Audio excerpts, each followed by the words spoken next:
Grab an axe and start chopping the minute you're on the ground. Right, I'll help too. What's the matter, Bullibus? Your feet tangled up? One more step and you're mine. Oh, you think so? You want to bet some money on it? Keep chopping. Hurry, Teddy. Come on, Bullibus. I'm coming. Yeah, so's Christmas. Let me have that axe, Ted. Now, Bullibus, get ready for the big fall, for the beanstalk is breaking off at the root. It's starting to fall. Out of the way, Michael, quick! Look out, she's crashing.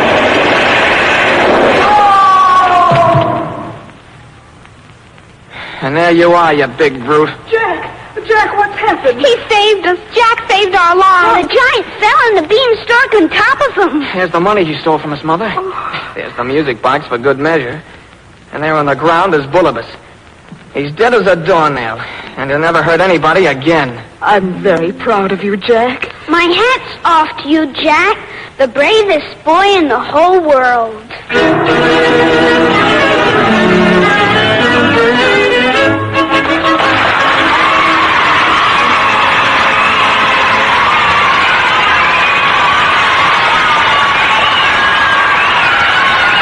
And now, before we introduce today's cast and tell you about next week's exciting story, listen to this, audience.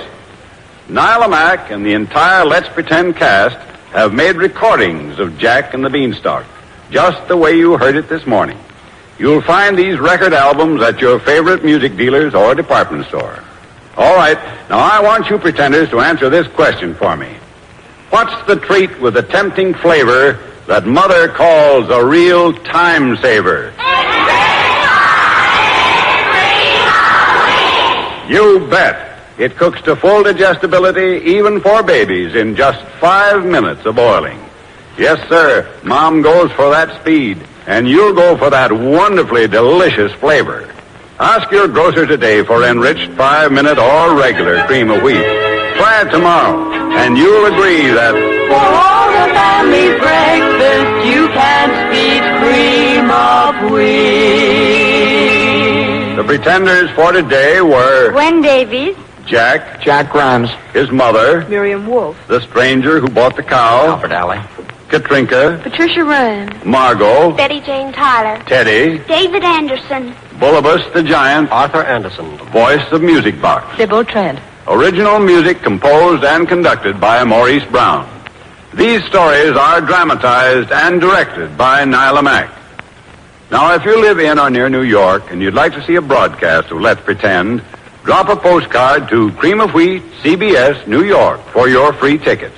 And next Saturday, be sure to join us when Cream of Wheat will take you on another trip to the land of Let's Pretend to hear the cat's whiskers of fairy stories in the favorite dramatization of Puss in Boots. This is Bill Adams saying, remember to eat Cream of Wheat, the great American family cereal. This is CBS, the Columbia Broadcasting System.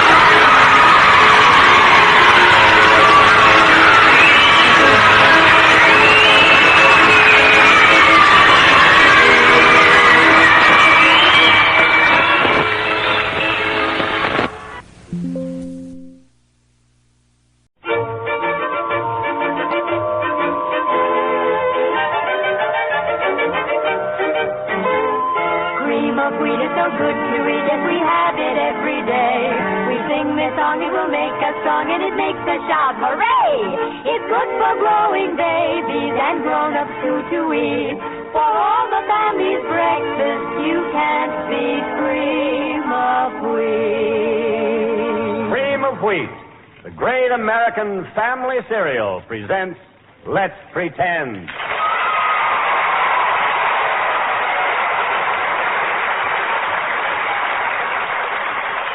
Well, now, that's a mighty fine round of applause. Where did you get all that energy, pretenders? Oh, well, doggone if you didn't beat me to it. They certainly did, Uncle Bill. Oh, what's today's story, Sybil? It's the story of brother and sister, Uncle Bill. And sometimes it's called the Enchanted Stag, too. Well, brother and sister or the Enchanted Stag. Let's go. All right. And it's up to Bill Lipton to say how we travel to Let's Pretend. Well, how about one of those tough little chug-chug tugboats? Well, you've got something there, Bill. All right. It's a tugboat headed straight for Let's Pretend and the story of brother and sister. Okay, everybody? 1, 2, free. Come on, you tugboat. Past the Statue of Liberty and straight out to sea. Get going.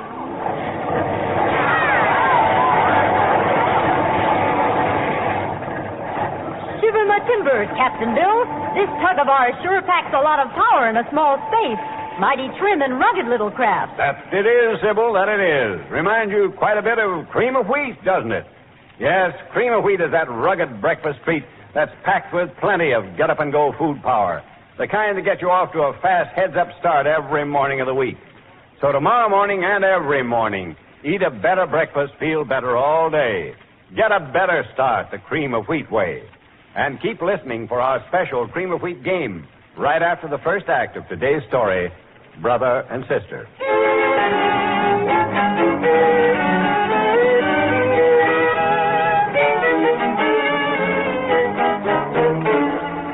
Once upon a time, when enchantments happened every day, a lovely girl named Dare and her brother ran away to escape from the cruel treatment of their stepmother, who was a witch, and the jealousy of their stepsister, Angie. We find them deep in the shadows of a gloomy forest.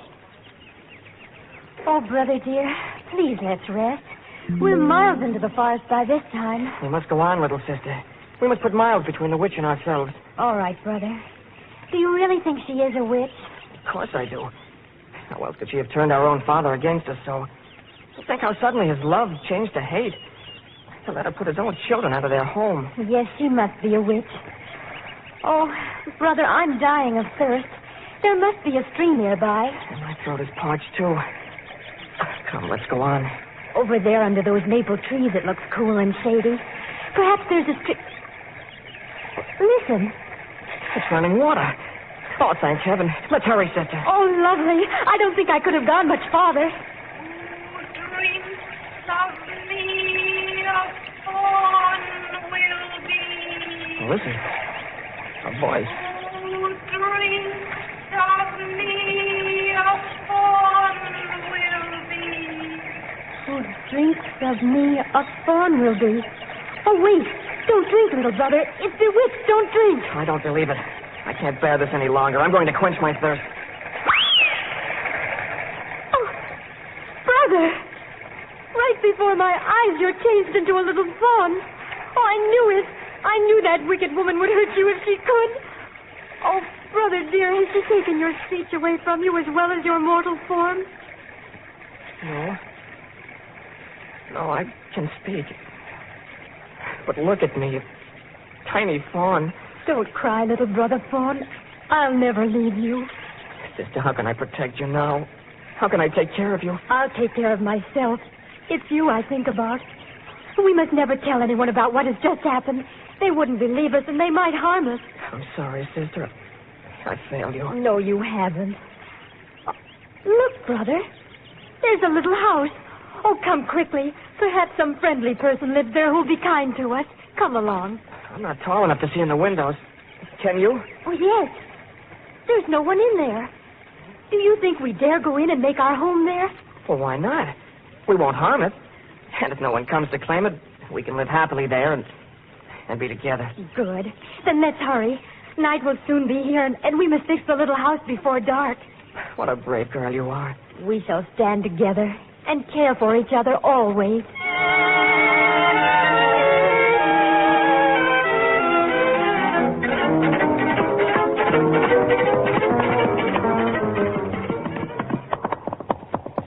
Open the door, sister dear. Your little brother Fawn is here. Hurry.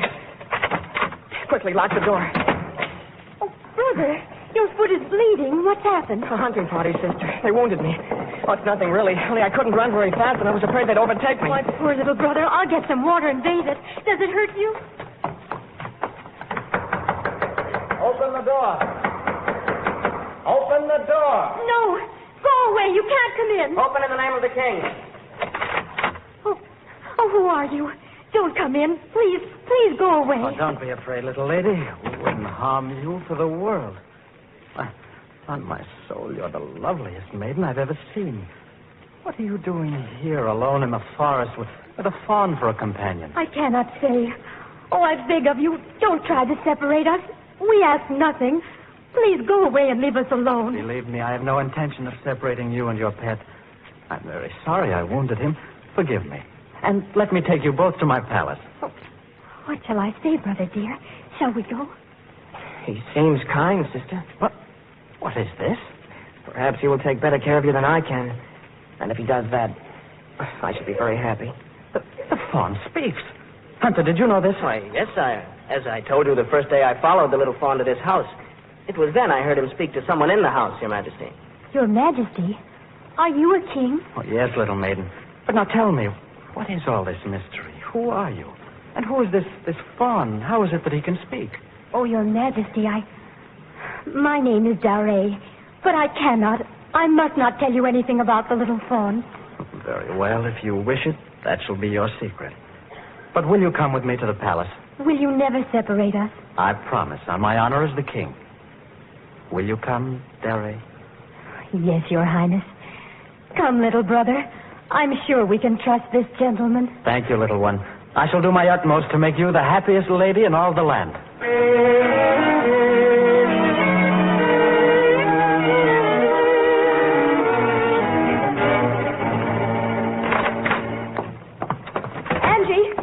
Angie, come here. Where have you been, Mother? You've been gone for hours. Whom do you think I saw today? I'm not a mind reader. Who? That brat of a stepsister of yours. Not Dare.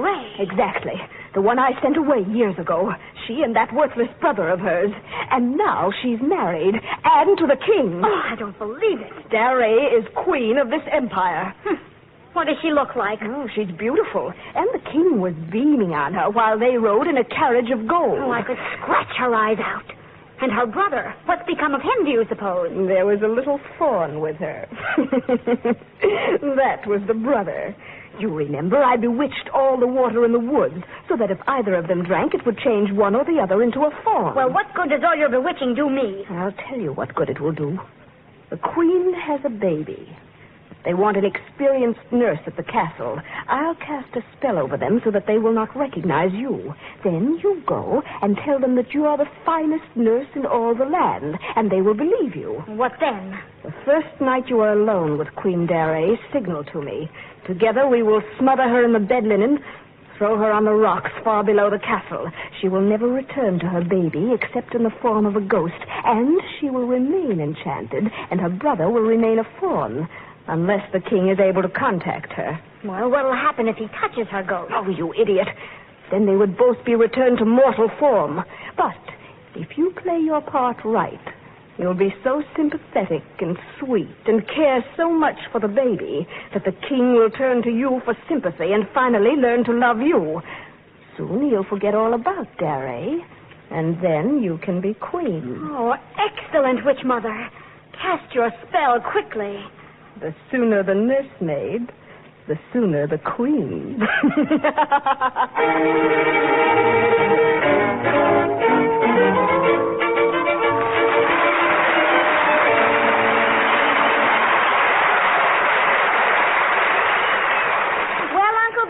What do you have lined up for our cream of wheat game this morning? Well, it's a brand new idea, Gwen. Today I'm going to ask all you pretenders in the audience to name your favorite nursery rhyme, and I'm going to show you how cream of wheat fits right into the verse. Now, okay, audience, what's your favorite nursery rhyme? Did I hear Little Miss Muffet? Well, now, let's see what we can do with that one. Let's see. Little Miss Muffet sat on a tuffet eating her cream of wheat. That swell-tasting dish is so smooth and delish, it's her favorite breakfast treat. All right, now let's have another one, audience. Okay, somebody said Jack be nimble. Well, let's try that one. Jack be nimble, Jack be quick. For a speedy breakfast, here's the trick. Just get yourself some cream of wheat, enriched 5 minutes, hard to beat. 5 minutes boils it perfectly to full digestibility. All right, now let's have one more, pretenders. Yeah, did I hear Humpty Dumpty? Yes. Well, here goes. Humpty Dumpty sat on a wall. Humpty Dumpty had a great fall. To build him up and make him strong, with nourishment we can't go wrong. For calcium and phosphorus, too, to build sound teeth and bones anew. For vitamin B1, that's right, to give a hearty appetite. And for blood-building iron as well. This cream of wheat is simply so well. So get that treat that can't be beat. Enriched 5-minute cream of wheat. You bet, audience. If you want a dish that hands you plenty of nourishment, oceans of wonderful flavor, and real money-saving economy, ask your grocer today for enriched 5-minute or regular cream of wheat. Yes, for solid nourishment, flavor galore, get cream of wheat at your favorite store. It's way up in flavor. It's way down in cost. It's plenty smooth.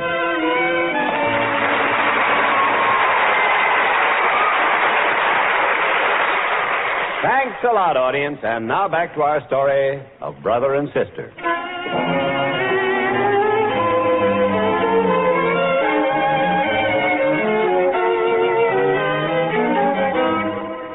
First, the wicked witch turns the brother into a little fawn. And then, when she discovers that the sister Dare has married the king and has a baby son, jealousy and anger know no bounds. She plans to do away with the sister Dare and make her own daughter, Angie, queen instead. It is 2:00 in the morning, many months later. There's a soft rap on the door of the palace nursery.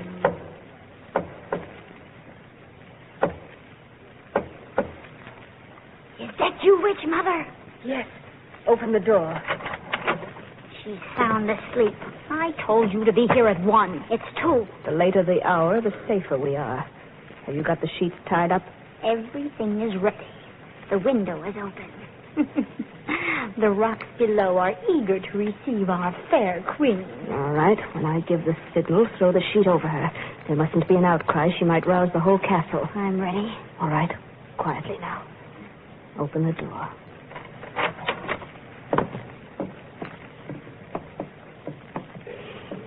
There. Hold her mouth. Don't let her slip away. I've got her. Now, take her. Over to the window with her. Ready? 1, 2, 3. And there is Her Highness the Queen over the rocks and into the gorge. Now then, Angie, have you played your part well? Oh, yes, my mother. In the time I've been here, I've been granted the title of lady, and I'm now her ladyship. There's a new nurse taking care of the baby. Good.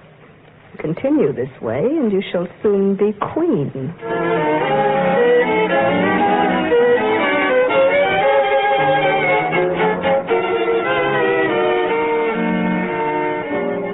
Captain, have you searched everywhere? Yes, sire. My men have searched day and night.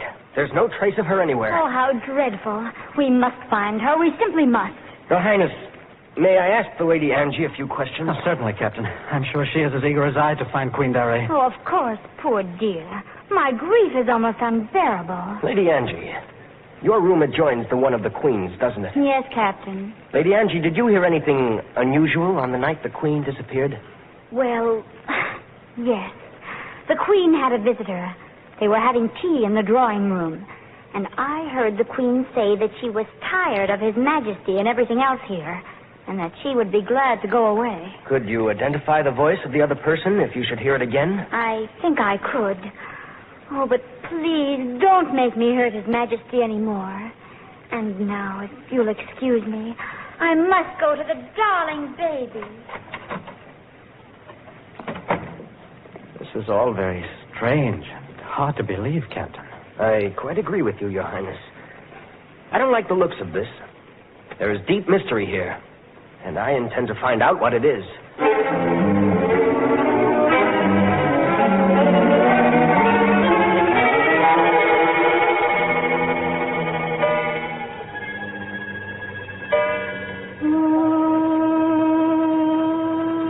Who's there? I see a shadow on the nursery wall. Who's there? Answer me. Answer me. Don't go any closer to the baby's crib. Who are you? Is my child well? Is my son well? I'll come back twice and then farewell. Put that baby down. Stop kissing him. Put him back in his crib, I say. Who are you? I'll come back and then farewell. Oh! He went right through the door instead of opening it. It's a ghost. Oh, saints in heaven, protect me. I'm afraid. I'm afraid.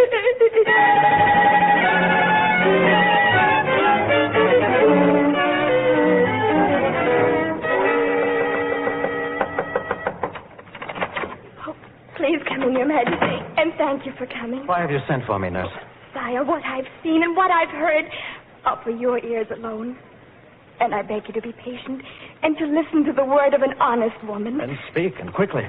What has happened? Sire, 2 nights in succession, I've been lying in my bed alongside of the babies, when suddenly, right through the door, without its opening, a tall, slender figure appeared, a ghost, dressed in shadowy gray robes. Why didn't you tell me this when it happened?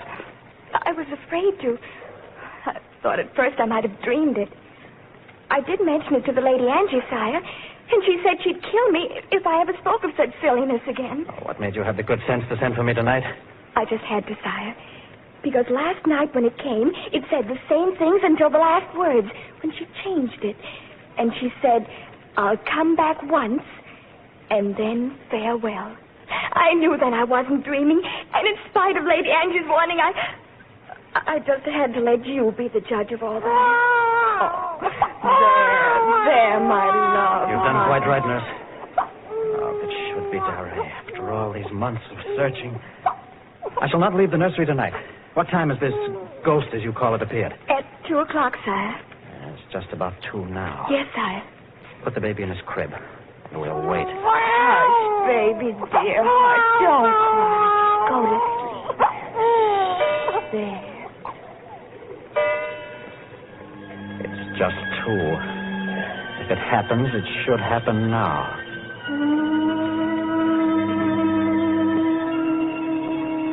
Listen, Your Highness. There it is. What is that? The same moan. Look, through the door. It comes. I can scarcely believe my eyes. Watch your sire. Is my child well? Is my fawn well? I've come this once, and now farewell.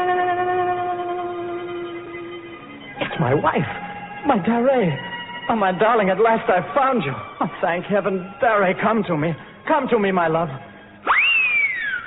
Oh, my husband. At last you've broken the enchantment. Oh, there. You're safe in my arms, dearest. Oh, don't cry, beloved. There. Now, tell me what happened to you. My wicked stepmother is a witch. It was she who enchanted my brother. 3 months ago, she and her daughter Angie wrapped me in the bed linen and threw me into the moat. Then she cast a spell that made me come back to my baby in the shadowy form, torturing me by bringing me back so that I could still see him and not have him. I could only kiss him and then go away, unable to call to you for help or to tell you of the spell over me. Now I understand everything. Nurse. Yes, sir. Go to Lady Angie's room. Tell her I want to see her here. Yes, sire. Darey, tell me what happened to break the enchantment. I don't know. Unless your love and trust were so great that they were stronger than my stepmother's witchcraft. Sister. Oh, my beloved little sister. Brother! Look, my husband. Look! It's my brother. Oh, he's been changed back to his natural form. The moment your enchantment was broken, the fawn shape left me, and once more I became mortal. Well, how happy I am to welcome you to our castle. And now, my dearest wife, there's nothing to fear. Those wicked women will be punished as they deserve. Your baby is safe. Your brother is freed from the enchantment. And all my love is eternally yours.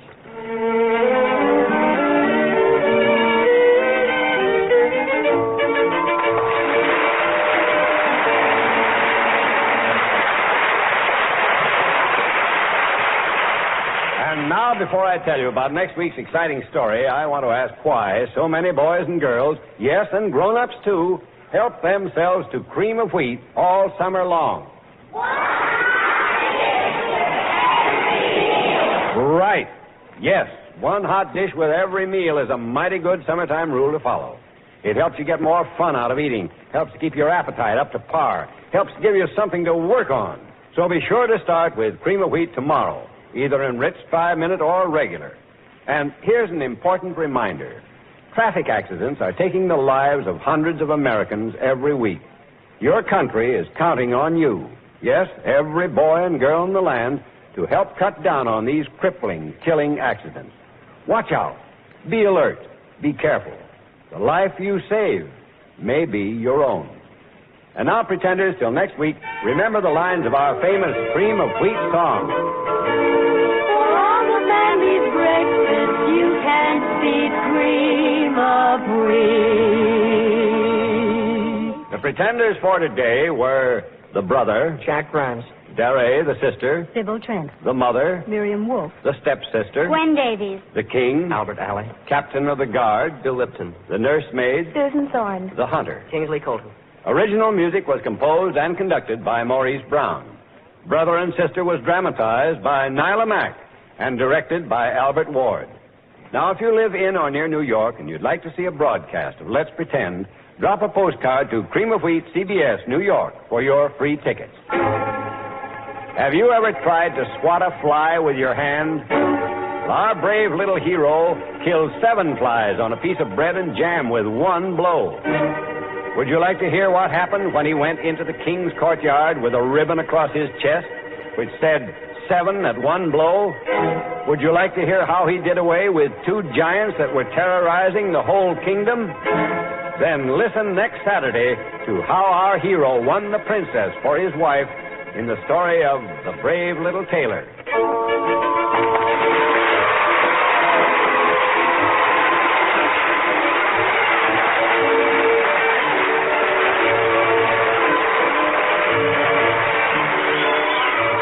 This is Bill Adams saying, remember to eat cream of wheat, the great American family cereal. This is CBS, the Columbia Broadcasting System.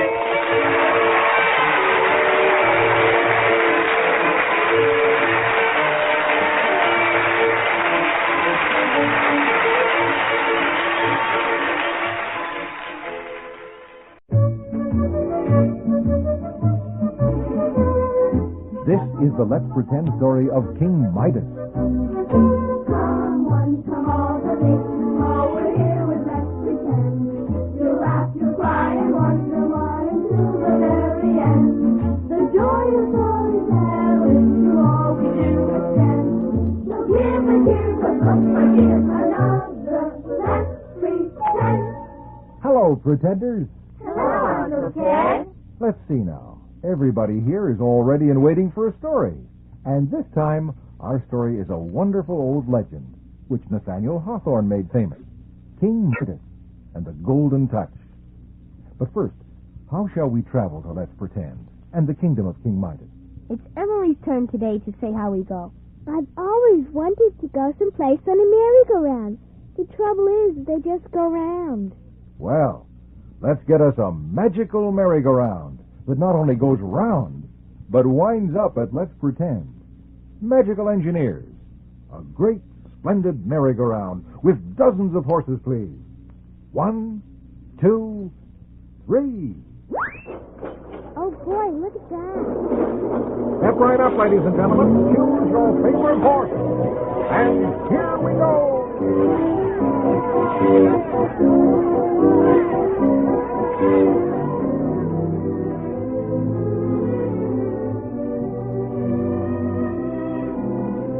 Once upon a time, there lived a very rich king whose name was Midas. He had a little daughter whom he named Marigold, and he'd chosen this name especially because it had gold in it, and gold was the thing he liked best in all the world, next to the little princess herself. The royal treasure room was filled almost to overflowing, but King Midas was always trying to figure out ways to get even more gold. Right now, he's talking to his Lord Chamberlain, Catalan. War. That's one way to get gold, Catalan. But if I declared war on some country or other, some of my soldiers would be bound to be killed. That's right, sire. Of course, there are plenty of kings who wouldn't let that stop. Oh, I'm too soft-hearted, that's all. Let me think. Taxes. There's another way to get gold. Why don't I declare a whole long list of taxes, Catalan? Because you have a heart of gold, Your Majesty. You don't want your subjects to suffer. Heart of gold. And what good does that do me? Can I put that in my treasure room? Weigh it? Feel it in my hand? Well, no, sire, but... And that alchemist, Professor Messer, is he making any progress at all in turning brass into gold? Well, he's certainly trying, Your Majesty. Day in, day out, he works with those chemicals and potions. So far, of course, there's been nothing but explosions. Oh, how true. We could almost set the palace clocks by those explosions. You don't suppose that today he could have really hurt himself? I'm sorry, Your Majesty. That was just a Slight slight miscalculation. I know, Professor Messer, I know. And it's all right so long as you're not hurt. Oh, no, Your Majesty. And I take it you're no farther towards finding a magic formula for making gold than you were yesterday or a year ago yesterday? Oh, remember, sire, we seek to unlock the riddle that has baffled mankind for centuries. We can't hope to find the answer in an hour, a day, or a year even. Can we hope to find it in a lifetime even? That's what I'm beginning to wonder. And if we don't, sire, the search is what counts.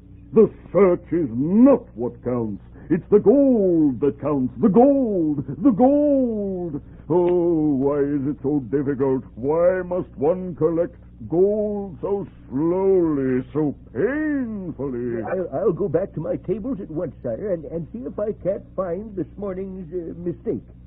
Have faith, Your Highness. Excuse me, Your Highness. Oh, good morning, Professor Messer.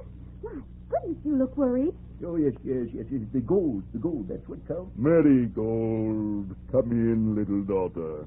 You're not too busy right now, Father? Never too busy for a good morning kiss from my little Marigold.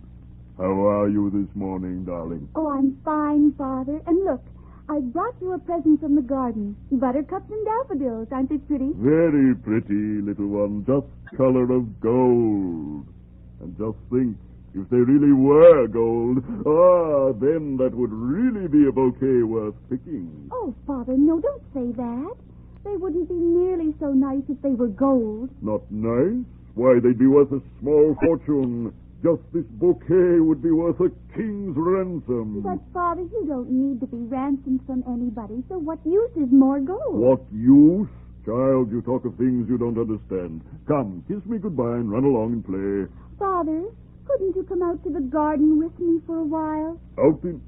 Heavens, no, Marigold. It's time now for me to go to the treasure room with Catalan here. Oh, Father, every day you go down into those dark, cold vaults. Why do you have to go every day? I have to count my gold, little daughter. Oh, don't look so forlorn. It's for you I'm collecting it, so you'll always have everything you want. I have everything I want right now, except to see you more often. Well, just wait, Marigold. When I've finally collected enough, then we'll be together all the time. Well, all right. It just seems like you'll never have enough. Goodbye, Father. Goodbye, Catalan. Goodbye, little princess. Begging your pardon, sire, but your daughter is really a very intelligent child. What? You don't have to beg my pardon to say that, Catalan. What do you mean? I only mean you do have a great store of gold. Surely you don't need more. That is to say... Are you against me, too, Lord Chamberlain? Is everyone against me? You, the alchemist? Doesn't anybody but me really care that we have enough gold? Yes, of course, Your Majesty. Well, then... I'm sorry. Come along to the underground vaults and help me count what's there already.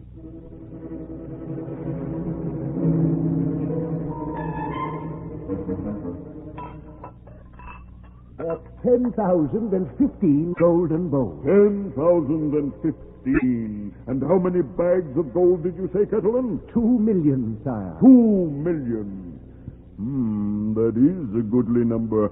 Most men would call me wealthy indeed at this very moment. They would indeed, sire. But it's not enough, not enough. Have you added up those tallies, Catalan? I'm sorry, Your Majesty, but I can't see the figures here in the vault. If you would allow me to bring in a torch... No, I've told you before, Catalan. I like this room to be lighted just as it is.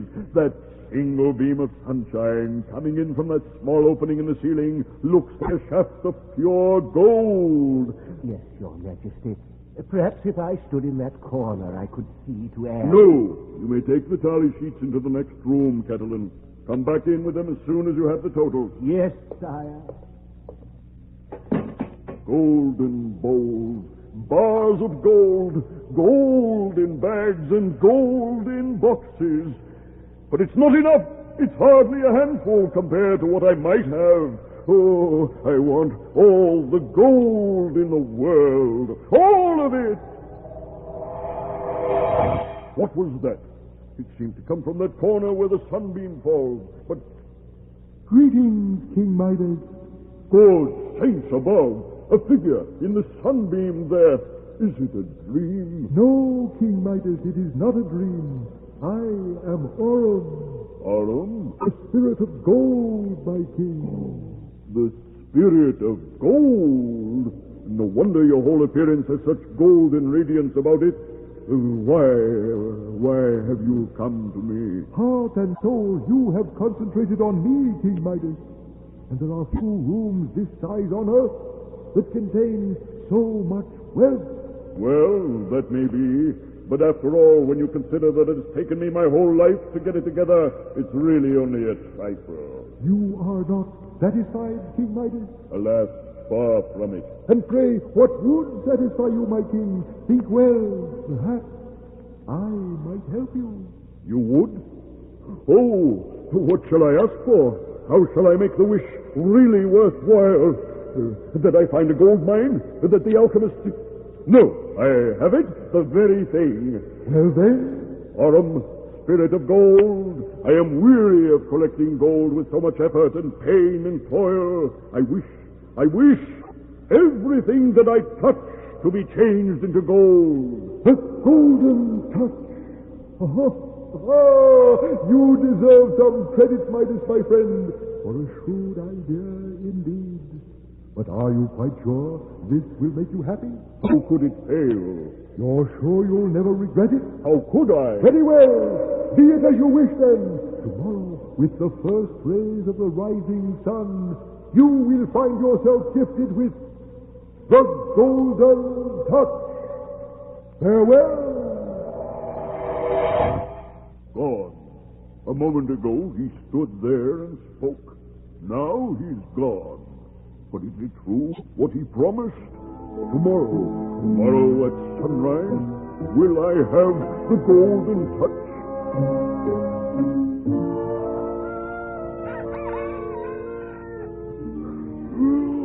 Oh, dear. I wish that for just one morning that rooster wouldn't... Morning! Today's the day! Landers! Oh, Landers! Confound that valet! Never around when you want him! Landers! Sire, is there something wrong? What do you mean, is something wrong? And why aren't you properly dressed? Sire, it isn't even daylight yet. The sun... Never mind. Get out of my way. Let me touch something. But why touch something? I'm afraid I don't... Let me see. The bell cord. Those tassels would look very fine if they were gold. Huh? Nothing happens.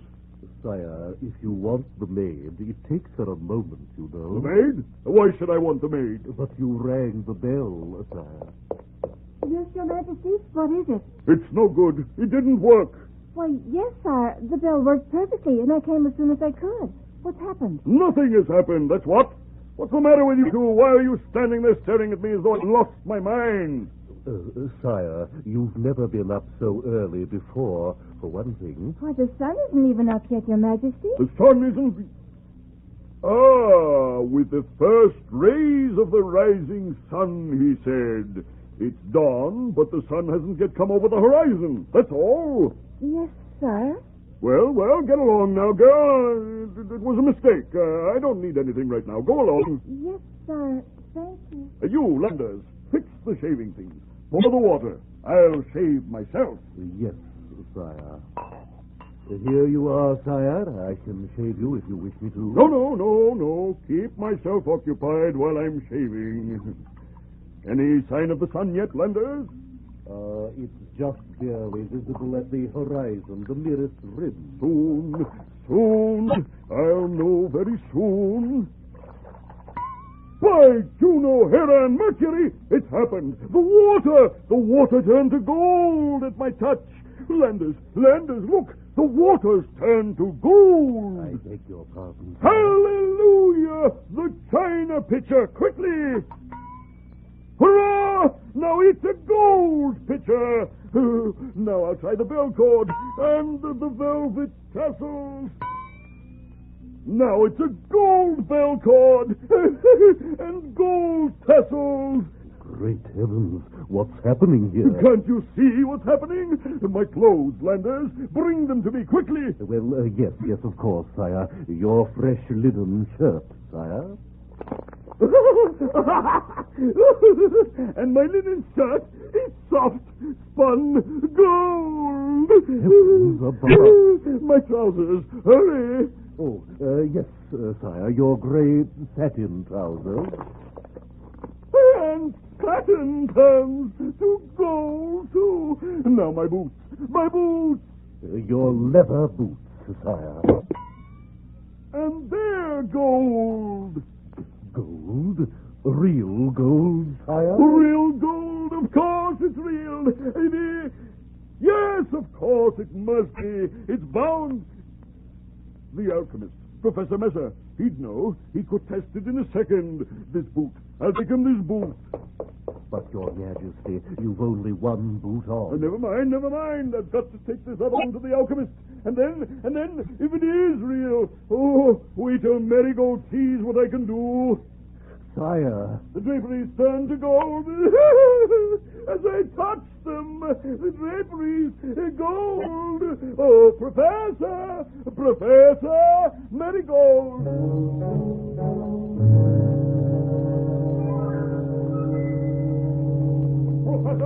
Professor Messer, stop what you're doing at once and look at this boot. Your Majesty, just one moment. Don't come in just now. Is it real gold? That's all I want to know. Oh, Your Majesty, that flying glass. Cover your eyes. Run. Oh, I can't look. Oh, are you cut, Your Majesty? Are you hurt? Oh, Cut? Hurt? No, I should be. That glass flew right at me when your experiment exploded. But look, Professor, look at those broken pieces of your glass vessels now. Look at them on the floor. Look? Why? But that's gold. Bits and pieces of gold all over the floor. Every piece of glass that flew out and hit me is gold. Gold? It worked. I've done it. I found the magic formula that alchemists have been striving for centuries. I found it. What? No. Now, wait a minute, Professor. Yes. Wait a minute. What did I put in the glass vessel today that was different? How did I do it? Oh, my, what did I knew I had... Listen to me a minute. You didn't. I did. I'm responsible for that glass changing to gold. What? Oh, yes, I know, Your Majesty, yes. You've supported me all these years. You made the discovery possible. Oh, what did I put in the mixture? You don't understand. That gold on the floor has nothing to do with your experiment. I did it with my golden touch. Your golden what? Yes, and it has alchemy beat all hollow. Aurum granted my wish. Anything I touch becomes gold. I just want to know, is it really pure gold? That stuff on the floor, Professor. It's not just some sort of metal that looks like gold, is it? Pick up a piece. Tell me. You're all right, but I don't... Well, yes, of course, it's real gold, Your Majesty, but... Test it, scratch it, do whatever you do. Well, I don't have to. I can tell. It's as pure and fine as gold can be. Gold without any alloy. But You don't believe I did it? Well, just look. I'll pick up this wooden stool and set it down again. Pure gold. I have only to touch anything, and it's gold. Your Majesty, I never in my life... No, nor in anybody's. It's the golden touch, Professor Messer. You have only to touch things, and they're transformed? And I've been working for years.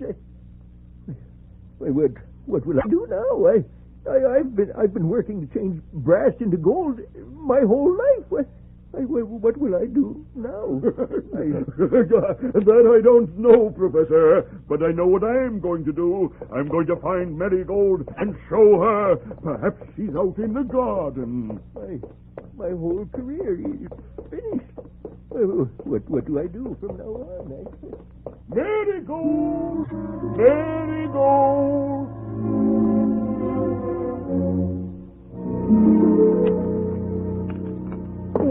His breakfast is all ready. But where is His Majesty? What is going on this morning? Look. Come here, Leandra. Look out the window and see him for yourself.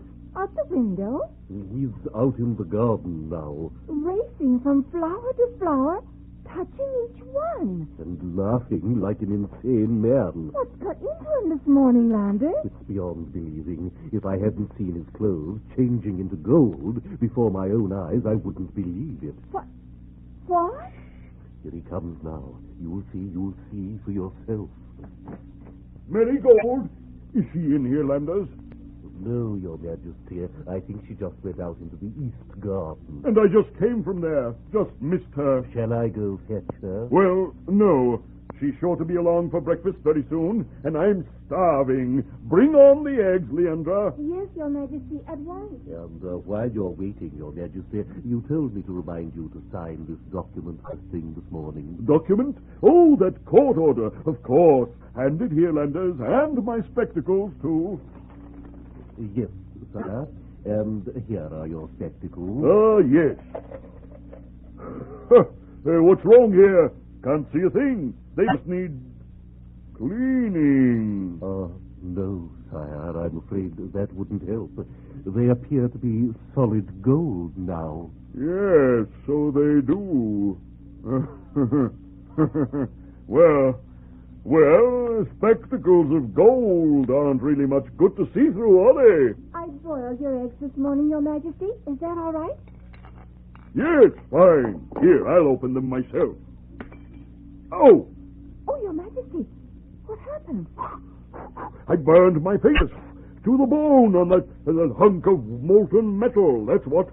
What do you mean, Leandra, bringing me a chunk of... Leandra, what did you bring instead of an egg? What is... I'm sorry. I'm sure... I'm sorry. It's not your fault, Leandra. Oh, thank you, Your Majesty. I did it. I turned that egg into gold. But what am I going to eat? I'm hungry. Will every bite of food turn into gold before I can... What's that? It's the little princess, sire. Marigold, darling, what is it? Oh, Father, a dreadful thing has happened. My garden, my beautiful garden is ruined. Something awful has happened to every flower. Marigold, please, darling. Oh, I can't bear to see you so unhappy. Come here to your father, dear. Let me kiss the tears away. Oh, Father, change them back. Now, darling, now. A kiss.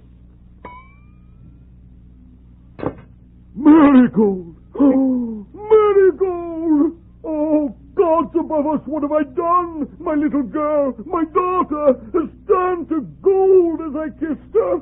Turned to cold, unresponding gold.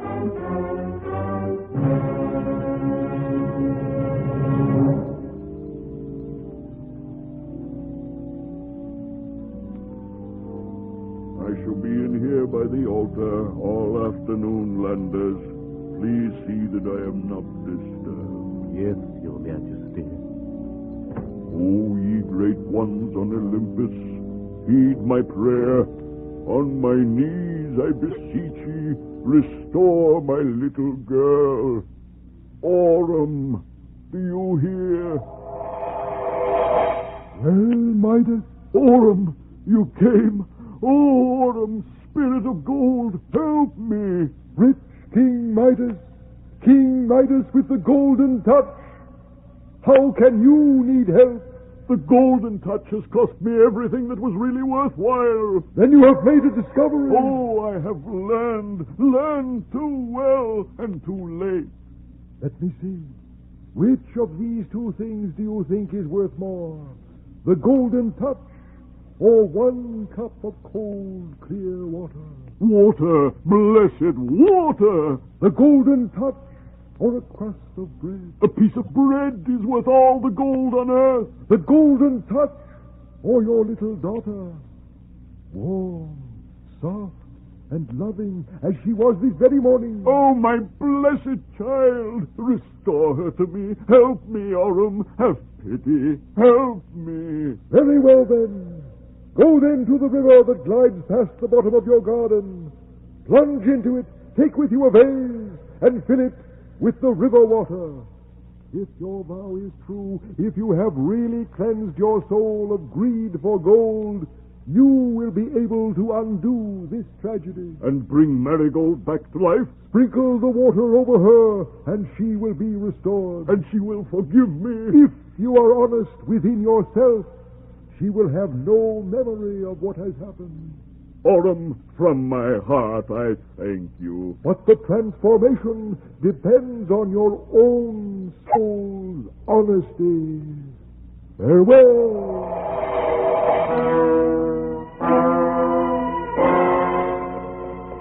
Landers? Oh, and you too, Leandra. See to it, whatever happens in the next few moments, you keep it to yourselves.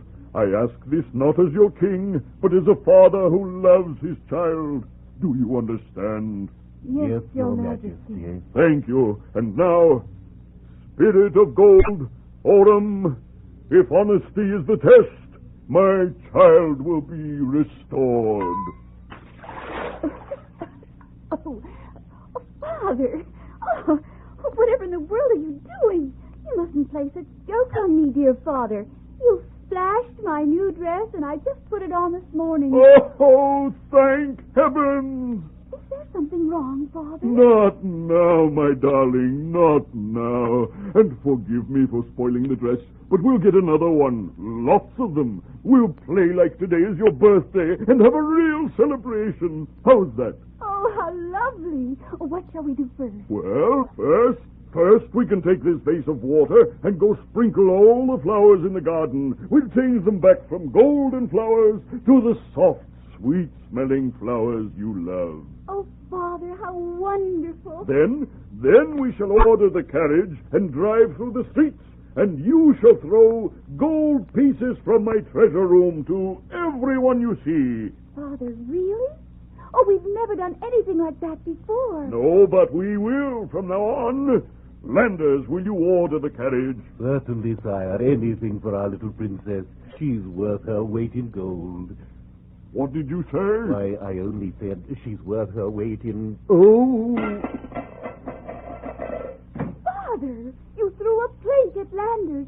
You nearly hit him. What's the matter with you? Well, somehow I just don't like that expression anymore. Worth her weight in gold. Oh, Your Majesty, here you are. So, what am I going to do now that you can turn anything to gold with a touch? Professor Messer, I'm happy to tell you I have lost my golden touch, and you can now resume your search for a way to turn brass into gold. Sire, really? Really. And you have my permission to spend the rest of your life looking in vain.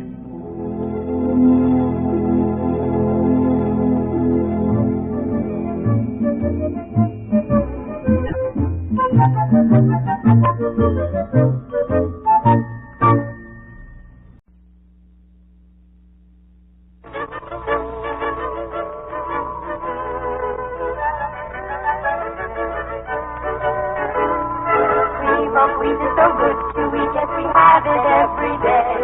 We sing this song, it will make us strong, and it makes us shout, hooray!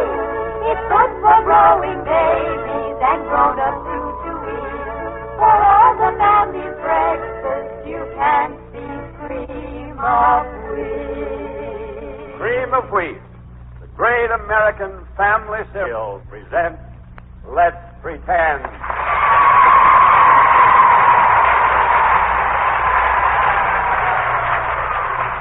That's the way to say hello, and how are you? Well, thank you, audience. And now, how about that story?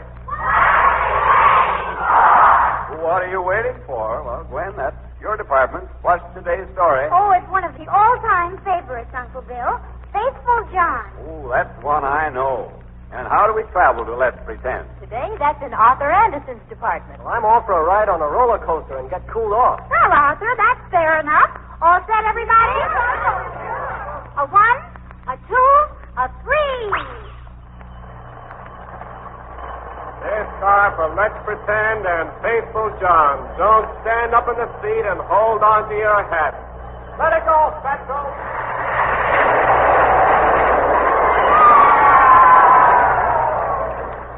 Oh, boy, this is what I call fun, Uncle Bill. You start kind of slow, and then all of a sudden you get going like a skyrocket flying along with the wind. Yeah, almost like eating cream of wheat for breakfast, isn't it, friend? And maybe you're a little slow-pokey getting out of bed and getting dressed, but boy, oh boy, once you light into a big, delicious bowl full of satin-smooth cream of wheat, you're all set to take the whole morning in high gear. And that's because cream of wheat is so jam-packed with quick-acting food energy. It helps you get off to a real flying start every single day. So eat a better breakfast, feel better all day. Get a better start the cream of wheat way. And here's a reminder to keep listening for our cream of wheat game that we'll play right after the first act of today's story, Faithful John.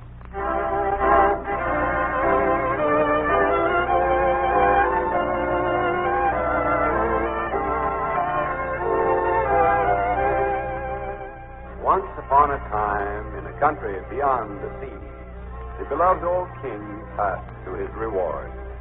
Then it was that his son Richard was proclaimed the new ruler. As our story opens, we find the young king is being shown through the ancient corridors of the castle under the guidance of his father's devoted and faithful servant, John. Oh, John, just a minute. This door here, what does it lead to? That leads to a private room, Your Highness. One not to be opened. What nonsense. There are no private rooms to me, the king. Open it at once. Your Majesty, I promised your father I would never open this door. I am Richard the king. Open that door instantly. I command it. Very well, sire.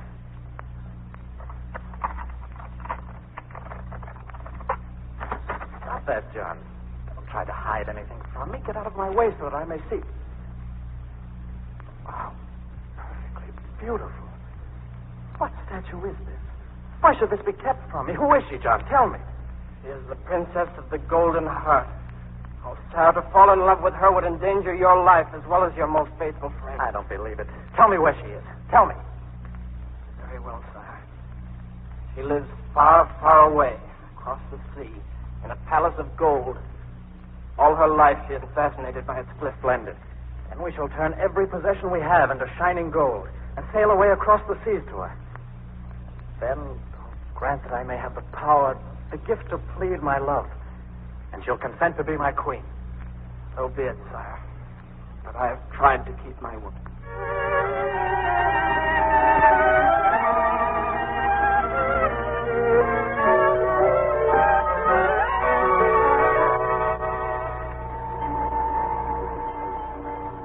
Well, John is bringing a party of people aboard the boat, Your Highness. Good. Now, remember, Captain, address me only as merchant, never Your Highness. Can you see who they are? They're coming up the ladder now. Oh, sir, there's the most beautiful woman I've ever seen. Where? By all that's holy, it's she. It's the princess of the Golden Heart. Oh, good old faithful John. He's brought her to me. Merchant, I have a princess who would see your rare golden cargo. Shall we come up on deck? Of course. May I help you, princess? Thank you. Come, Matthias. Yes, Your Highness, I'm here. Princess of the Golden Heart, this is the merchant, Martha. Your Highness. Lady Matilda and I are eager to see the golden treasures merchant. Will you show them to us at once? Certainly, Your Highness. Will you come with me? They are here in this cabin. Captain. Yes, John? Lift anchor at once. Get underway as fast as you can. The princess on board, John? It's the king's command. Be quick about it. And quietly, too. She must not know anything about it. Work fast. Aye, aye. And here are the bracelets, Your Highness. The earrings to match. This yellow gold is very rare. Oh, I'm delighted with them. What's that? Probably the crew testing their signals, Your Highness. This is the most marvelous collection I've ever seen, Princess. I'm fascinated. Oh, Mathilde, look at this curious material. What is it, merchant? Spun gold, Your Highness. It's like silk, isn't it? And this incense bowl. What workmanship. Your Highness, the ship, it's moving. You're out at sea. What? Merchant, how dare you? Order the ship to return at once. At once, do you hear? Not if it costs me my life, Princess. We've been kidnapped. I'm terrified. Quiet, Mathilde. Now then, merchant, explain instantly what this means. It means, Princess, that I have deliberately stolen you from your home because I love you. Forgive me, but my love is greater than my patience. And your judgment. How dared you presume? How dared you, a common merchant, think you could win the love of the princess of the Golden Heart? I wish that I might have won your heart before I told you this, my lovely one. But I am not a merchant. Like yourself, I am of royal blood. I don't believe it. It's true. I fell in love with your statue. I swore that I would reach you and tell you so. Oh, my beautiful one, forgive me for this bold step. Believe what my eyes and lips are saying. Well, you are daring, Princess. I'm honest enough to admit your courage. But you should be beheaded for it. But will I be, Princess? It would seem that at present you're more or less safe. But, Princess, we have Lady nothing... Mathilde, I've prepared a royal suite for you. Everything is there that a princess could need. And it's all in gold. May I conduct you, Princess? Mathilde, we may as well make the best of this unusual adventure. And I'm sure, whatever happens, no harm will come to us. Come along. Oh, bless you, my princess. Captain, full speed ahead.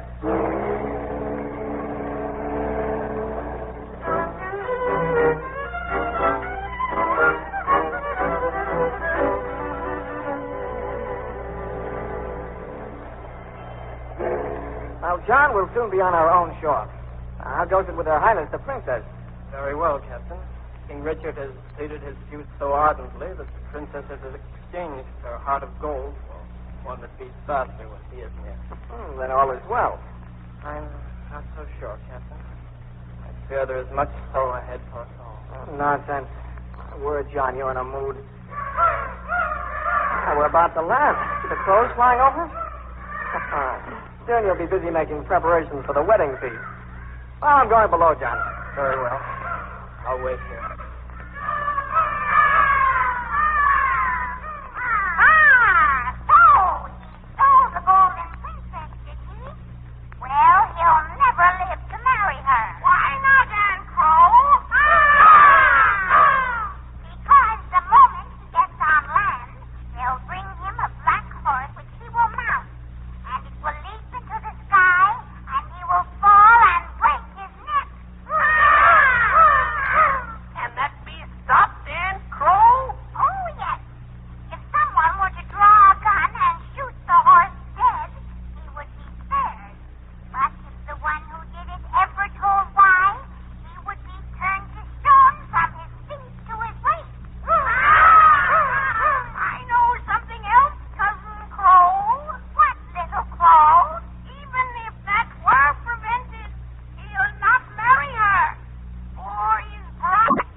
That is how I must pay to keep my promise to the dead king. Very well. I shall keep my oath. So be it.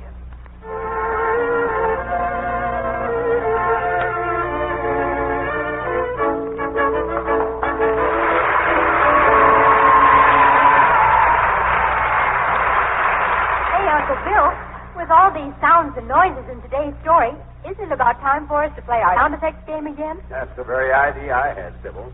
I'm going to tell my cream of wheat story, and I want our audience to supply the sound effects I need as I go along. Now, how about it, pretenders? Are you with me?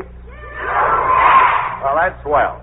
Well, once upon a time, there was a young man named Jimmy Jones who hated to get up in the morning. Even his old dog Spike couldn't get him up. Not even by barking his head off like this. Well, sir, do you know what finally did the trick? Young Jimmy's mother found 3 magic words that had him out of bed all dressed and down to breakfast in practically nothing flat. And those words were... That's right. Enriched 5-minute cream of wheat, brimming with come-and-get flavor, simply busting with up-and-atom nourishment. Bodybuilding proteins, blood-building iron, teeth and bone-building calcium and phosphorus, vitamin B1 for a healthy appetite. And did Jimmy like cream of wheat? Well, you bet your life he did. Better than a buzzing bee likes honey. So, if you want a dish that hands you the smoothest, most delicious flavor in the whole world, a dish you can fix in practically one shake of a lamb's tail, get yourself a package of enriched 5-minute cream of wheat. It cooks to full digestibility, even for babies, in just 5 minutes of boiling. So tell me, what's the good word for breakfast tomorrow morning? You're right on the beam, pretenders. Yes, the treat that's fit for king or queen is cream of wheat. The flavor's keen. It's way up in flavor. It's way down in fat. It's plenty smooth.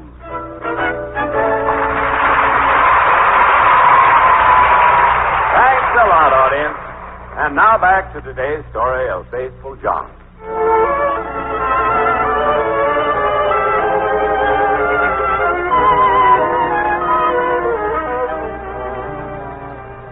In spite of the pleading of Faithful John, King Richard woos and wins the princess of the Golden Heart. On shipboard, returning home, John hears the enchantment surrounding the lovely princess and the price he must pay to keep his word to King Richard's father. He met the first challenge when he shot the horse that would have killed the young king. But while Richard was very angry, he did not press John for his reasons. Now it is the eve of the wedding. The castle is ablaze with light. As King Richard and his faithful servant pass the room of the princess, the door is opened frantically. Your Highness, John, please, come in quickly, quickly. Yes, Matilda, what is it? The princess, she's fainted. I can't revive her. I've tried everything I can think of. It's as if she were dead. I don't know what to do. Oh, help me, please. Oh, my beloved. Do something. Help me. She mustn't die. She mustn't. I'm sure she's only fainted, Matilda. She'll be all right in a moment. John, bring cold water. Stand back, sir. What? Matilda, you too. Don't question me, but do as I say quickly before it's too late. There. Oh, you beast. Your Highness, look what he's doing. He's cut her shoulder. John, how dare you touch her, Highness? How dare you? What are you doing? I had to do it, sir. Her shoulder is bleeding, you wicked man. She's opening her eyes. Richard, Yeah. Help me hold her up, Matilda. Oh, Richard, what's happened? I must have fainted. What's wrong with me? My dearest love, are you all right now? Yes. Yes, I'm quite all right now. But for a moment, I thought I was dying. I love it. Let me tend to your shoulder, Princess. It's still bleeding a little where that root cut it with a knife. Now, John, you will explain your actions immediately. Your Highness, won't you trust? Enough of this. This morning you shot my horse. That's what your reason was. You did not explain, but I trusted you. But this, when you dared touch her, Highness, to wound her as you did, and it's time to put you in your place. Now explain. I promise, O King, I shall never leave him. I shall guard him and serve him faithfully. are you saying? Speak, man, and quickly, or I shall take this sword and run you through myself. Very well, Your Highness.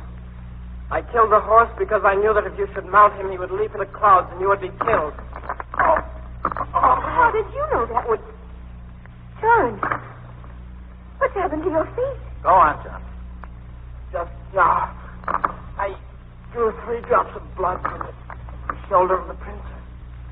Because if I hadn't, she would have died. You see, I was warned these things would happen. Though it cost my life, I have kept my promise to your father, the king. And now, farewell, O prince. Farewell. Forever. He's turned us down. Right before our eyes. A solid stone from head to foot. Oh, Prince. John. Dead. Richard. What have we done? I have killed the best friend I had in the world. I deliberately put him to death. He knew he had warning. And I doubted him. He gave his life for me. Oh, my friend, my faithful, loyal friend, forgive me.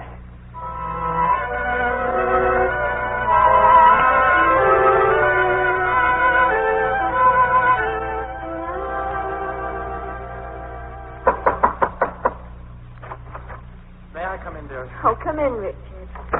Richard, you're pale. And excited, too. Has anything happened? Just this. As you know, ever since my doubt and mistrust caused the death of my friend here, I've searched for someone who could restore him to life. I know, dear. Oh, Richard, have you discovered anything that might help? I have a sorcerer just outside who claims he can restore his speech. And at least that is something. Of course. Quickly, bring him in. Oh, if only this is true. Come in, sorcerer. Good morrow to you, Queen. Good day, sorcerer. Here is the stone statue of my faithful John. Sorcerer, restore him to life, and I'll give you anything you ask. We shall soon see what this magic potion will do. Shall I begin? Please do. Thanks in heaven help the magic word. Remain perfectly quiet, both of you. And do not make this better. God of thunder, slaves of lightning, attend me. Crack herbs in your earthen jar. Crystal tablets melt the stone. Liquid silver bring to life. Turn into live blood and bone.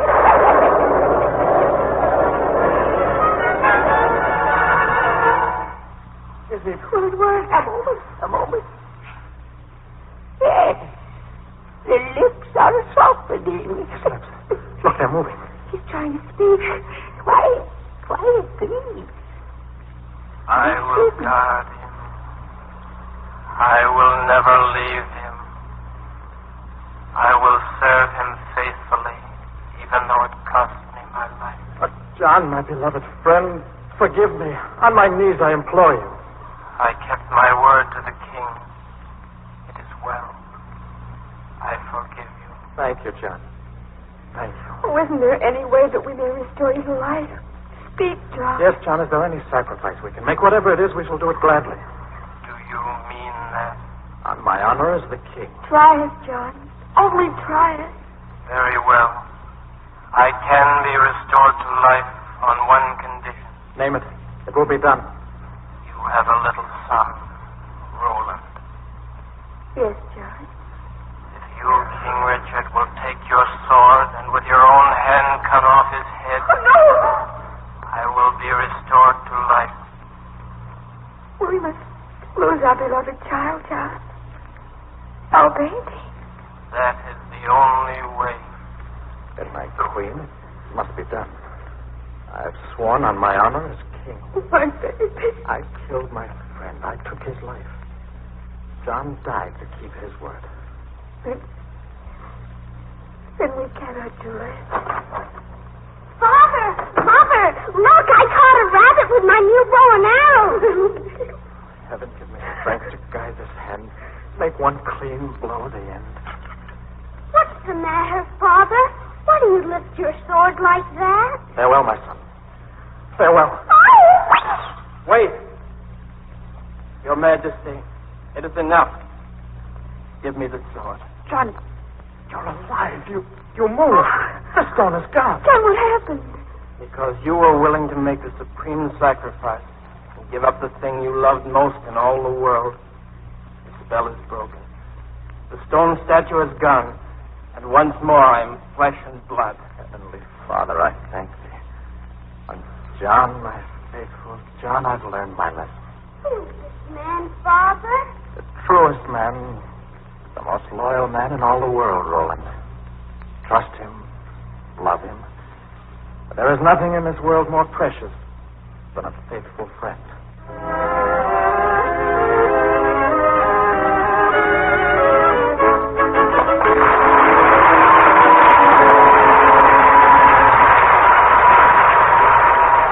Now, before we introduce today's cast and tell you about next week's story, how about it, audience? Let's hear you finish this little rhyme for me.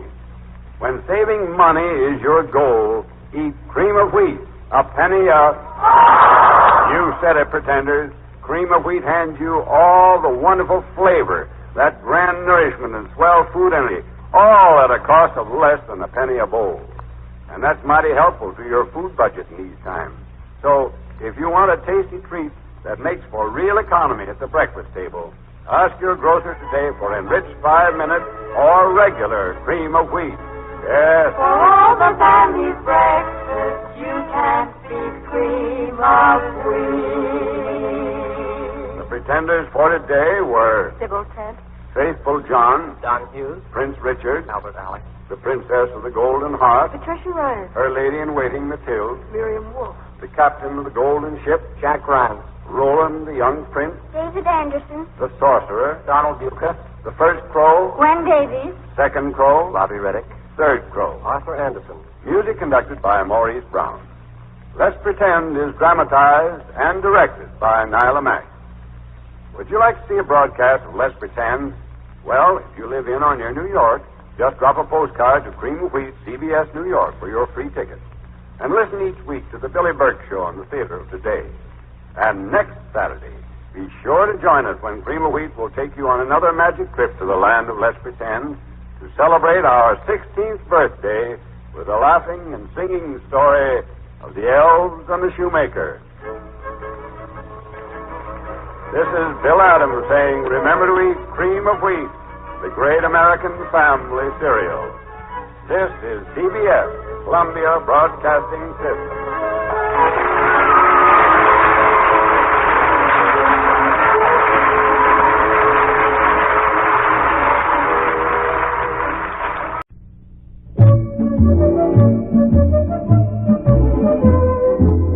This is the Let's Pretend story of the Goose Girl. Come one, come all, the big and all, we're here with Let's Pretend. You'll laugh, you'll cry, and wonder why until the very end. The joy of storytelling to all we do extend. So give a cheer, cause let's hear another Let's Pretend. Hello, pretenders. Hello, Uncle Ted. The Goose Girl is one of my favorites, Uncle Ted. It's one of my favorites, too, Emily. And Matthew says how we travel. Well, since our story is the Goose Girl, how about a flock of giant wild geese flying north? All righty. Everybody sit tight. Hold fast. All set? 1, 2, 3. These birds are headed for Let's Pretend and points beyond the northern seas. Let's go, birdies.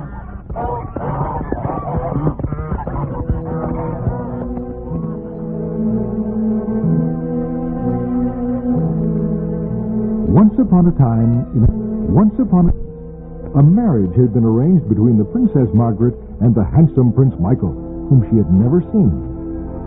As our story begins, She's ready for the journey, and we find her talking with her mother, the gentle Queen Elaine, while they await the maidservant Ellen, who is to accompany the princess. So you see, darling, this marriage has been arranged ever since you and Michael were tiny children, and I know you will be very happy. How do you know that, Mother? Because Michael, like his father, King Rayburn. Come in. Come in. Oh, Ellen, are you ready to leave? I am quite ready, Queen Elaine. Good. Ellen, you have served me for many years. I trust you. You are a clever servant and a shrewd one, too. I know you will look after my daughter. I am honored, madam. Now, Margaret, listen carefully. And you too, Ellen. In order to safeguard you further on your dangerous journey, I am giving you my greatest possession. It is Falada. Falada? Your magic horse, Mother? The horse that talks, madam? You will give him to your daughter? Yes. For then I will know that she has every protection. Oh, dearest Mother. And now, one more thing before you start. The most important of all. And this must be among just us three. Give me that handkerchief, Margaret. Oh, Mother, what are you going to do? Don't be afraid, my darling. I'm going to prick my finger just a little bit. Oh. There. It's all right. Now hold the handkerchief so that it will catch 3 drops of blood. Steady now. 1, 2, 3. There they are. What are they for, Mother? This handkerchief, with its 3 drops of blood, completes the magic charm of Falada's speech and the strength to protect you. No harm can ever come to you while you keep the 2 by you. But should you lose the handkerchief, Falada will only be able to speak. You will be quite at the mercy of your enemies. So guard it well. Oh, Mother, I shall. And now, Falada is waiting. Open the door, Alan. Speak to me, Falada. Promise me you will protect my daughter. With my life, my queen. It is well. Take care of her, Alan. Until we meet again, Margaret. Goodbye. Goodbye, Mother dear. Goodbye.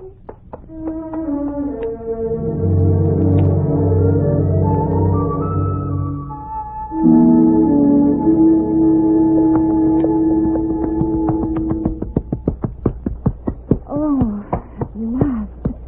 Here's a lovely little stream of water. And I'm very thirsty. Ellen? Yes? Take my golden cup and get me a drink of water, please. No. I'm no longer your servant, Margaret. If you want a drink, then get it yourself. Ellen, you can't mean that. I certainly do. I've been waiting for this opportunity ever since we started. Oh, shame, Ellen. Shame. You keep still, you idiotic Falada. Ellen, how can you be so disloyal to my mother? Do be a good girl and obey me. Get the drink yourself. Ungrateful Ellen. Deceitful Ellen. Deceitful Ellen. Shut up, Falada, or I'll beat you. Stop, Falada. It's no use. She's mad or something. Wait, please, and I will get a cup of water myself. Oh, Princess Margaret, if your mother knew this, it would break her heart. Don't lean over the stream too far, Princess. Be careful. Oh, I dropped the handkerchief. It's floating out in the stream. Oh, help me, Ellen. Just what I hoped would happen. The precious handkerchief with its 3 drops of blood has fallen out of your blouse. And there it goes to the bottom of the stream. Oh, how terrible. Oh, what will become of me now?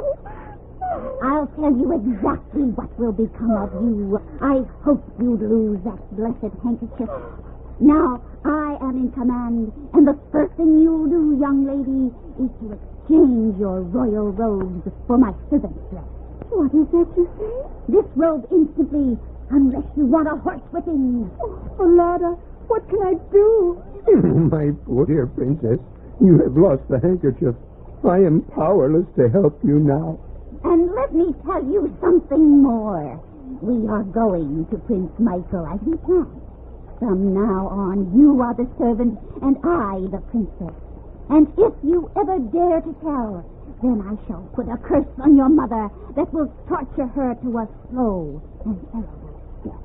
I swear, don't harm my mother. Do whatever you like to me, only don't harm her. I swear I will never tell. Oh, Princess, if your mother knew this, her heart would break. Keep quiet, Falada, or I'll break this whip over your head. From now on, remember, I'm the Princess Margaret, and you are Ellen, my servant, and you will do as I say.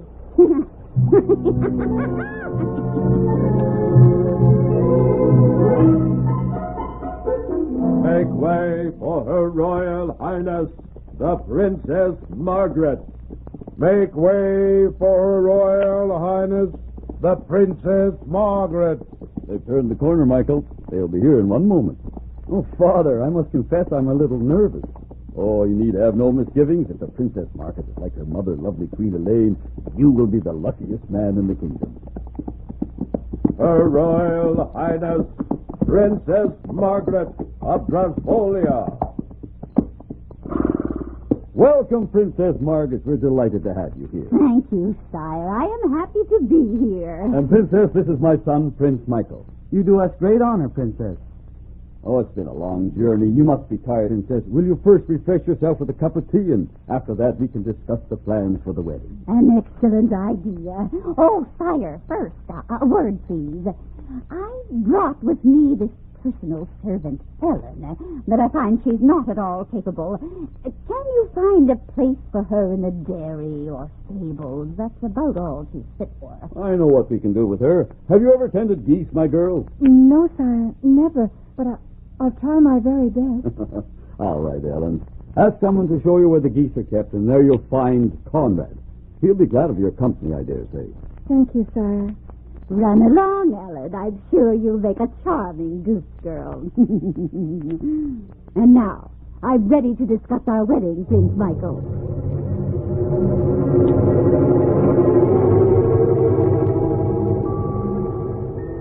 And so while the real servant made ready to marry the prince, the real princess tended her geese in the pasture. Come, Ellen, be a nice little goose girl and drive the geese this way. Which way? We take them over through the east gate of the city, and there we tend them all day, but you'll not be lonely. I'll keep you company. Don't, Conrad. Keep away from me. Oh, what's the matter with you? I'm not a bad fellow. Perhaps not. Hello, Conrad. Who's the new goose girl? Hello, John. Oh, that's Ellen, who thinks she's a princess and too good for the likes of me. What's new with you? Where are you going? And why the axe? Oh, I'm on my way to kill a horse. The one the Princess Margaret rode in on yesterday. You're not going to kill Falada? Well, now that you mention it, that is his name. Oh, how awful. Why? Why is she going to have Falada killed? Well, she says he's dangerous. He behaved very badly on the trip here, and she doesn't want to see him again. She's afraid he'll tell the king. What did you say? Nothing. Did Conrad call you John? Just that, goose girl. Why? Do you want to make some money, John? Do I? The geese swim. Then do this for me. When you have killed the horse, hang his head over the east gate of the city. If you do what I ask, I will give you a whole golden guinea for yourself. Very well, then, goose girl. It's a bargain. Conrad, you're witness. My poor Falada. But what else could I... Come on, Ellen. This is not getting the geese out in the meadow. See you tonight, John. Come on. Shoot, shoot.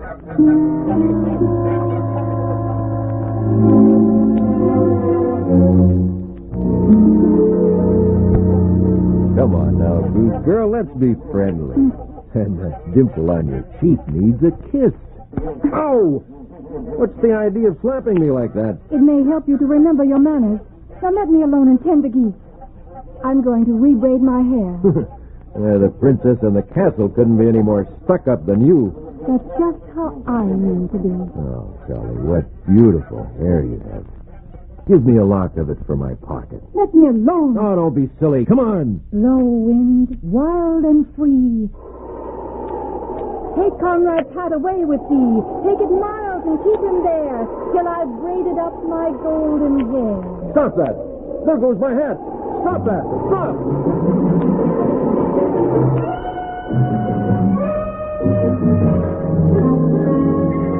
Shall I open the gate, Conrad? Yes, I'll drive them through. Watch them now. Be sure to close the gate. Good morning, my poor dear Falada. You're keeping silent for her sake. If your mother knew, her heart would break. Oh, please, Falada, keep my seat. Protect my mother. Come on, Conrad, the gate is open. Conrad? You needn't yell. I'm right here, behind you. Oh, I thought you had gone on. I know you did. What's more, I heard what you said. And I heard that horse answer you. You're a witch. That's what you are. You called to the wind and it obeyed you. You talked to a dead horse and it answers you. And I'm going straight to the king and tell him what I know. No, please, Conrad, don't do that. I beg of you, please don't. You've changed your tune now, haven't you? Slap me, will you? Blow my hat away, will you? Well, now it's my turn. Wait till the king hears this. Oh, no. I'll get even with you now, my fine lady. Well, Conrad, you asked for an audience. Yes, sire. What have you to say?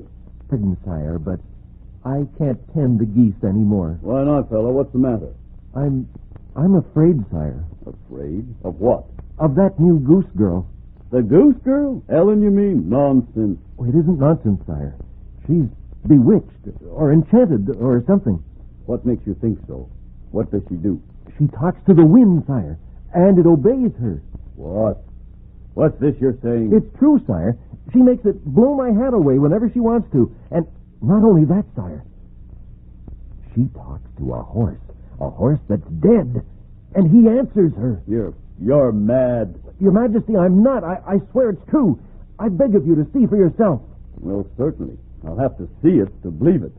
Be at the east gate at 7 a.m, sir. And you will know then I speak the truth. Woe be to you if you're not. Very well. I shall be there.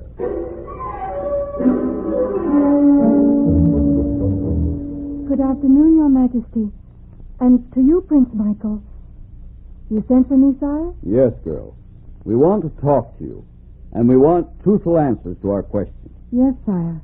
Now then, briefly, Ellen, I want you to tell Prince Michael and me just exactly who and what you are. I'm just the goose girl, sire. What else? Oh, nothing else, Prince Michael. Who is Falada? Falada, sire? I don't know what you mean. Then I'll tell you. Falada is the horse whose head is nailed over the eastern gate of the city. The one who talks with you. I myself heard him. Now then, how is it that he can speak to you? Oh, sire, I beg of you not to ask. It will mean my life and my mother. Oh, please do not ask that, sire. I have no wish to make you unhappy, but I must unravel this mystery.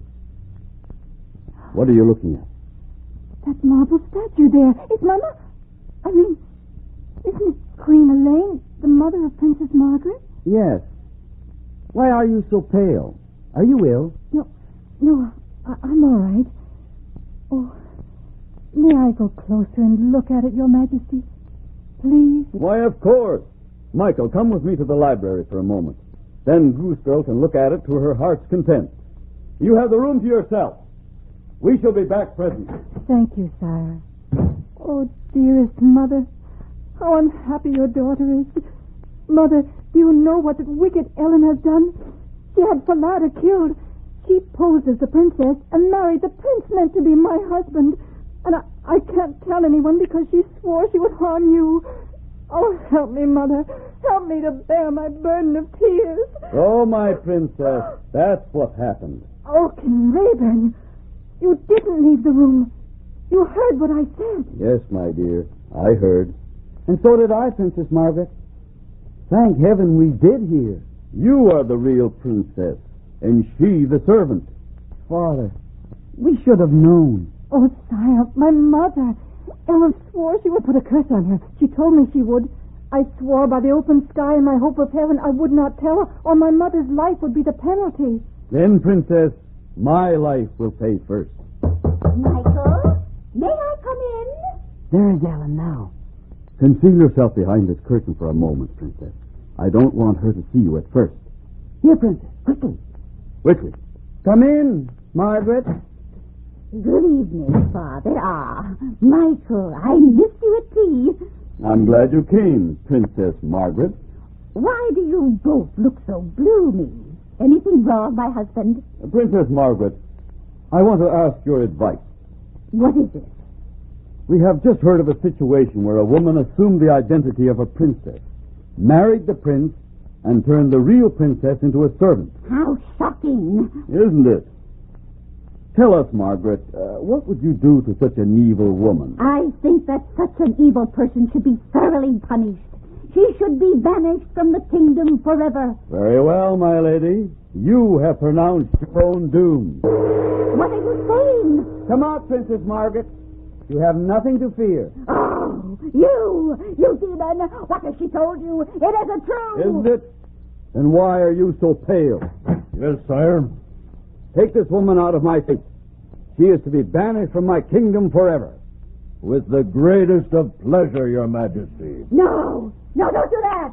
I didn't do it! She lied! No! Oh. And now, Princess, this false marriage will be annulled immediately. Will you then do me the honor to become my wife, as it was planned for us in the beginning? Prince Michael, you are just as my mother said you would be. I will be happy to be your wife.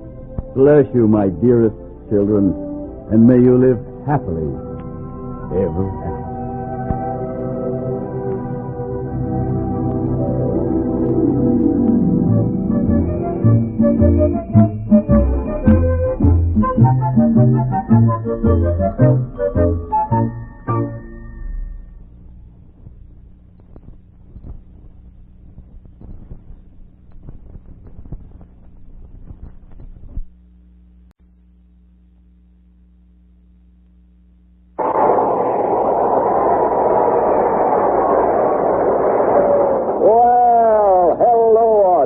What's on your mind? If you want Let's Pretend, you shall have Let's Pretend. Gwen, what's today's story? Oh, it's an exciting one, Uncle Bill, about an old meanie called the Yellow Dwarf. The Yellow Dwarf? Real mean? Oh, brother. Well, that's mean. How do we travel? Well, suppose we hear Betty Jane Tyler's suggestion. So how about touring off in a speedboat? All right, Betty Jane, a speedboat it is. 1, 2, 3. Okay, head straight across the lake for Let's Pretend. Turn left at the water weed for the Yellow Dwarf. Let's go!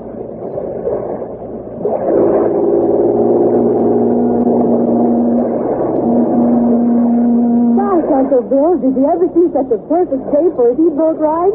Not a single ripple on the whole lake. Why, it's just as smooth as well, I was going to say smooth as glass. But I know you've got a better word than that, Uncle Bill. You bet I have, Sybil. Because super smoothness is my language, is pronounced cream of wheat.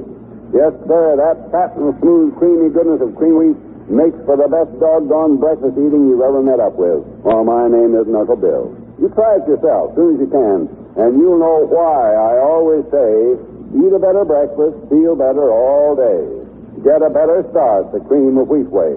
And sure to keep listening for our special Cream of Wheat game right after the first act of today's story. Be sure to telephone 985-KPFK.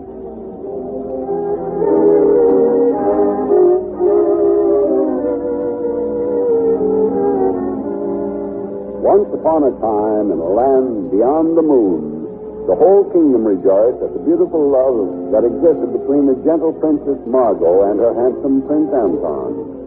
Time after time, they sought the Queen Mother's permission to marry, but she mysteriously begged them to postpone the marriage for one reason or another. While all the time she grew pale with anxiety and worry, she would not confide in anyone. Just now, we are in the underworld forest, where, at the foot of huge and twisted orange trees, if you listen, you will discover part of the cause of the Queen Mother's unhappiness. My goodness, Lopia. Keep your guardians quiet. How do you answer that line? Keep foolish mortals away from me. Quiet, Tony. Leo. Now, let's get to business, Yellow Dwarf. What do you want with the Queen of the Underworld? Our plans must be completed, Lopia. Oh, you mean about Princess Margot? Exactly. When I saved Margot's life as a child, the Queen Mother promised me then she'd never consent to her marriage without my permission. She dare not go back on her word.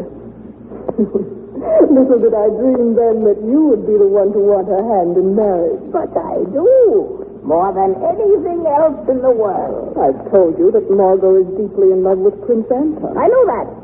That is why I want all the magic powers you possess to help me. Well, I promised to work with you. What's the hurry? Just this. My magic telescope informs me the Queen's Mother is about to come to you to ask your permission for Margot to marry Anton. This is our chance. We must work quickly. Brave Queen to venture over the borderland of the underworld just to make her daughter happy. Does she know the magic formula for the cakes that pacify my lions here? Quiet. Yes, she knows it. But much good it will do her. I want you to direct her path here to the foot of the orange tree. Then see that she falls asleep. From then on, I think I can manage. But be ready to let the lions loose when I give you this signal. I understand, and will not fail you, Yellow Dwarf. Call me when you need me. I'll be in my cabin waiting. Leo! Tony! Come!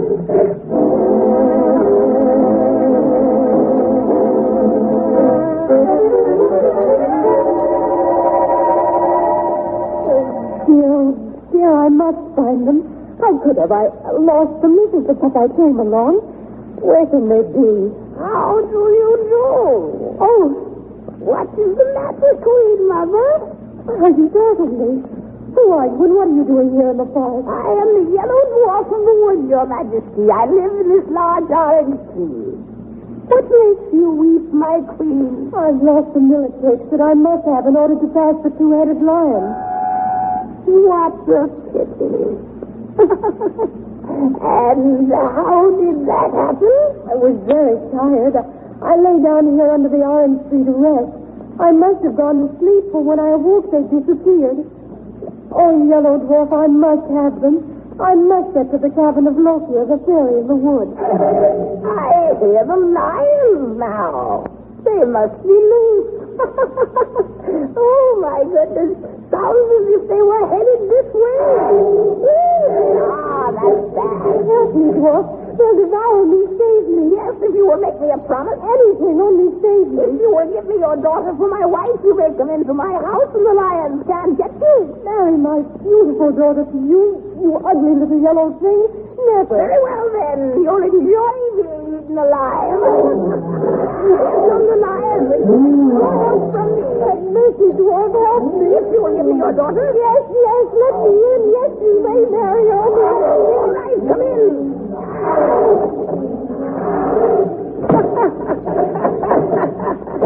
Well, you got in just in time. The lions are clawing at the door. Oh, horrible. What terrible beasts they are. You saved me, but what have I promised? My lovely Margot. Oh, Yellow Dwarf, you didn't mean it. You wouldn't ask the princess to live here. Not every princess, but Margot, yes. I've been in love with her for a long time. You promised, you know, and the Queen's word is the law of the land. Don't be unhappy. It's really quite nice here. Open that door in the orange tree, the other one. There. You see, here is where she will live with me. That slimy pool in the yard is our drinking water. Oh. What do you eat? We live on toast and molded bread mostly, and I will always be my jolly handsome self. Oh, she'll be very happy here with me. Oh, poor Margot. A princess living in a filthy hovel like this. Let the lions come in, Yellow Dwarf. Let them come in. Oh, I can't stand it. Everything is going black. I think I'm changing. Oh, you are, my lady. Now, if I promise to both Loki and me, let's see what our next move will be. All right, my queen, back you go to the castle on the wings of my solid bat to tell them the good news.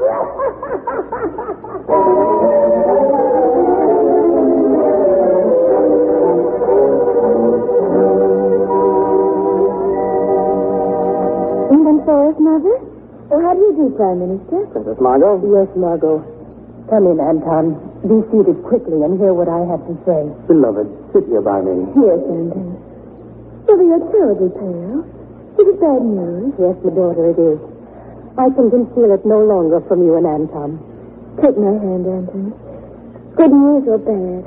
With you beside me, I can bear it. Margot, when you were a tiny baby, you became terribly ill. The court doctors could do nothing, so in fear and trembling, I went to Lokia, the fairy in the wood, to ask her help. She made me promise that if she healed you, I would never permit you to marry unless she gave her consent. Is that the reason you've not allowed Anthony and me to marry? And only that. At first, I suspected nothing. At that time, she was known for her good deeds as well as her bad ones. When I saw the great love that Anton and you have for one another, I went to her to seek her consent. Oh, madam, that is why you braved that journey to the underworld. Yes, Minister. Little did I know then that she had joined forces with the horrible yellow dwarf of the woods. Slimy, filthy creature. Together they stole the magic millet seeds I had for the two-headed lion, then released them. In my terror, I begged the yellow dwarf to save me. He made me promise something. I didn't realize fully what I was saying until the door closed on the roaring two-headed beast. Then it came to me. And the promise, Your Majesty? That I would give Margot to him for his bride. Margot? Your Majesty? Then it was too late. I hurled myself against the doors to get out, but the dwarf held me. Then I fainted. When I came to, I was here in my own suite. That's my story. Now, and this is why I've sent for you, Prime Minister, to advise us. I feel we have but one chance to defeat these two evil people. True love, such as yours, Anton, and yours, Margot, cannot die. You may suffer, sacrifice, but it will survive. Here is my hand. I suggest that you two be married immediately. That is why the bishop is waiting. Yes, Minister. My hope is that once Anton and Margot are married, perhaps the spell will be broken. But it might not. And these two must know the full fact and face the dreadful things that may happen if it doesn't succeed. I would risk anything in the world rather than lose my beloved. Whatever evils lie ahead, none could terrify me more than never seeing Anton again. Well spoken. Your Majesty, I think it's worth the chance. Then there isn't a moment to lose. Prime Minister, ask the bishop to make ready. Margot and Anton be in the chapel in 10 minutes. Once you're married, we may be able to withstand their evil plans.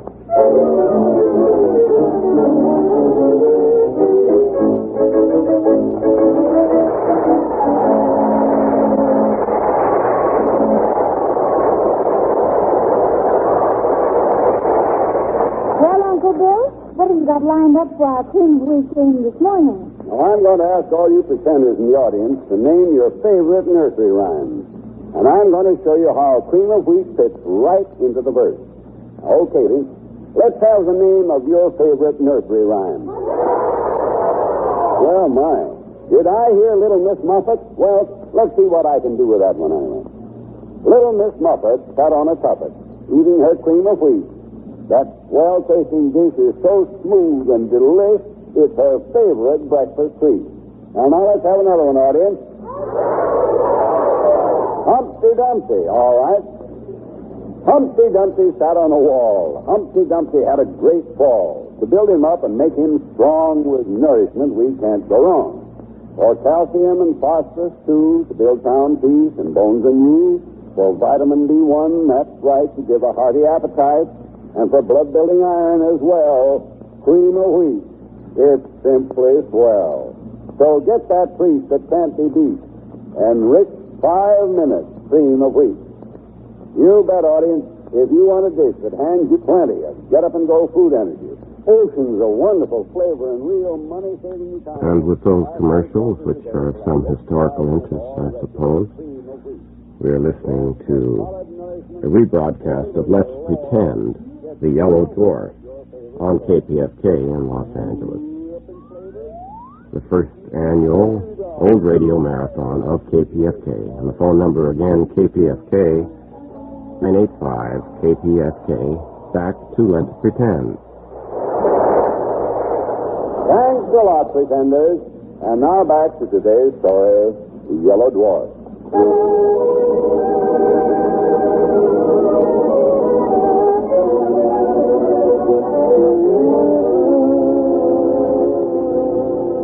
Aided by the wicked Lothia, queen of the underworld, the Yellow Dwarf, the queen mother, into promising him her daughter Margot's hand in marriage. Then, realizing the tragedy that would result if Margot were to be separated from her true love, Anton, the queen mother holds a council. It is decided that the one chance they have to protect Margot is to arrange her marriage to Anton immediately. We find them now in the chapel as the hastily arranged wedding begins.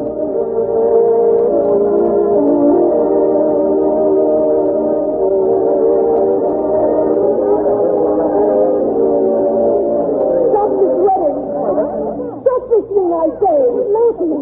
She's come. I'm near as heaven help us now. Stanton, what did you do? No, Queen Beatrice. Thought you'd cheat the Yellow Dwarf, did you? Thought you could break your promise to me, did you? Well, you can't. No power is stronger than mine. Madam, what do you intend to do? I've come for the Princess Margot.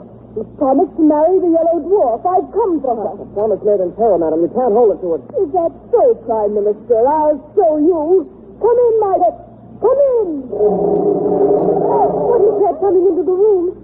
Dragons. Two of them. Better not wait to see what's in the box they carry, my friend. My good saint to help us. Come, Anton. Hand over the princess. My dragon's growing patient. Come. Never. I'll fight the whole world to keep my bride to be.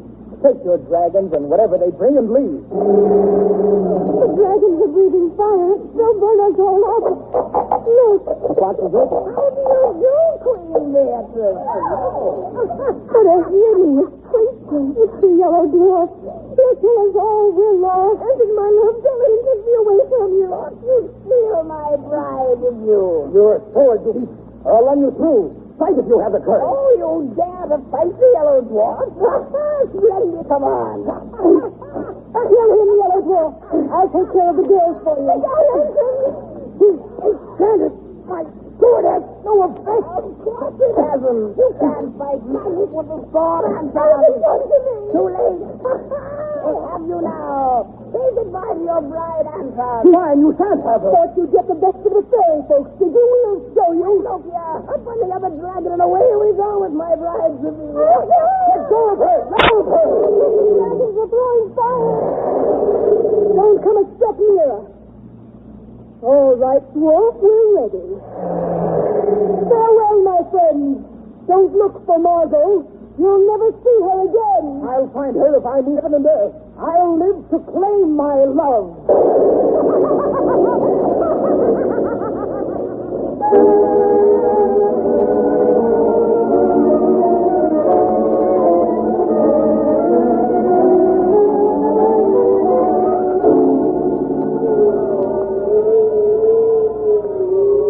Oh, winds in the trees. Do you know where my love is?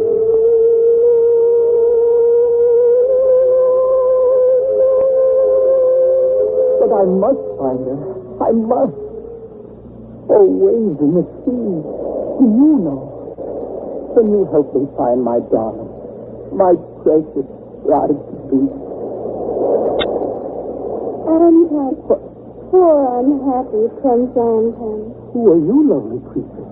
A mermaid who lost her true love as you have done.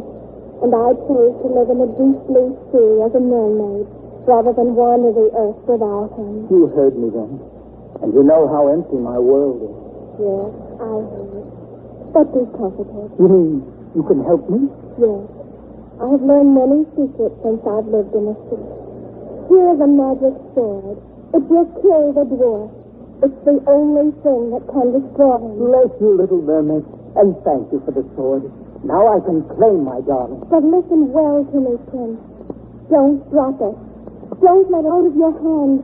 All the magic in the earth, sea, and sky can't save you. Remember. I will remember. Now tell me, where is my love? Straight as the crow flies to the north, past Wind Cavern, up the mountains, slay the dragons you will meet there with your magic sword. Open the iron slab and descend the steps. There you will find your bride. I go. Eternal gratitude to you, little mermaid. Don't drop the sword. Don't drop the sword.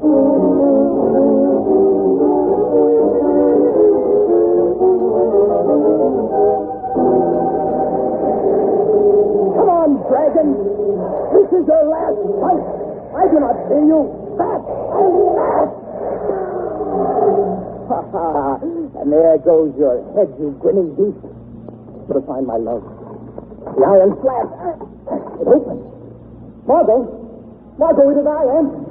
Where are you? Margot! I knew it. I knew you'd find me. Oh, my precious. My only love. Oh, my prince. Now what do you do, my pretty? My sword. I've lost it. And with it your life, my prince. You're in my power now. Say your prayers. Auntie, what can we do? Kill me if you will, please. But her go. To be with him forever, I'd rather die. Kill me now. Well, princess, you have pronounced your own doom. Take me in your arms, Auntie. I'm not afraid. True love like ours can never die. We will meet again. I love you, Margot. And I love you, my prince. Then do what you will, Yellow Dwarf. We are ready. So be it. No one lives who tries to fight the Yellow Dwarf.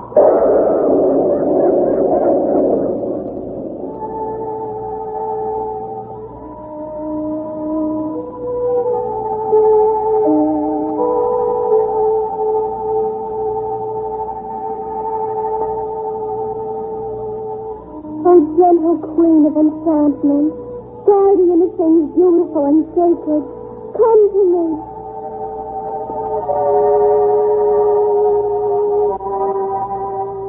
I come, little mermaid. What do you want of me? Grant a lonely mermaid her dearest wish. Take these two dear people, Anton and Margot, guide them and let them live again. Can you do this for me, O Queen? Unselfish little mermaid, it shall be as you wish. I shall transform them into two tall trees that will tower above the world, spreading a cool and refreshing shade for other loves to know and enjoy. And then, with their branches locked in embrace, they shall stand together, side by side. It is done. And will their spell ever be broken, Queen of Enchantment? In a little while, daughter. When the yellow dress is gone and they are safe, I will reward true and sacred love with life and happiness. Do they know, my Queen? See them now as trees. Can they understand that all will be well? Yes, daughter. While their bodies are changed into trees for the time being, their souls live and speak to each other. Listen. Forever and forever, I shall love you, Margot. Until eternity, my Anton, I am yours. And very soon, they shall live happily ever after.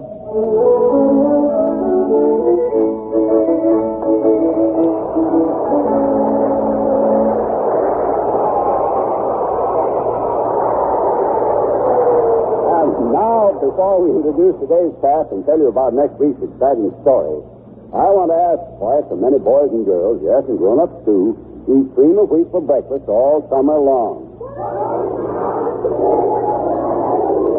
Right, yes. One hot dish with every meal is a mighty good summertime rule. It helps you get more fun out of eating.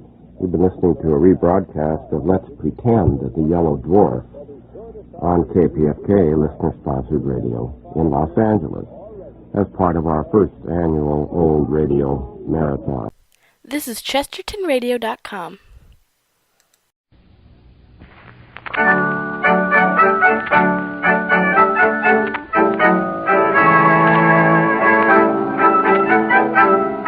The Columbia Broadcasting System presents Nyla Mack's Let's Pretender.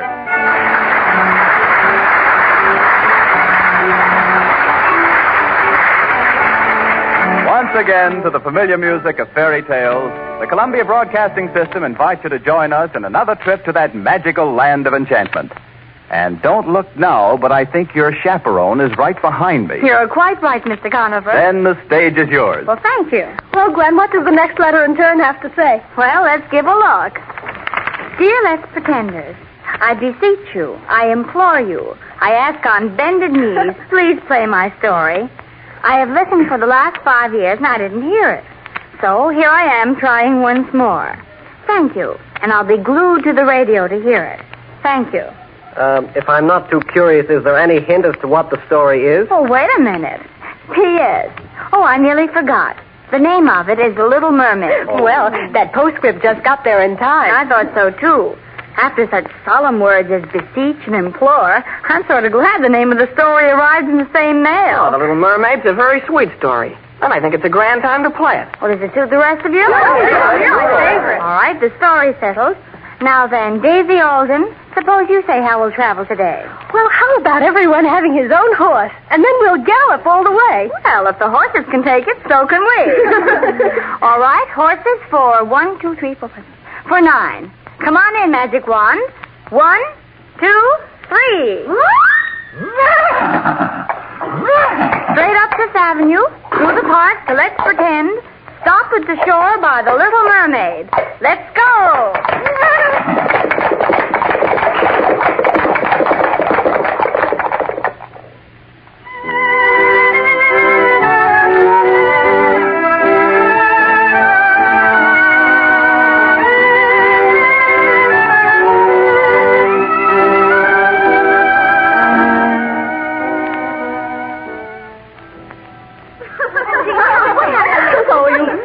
Mermaids with your curiosity for the mortal world and its people. But, Grandmother, when you were 15, I'm sure that you were just as anxious to make your first trip to the mortal world as any of us. Of course she was. Undine, tell us what else you saw at the top of the sea.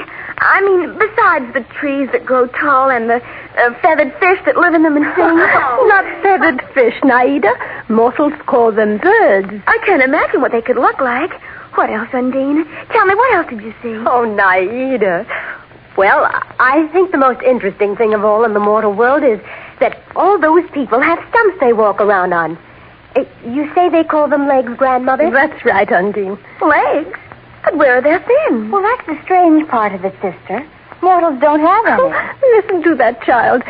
Naida, don't you know that mortals don't live in the water? They can only stay under a very short time, and then they would die. They walk everywhere they go. That's the greatest difference between the mortals and we mer people. Oh, it's so exciting. I can hardly wait for the time when I'm 15 and can put on my pearl crown and swim to the top of the sea. Well, it will be a little time yet, my pet. And until you do, I think you'd better content yourself in your garden. Your little ebony statue can be your company. Oh, I love my beautiful ebony statue. I talk to him by the hour. How do you suppose that statue ever came down to the bottom of the sea, Grandmother? Oh, probably a ship was wrecked and sank, and then the heavy statue sank way down through the moss and settled in her garden. I think it was made for some mortal prince, most likely. A mortal prince, Grandmother? Oh, will I see them when I'm 15 and can go to the top of the sea? Naida, you ask questions all day long. You'd better run and play in your coral garden. Look out, daughters. The whales and the sharks are fighting again. Look at the solid black shadow the whales make, Grandmother. Yes, they're out in full force. Better go inside the castle until their conflict is over. Come Come along, Naida. Will you tell me about how the princes live in their castles that reach to the sky, and what they do and what they eat? Oh, what a questioner. Yes, I'll tell you. Only come along now. Come, girl.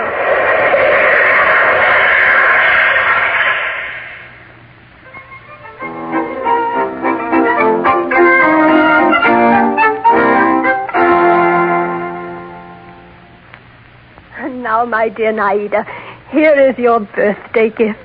Your crown of pearls. Oh, it's lovely, Grandmother. Just lovely. And so our baby is 15 today. And isn't she pretty, sister? Oh, she's yes, beautiful. And now, Grandmother, is it time for us to swim to the top of the sea? Yes, Naida. Undine, are you ready to go with us? Yes, Grandmother. Oh, wait, Naida. You must have 8 oysters clinging to your train. But they'll hurt me. Nonsense. One must endure a little pain for looks. You must wear them. Every princess mermaid does. Why, I have worn 16 of them day and night ever since I became queen. You're going to have your hands full today, Undine. I know it, Lolita. Watch her, Undine. Don't let her swim out of your sight. I won't, Grandmother. Oh, be back in time for the goldfish pageant in your honor, Naida. I will, Lolita. Goodbye, my princesses. Up you go to the mortal world. Goodbye. Come, Undine. Here we go.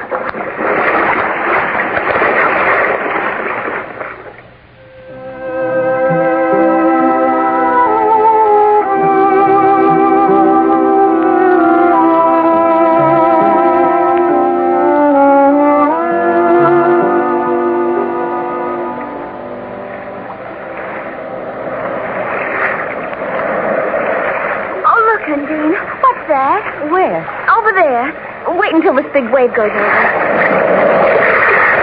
There. See it? Oh, that's the ship like Grandmother was telling you about. Listen, you can hear mortal sounds coming from it. Oh, how thrilling. I'll see my first mortal. Let's swim over to it and look into the windows, Undine. Well, if you promise not to go too close. You know, no mortal must look upon a mermaid. Why? Because it could only lead to disaster. I don't see just why. Because, well, just suppose you fell in love with a mortal. You could not live on the earth. They cannot live in the water. Don't you see what would happen? Yes, I guess I do. But let's go over to the ship anyhow. Come on. Do you hear what they're saying? Listen. Long live the prince! Long live the prince! Dear friends, this is indeed a royal birthday party. That's the prince talking, Undine. And it's his birthday, too. Oh, how lovely. That makes us acquainted, doesn't it? Of course not. Listen. You've taken me quite by surprise. And it makes the birthday party all the nicer. And I'm more than happy to welcome you on board. Do make yourselves comfortable. My entire staff is at your command. Come, bring in the dancing girls. Let's have music and gaiety. Come. Oh, it's a real party on the ship, Undine. Oh, lift me up on your shoulder so I can see better. Please do. No, Naida. It's time to swim on. Remember, we're to see but not be seen by mortals. Oh, please, let me watch the handsome prince a moment more. Undine, look. What is it? Why are you so excited? Undine, don't you see the resemblance? To whom? What are you talking about? The prince in there and the little ebony statue in my garden. You're right, Naida. It must be a statue of this very prince. Then that makes us acquainted, doesn't it? I'll go right in and tell him about it. Naida, you can't go in there. Don't you see how different they are from you? I only see that the prince is the handsomest being in all the world. And I shall love him and no other as long as I live. Naida, what are you saying? It's true. I knew that someday my statue would come to life. And there he is. I love him with all my heart, Undine. Stop that foolish talk instantly and let's go home. Come. You may go if you want to. But I shall stay here and watch my love. Naida, I forbid you to let your childish fancy wander like this. Now come. Besides, there's a storm coming. The sky is black. Come along. If there's a storm coming, perhaps my prince will be in danger. I shall stay here. He's mortal. He can't live under the water. You said so yourself. Foolish child. I'm going. The storm is breaking. You will be sorry for this. Mark my words. Goodbye. All hands on deck. Another man to the wheel. Cut those lines. Aye, aye, Tom. Hold to the rail, friends. Hold fast. Try not to be frightened.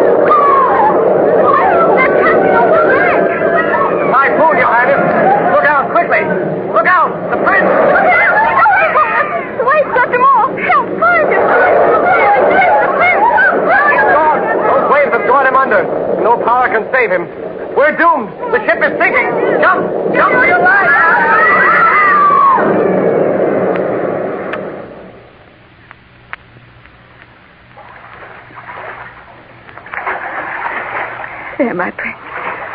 There. You're safe now. See? I have you on the shore. Oh, open your eyes. Your lips are so blue and cold. Oh, what do these mortals do to help each other? His heart is beating. But oh, so faintly. Oh, my beloved. Oh, he's alive. Open your eyes, my prince. Hello. Hello. Oh, thank heaven. Some mortal is coming to your aid, my dearest. They mustn't see me. Why can't you speak to me? If only I could take you to my castle under the sea. But Grandmother says mortals can't live there. Farewell. I leave my heart with you. Goodbye, beloved. Goodbye.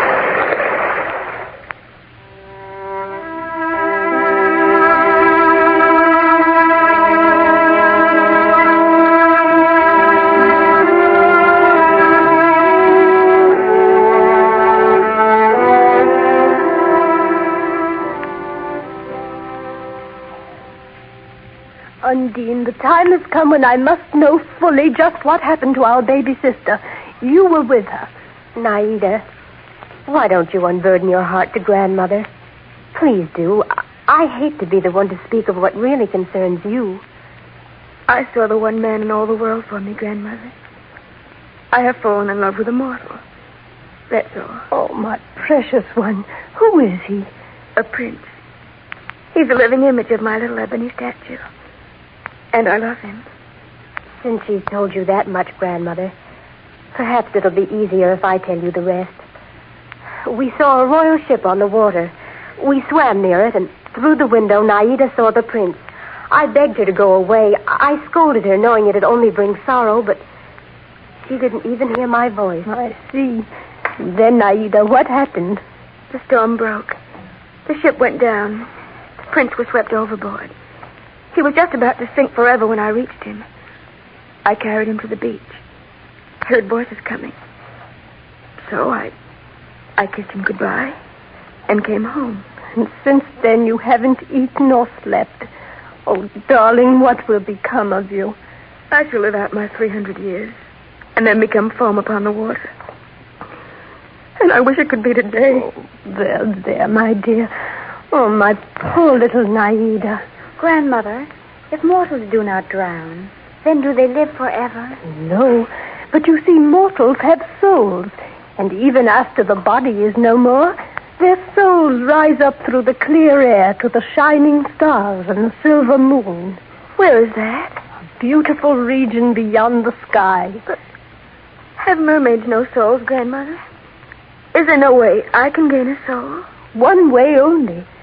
If a man should love you so dearly that he forsook family, friends, everyone for you, if he took your hand in his, and before the holy man promised to be true to you forever, then his soul would divide itself, and part would become you, which he would cherish and guard all his life as a part of him.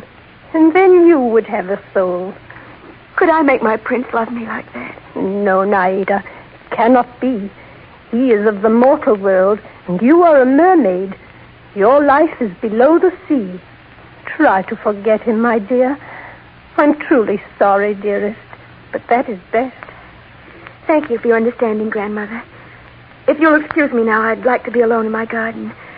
I have a plan. I want to think about it. Please let me go. Alone.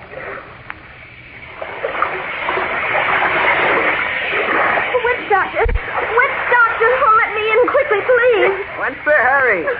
What's the matter? Your octopus slave is holding me. Oh, he's funning me. Please. Stop it. Dad, it's all right. Let her go. Dad, let her go, I say.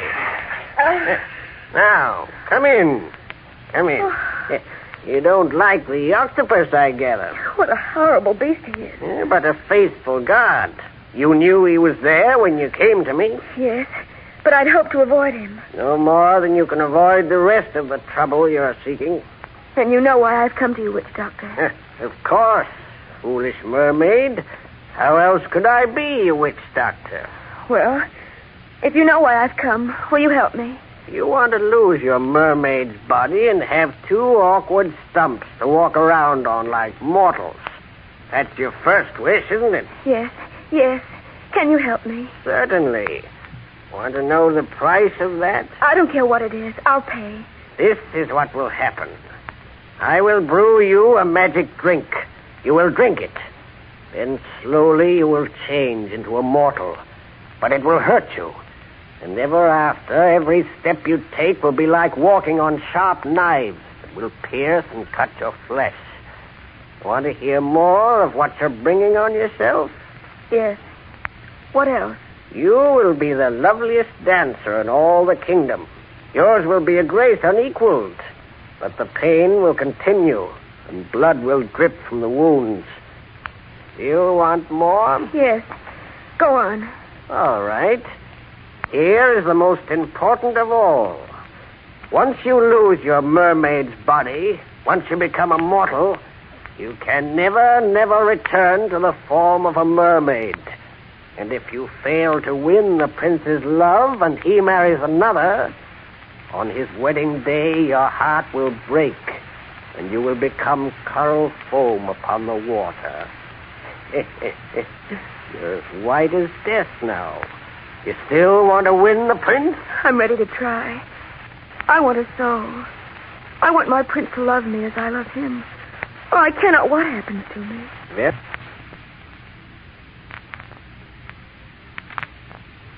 Very well, then. I charge for this, too. Know my price? No. What is it? You have the loveliest voice in all the Sea Kingdom. I want that. You must leave that here with me. But how can I hope to win the love of my prince without a voice to tell him how I adore him? You have eyes, haven't you? You have arms. You will dance. You can make him understand through these, can't you? I don't know. I can try. It's your only chance. For that's my price. Very well, then.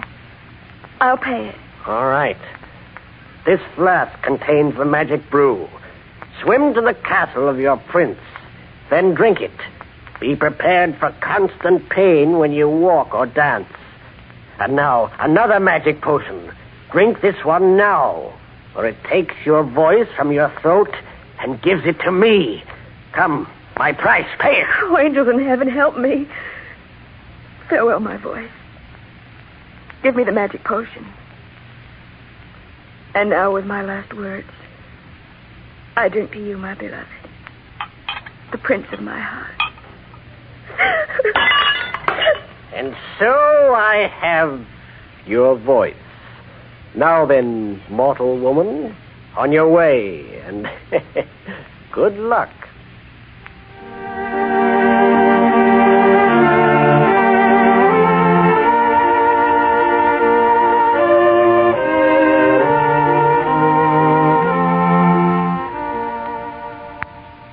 May I come in, Your Highness? Oh, yes. What is it, Lord Worth? Most unusual discovery, sire. This lovely little maiden. Oh, look. What a beautiful little creature she is. What exquisite coloring. Wherever did you find her? On the shore, sire. Just by the marble steps leading down into the water. Come here, little lady. Who are you? Oh, now, don't be afraid. Tell me. We could get nothing from her, Your Highness. She won't speak. What a pity. However, her eyes say a great deal. And until we find out more about her, we must look after her. Well, little lady, would you like to live here at the castle? You would? Oh, you're a very dear little person. I shall call you my fawn with the sea blue eyes. Would you like that? All right. Lord Worth, give orders to clothe this little lady in the finest robes. See that she has every comfort. Perhaps when she feels less shy, she will tell us who she is and where she comes from. Yes, sire. May I join you? Oh, Princess Helen, come in. See the new addition to our castle. What a perfectly lovely creature, Prince. Who is she? Where does she come from? Lord Worth found her on the shore. We don't know who she is. Oh, she is lovely. Welcome, my dear. What beautiful eyes. And yet, how sad. It almost makes me weep to see them. What is your name, dear? She won't speak, Princess Helen. Oh, but she can smile, can't you? Oh, of course she can. Look, perhaps she can dance. You can? Excellent. Music. Come, little lady, dance for us.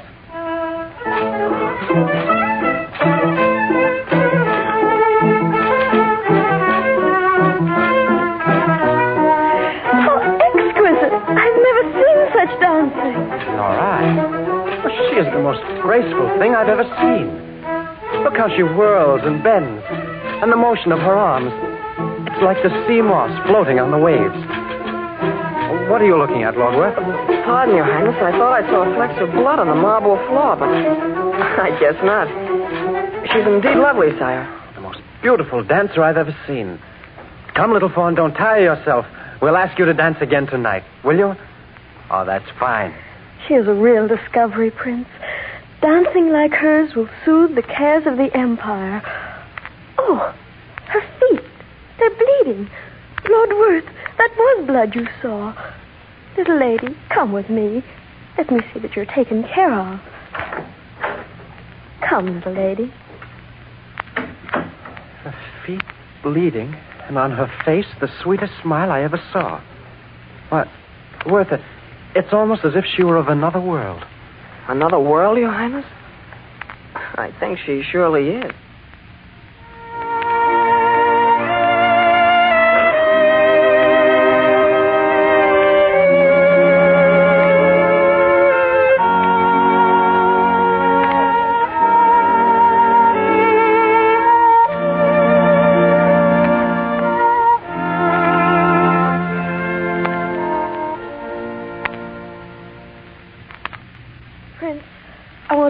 To you. Oh, certainly, Helen. Please be seated.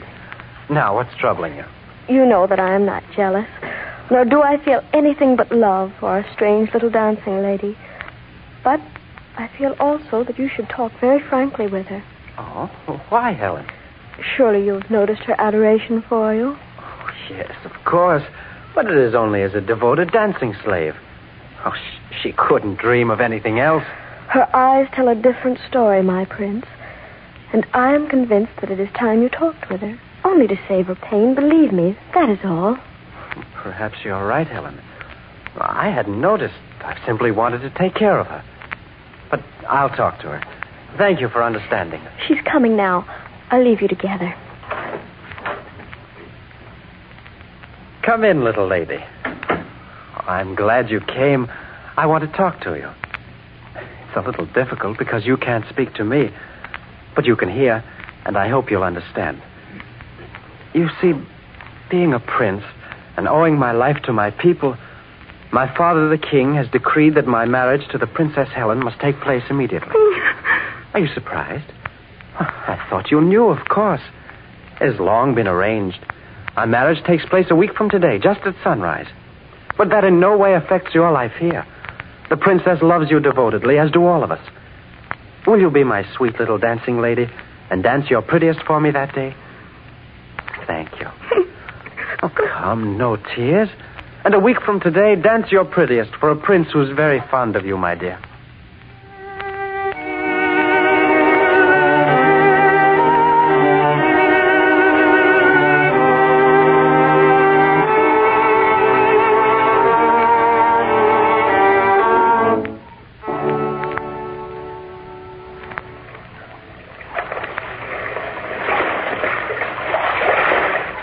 Lolita, there's Naida.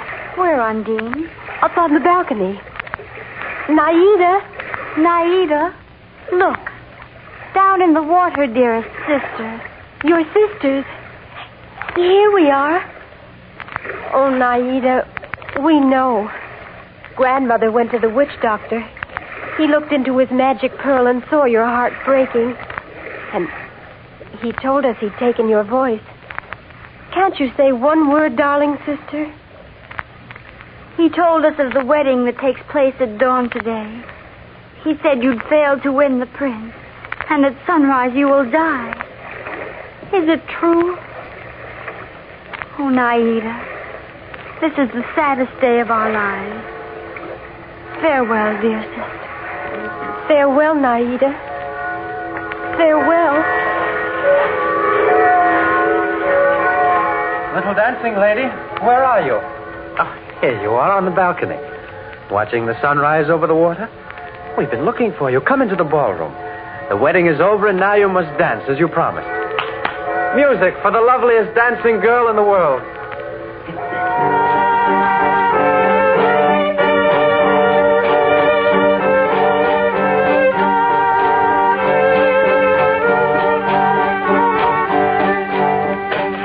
She's dancing more beautifully today than ever before. What is it? Little dancing lady. Worth, come here quickly. What is it? Help me lift her to the couch. All right, sire. Oh, has she fainted? Her eyes. Worth. Is she? Prince, ladies and gentlemen, our sweet little dancing lady is dead. Oh, poor little lady. God rest her gentle soul.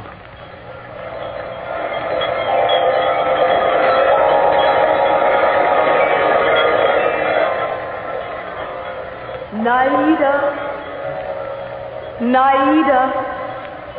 Come, Naida. Open your eyes, little one. Arise, Naida. Where am I? Once more I can speak. And there's no pain. No pain at all. To whom have I come? To the land beyond the sky and the stars, Naida. Welcome. Who are you? We are known as the daughters of the air. Through good deeds we gain our souls. Your happiness is yet to be. How, daughter of the air?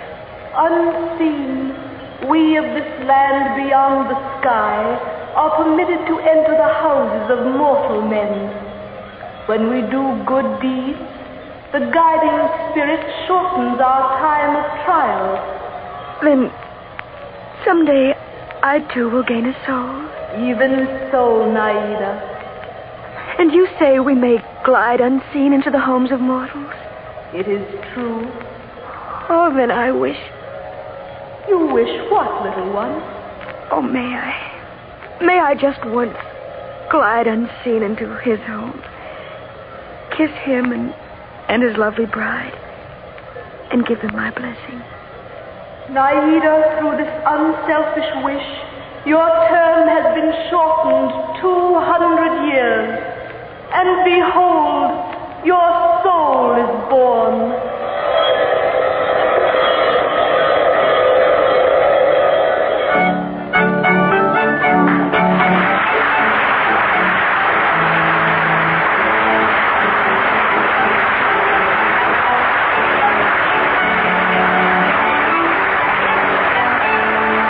Another episode in Let's Pretend, and the story of the Little Mermaid has come true. Was it your favorite story? If not, write us and we'll try to make it come true. Would you like to see the broadcast? Then write for passes. Address all mail to Let's Pretend, Columbia Broadcasting System, New York City. The cast for today included Naida, the Little Mermaid, Patricia Ryan, Undine, her sister, Sybil Trent, Lolita, Gwen Davies, the Sea Grandmother, Daisy Alden, the Prince, Albert Alley, the Witch Doctor, Arthur Anderson, Lord Worth, Jack Grimes, Princess Helen, Adelaide Bishop, the Daughter of the Air, Miriam Wolfe, and studio technician for Let's Pretend, Fred Hendrickson. These stories are dramatized and produced under the direction of Nyla Mack.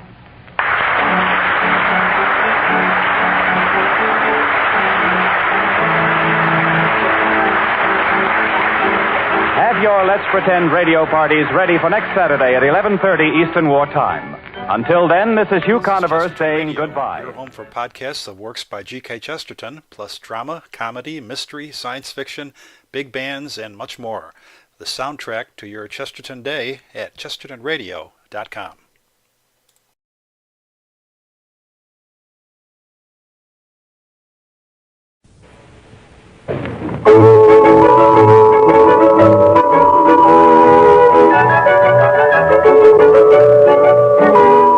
Cream of wheat is so good to eat, yet we have it every day. We sing this song, it will make us strong, and it makes us shout, hooray! It's good for growing babies and grown-ups too to eat. For all the family's breakfast, you You can't beat cream of wheat. Cream of Wheat, the great American family cereal, presents Let's Pretend.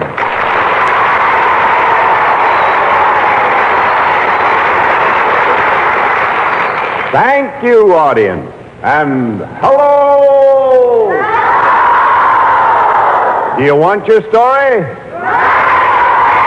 Well, That right away means business. what is today's story, Sybil? One that's a lot of fun, Uncle Bill.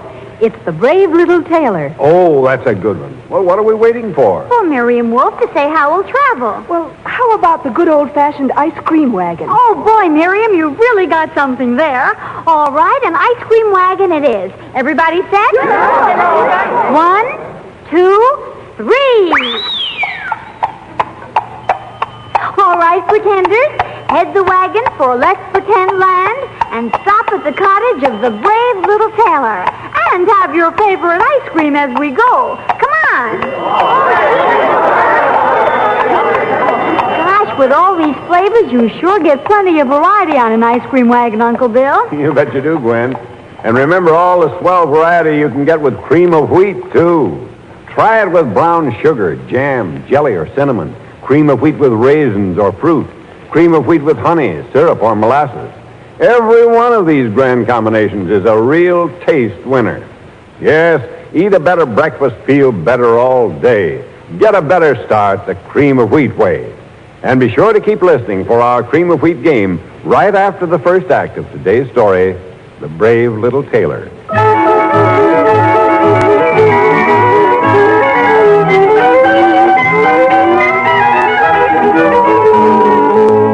Once upon a time, in a distant land beyond the mountains of marble, giants stalked the forest, keeping all the people in constant fear of their lives. Among the people lived a good-natured little tailor with his devoted mother. Our story begins in the workroom of their neat and cozy cottage. Hello there. Hello, Mother. Still at that sewing machine, brave little tailor? Why do you call me that, little Mother? Because you are. You bend over that sewing machine day after day and never go anywhere. And I don't like it, son.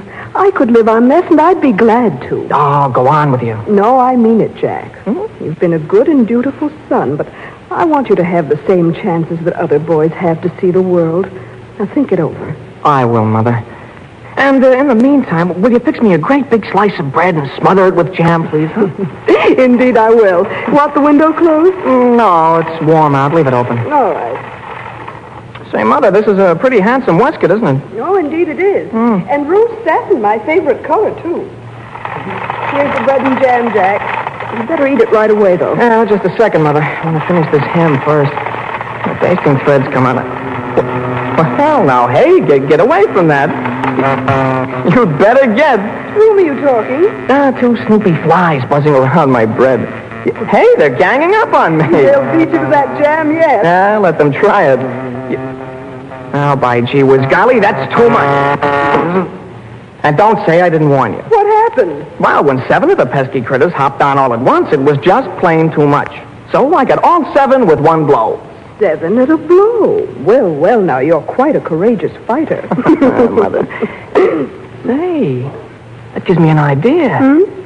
Here, take your scissors. My scissors? Now, do you see the sign? Yes. Well, look, cut out the word blow. Blow? And then, look, here's the word one. I see it, Jack. But No, wait a minute.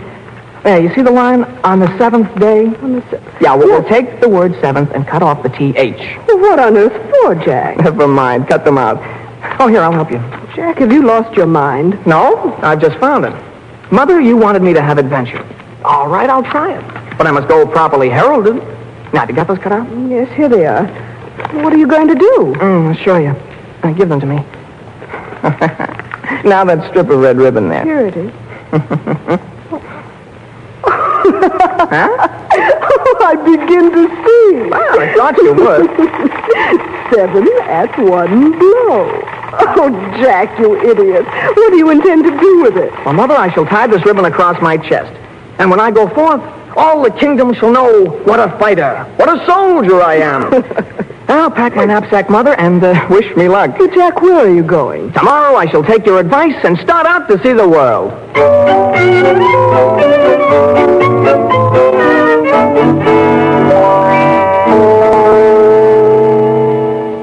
And so I come to a castle. Wonder what adventures wait for me. A handsome castle, this. I think perhaps if I go inside the garden, I may hear something that will interest me. Well, no sooner said than done, my boy. Now then, with my badge of honor for all to see, I'll pretend to be asleep and bide my time.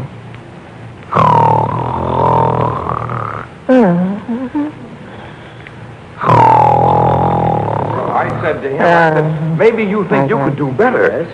Hello, who have we here? Hey, there, read this. 7 at one blow. My word, here is a man. What do we do? Well, he can't sleep here, but we'd better be careful how we handle this gentleman. One who kills 7 at a time could be difficult. Well, soldier, what do you do here instead of guarding the entrance to the castle? Your pardon, Prime Minister, but we just stumbled across this gentleman, and we were at a loss to know what to do. Why at a loss? What do we generally do with intruders? Throw him in the dungeon and... What does this say? 7 at one blow. What do we do with him, sire? We wake him very gently. I beg your pardon. Good afternoon, Prime Minister. Oh, good afternoon, Princess Germaine. My goodness, you look disturbed. Anything wrong? Pardon me, Your Highness, but it is a man asleep. Oh, let me see him. 7 at one blow. My goodness, he must be very dangerous as well as good-looking. That is to say, isn't he? Let's wake him up, Prime Minister. Perhaps you could do it more gently than we. But be careful, Princess. 7 at one blow would be unfortunate. How do you do, sir? I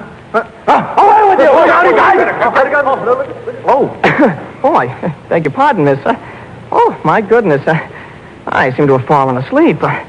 I hope I didn't inconvenience anyone. No, not at all, sir, not at all. Prime Minister Germaine, are you holding a conference? Oh, Your Majesty, I didn't see you coming. Hello, Father. Pardon me, did I hear you say, Your Majesty? Where in the world am I? I was about to say, sir, His Majesty the King. What is your name, if I may inquire? My name is Jack. Jack, Taylor, Your Majesty. Her Royal Highness, the Princess Germaine. Mademoiselle. 7 at one blow. Well, Mr. Taylor, I'm profoundly impressed. You must be quite a fighter. Oh, well, I can take care of myself, I guess. Prime Minister, yes, sire. Here is a man our court needs. I was thinking that too, sire. Mr. Taylor, sir? Are you free, sir, to serve under the banner of His Majesty the King? I do hope you are. If you were here, I should feel so secure from our enemies. Oh, Princess, you have no enemies? Nicely said, Mr. Taylor. But we have. Say you'll remain here and be a soldier of the King. I could refuse you nothing. Your Majesty, I shall be most happy. From this moment, sire, at your service.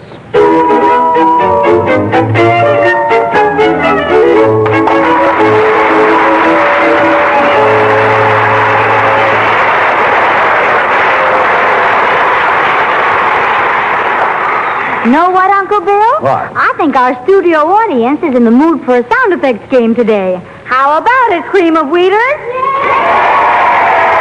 Well, Gwen, I guess that makes it unanimous. Okay, I tell the story, audience, and when I give the signal, you help out with the sound effects. Now, here goes. This is the story of Lazy Louie, the slowest, shufflingest, laziest boy in the neighborhood. He'd lie in bed on nice summer mornings and listen to his friends outside calling him out to play, like this. But rather than get up, he'd just stay in bed and sleep, like this.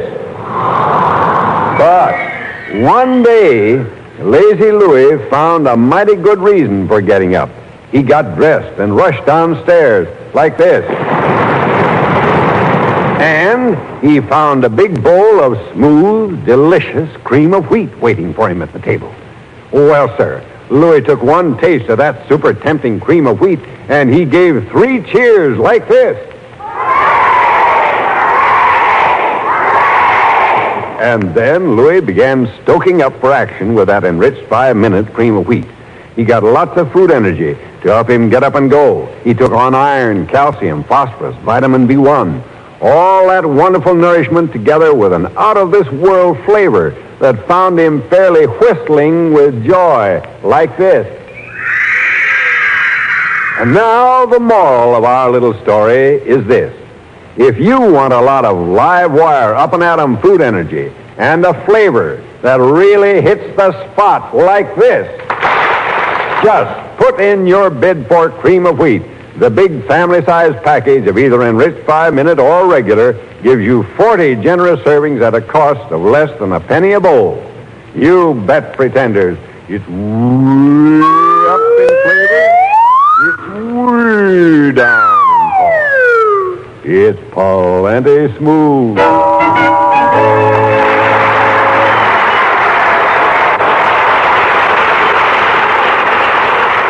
Thanks a lot, audience. And now back to our story of the brave little tailor.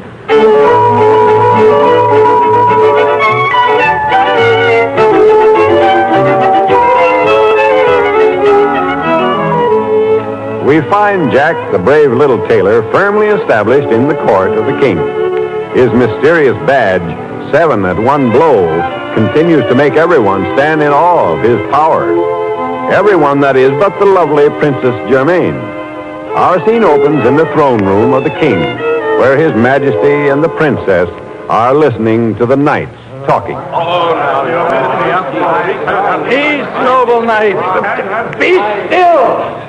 You'll drive me mad with your incessant talking. But your majesty... Silence! We'll take you one at a time.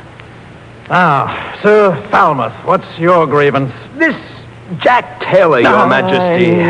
I knew it. That man arrived at this court 6 months ago, and I haven't had one day's quiet since. All right, what's he done to you, Falmouth? What hasn't he done, your majesty? Well, the first thing on the list, then. Out with it. He bullies us, your majesty. Well, why do you let him?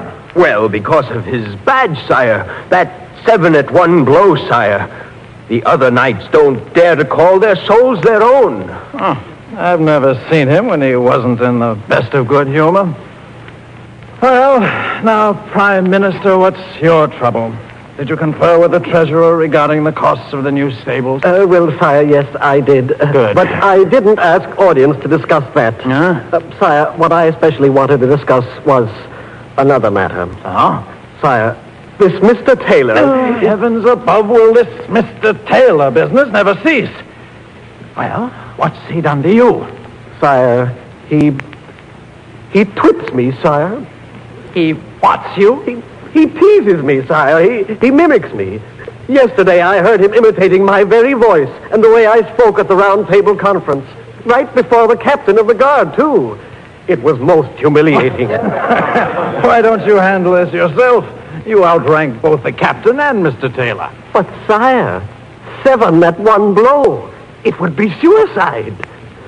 And then, sire, the princess, who used to be my daily companion in walks and at tea. I realize that I haven't asked you to tea, Prime Minister. But the fact is, I'm simply too busy these days with my daily lessons. Lessons? What are you studying, Germaine? How to kill 7 at one blow. What? Merciful heavens. Is he turning the princess into a bloodthirsty pirate? Prime Minister, I'll tend to your grievance later. Just now, excuse me, please. But, sir... all of you. I must speak to the princess alone. Oh, certainly. My goodness, imagine 7 at one blow. This thing is terrible. Now then, what in the world did you mean? Father, I'm very much in love with Jack. I've told you so before. A common tailor. He isn't common. Besides, tailoring is an honest trade. And no matter what he is, he's a fine man. I love him. And we want to be married. Married? Married to a man who kills 7 men at one blow and who's now teaching you wholesale slaughter? Father, it's not as bad as it sounds. I don't know how it could be worse. Oh, good morning, Your Highness. Hello, my dearest. Have you told your father about me? Has she told her father about you? The whole world has told her father about you. Well, I'll be fair. But you must prove your worth. Gladly, sire. For the hand of my princess, anything. Well, what would you have me do? Our kingdom has been terrorized by the Copper Giant and his brother Hans long enough. Mm-hmm. If you're bent on killing 7 at one blow, suppose you tackle those 2. If you do away with them and rid our country of their evil deeds, then I shall consent to your marriage with my daughter. But, Father, that means terrible danger. Jack against those 2 huge giants? Copper Giant and his brother Hans, eh? Do you know them? Well, I know of the many wicked things they've done. Yes, I'll be very glad to settle the score with them. They should be done away with. But for Jack to risk his life... Oh, dearest, think no more about it. After all, didn't I kill 7 at one blow? What's a couple of giants to me? Very well, my high cockalorum. Tomorrow we shall see just how much of a man you are. Oh, certainly, sire. Germaine, will you go with me? I'd be delighted Indeed you won't, Germaine. I'll not have you risking your life like this. Will I be in danger, Jack? Oh, with me by your side? Oh, never. You see, Father, how simple it is. Well, something simple, but I'm not sure what it is.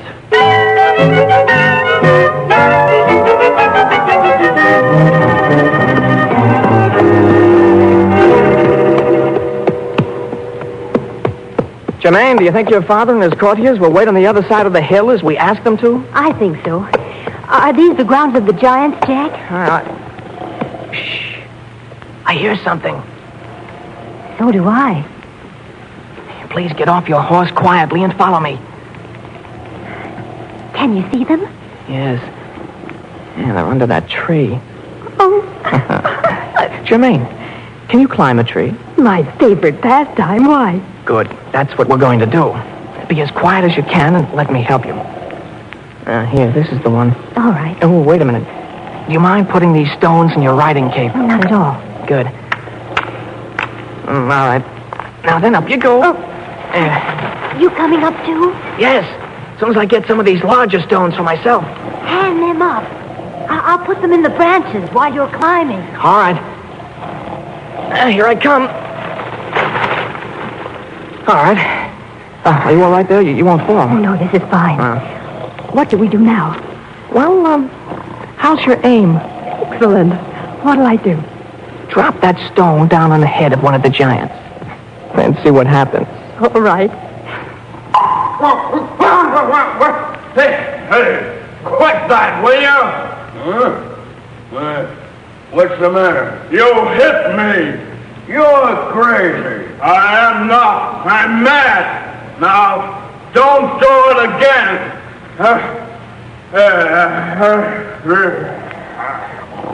Throw one on the other giant now. Hey! What's the matter with you? Oh, be quiet, will you? Quiet! Either quit smacking me on the head or go someplace else to sleep. Oh, go run around the block. Now for a bigger and better rock. I'll get a good hold on the tree, and then I'll let him have it. Well, now, by all the cross I had them christen them, that's enough! Oh! How do you like that, fatso? I'll show you how I like it, blubber push! Oh! Big shoe! When I wrap this tree around your neck! Oh! How do you like that? Oh! And that! Oh! And have some of that! And you can use this one for an earring! Yeah, well, hey! Well, they've rolled over the cliff and dropped on those stones below. Jack, the giants have killed each other. They're both dead as doornails. Isn't that too bad? Now then to call your father. Father! Your Highness! Father! Oh, wait till he sees this. Here, let me help you down out of the tree. That's better. Yes, sir, I'm coming. Coming, Germaine! Hurry, find me. Yes, sire, I'm hurrying. Here, Father! Germain, are you all right? Where are the giants? In the chasm below us, sire. In the... Oh, by my sword, they're both dead. Quite, sire. Quite. You killed them, Jack? Well, you see them, sire. Who would have believed it? Why, I would. Now will you consent to our marriage, Father? Oh, Your Majesty, do. I'll do my best to be worthy of her. I swear it. Well, you're a very brave man, Jack. But if you marry my daughter, you'll have to mend your brutal ways. You mustn't ever kill 7 men at one blow again. But, sire, I never did. Your crest says 7 at one blow. Ah, but, sire, they weren't men. Not men. Then what were they? Flies. Flies? Flies? Flies. But you said they annoyed you. Well, believe me, they did, Minister. They pounced on my bread and jam. Oh, it was most annoying. And that's all you ever killed? And you had everybody in the kingdom terrified of you? Well, sire, that's the way things happen sometimes. That's the best joke I ever heard. My daughter is safe with you, Jack. I gladly give my consent. Princess, at your service. Bless you, my children. Prime Minister. Yes, sire. 7 at one blow. Flies, Your Majesty. Flies.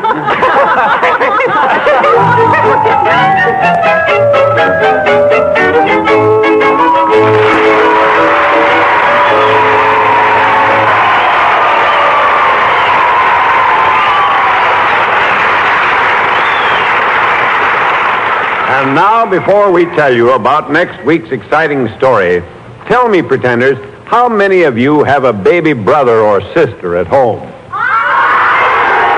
Well, and what's the famous family cereal that doctors recommend as baby's best first solid food? Cream of wheat! Right, cream of wheat. Good for babies, completely digestible, and with that just right flavor the little ones really go for. And remember, enriched 5-minute cream of wheat cooks to full digestibility, yes, even for the tiniest babies, in just 5 minutes of boiling. Get cream of wheat, enriched 5-minute or regular, today for sure. For all the family's breakfast, you can't beat cream of wheat. The pretenders for today were Gwen Davies. the brave little tailor, Jack Grimes. his mother, Miriam Wolfe. the king, Albert Allen. Princess Germaine, Sybil Trent. first soldier, Lamont Johnson. second soldier, Tommy Hughes. prime minister, Arthur Anderson. Sir Falmouth, Bill Lipton. the copper giant, Michael O'Day. the giant's brother Hans. Don Hughes. Original music was composed and conducted by Maurice Brown. Let's Pretend is dramatized by Nyla Mack and directed by Albert Ward.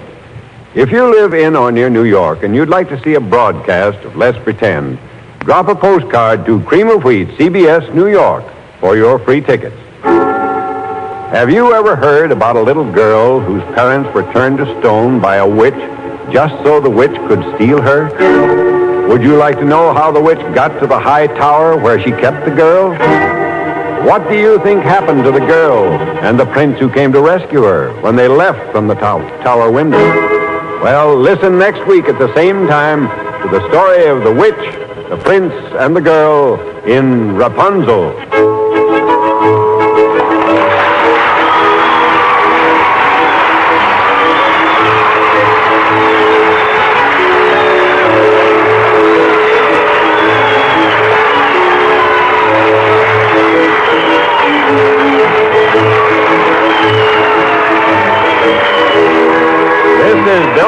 Saying, remember to eat cream of wheat, the great American family cereal.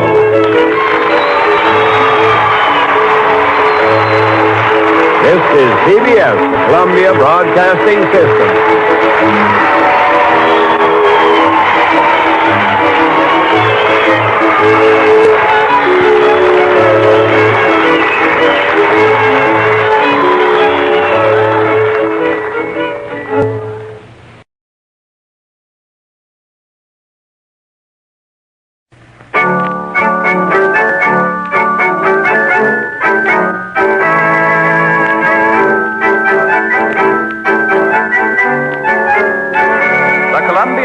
Broadcasting System presents Nyla Mac's Let's Pretenders.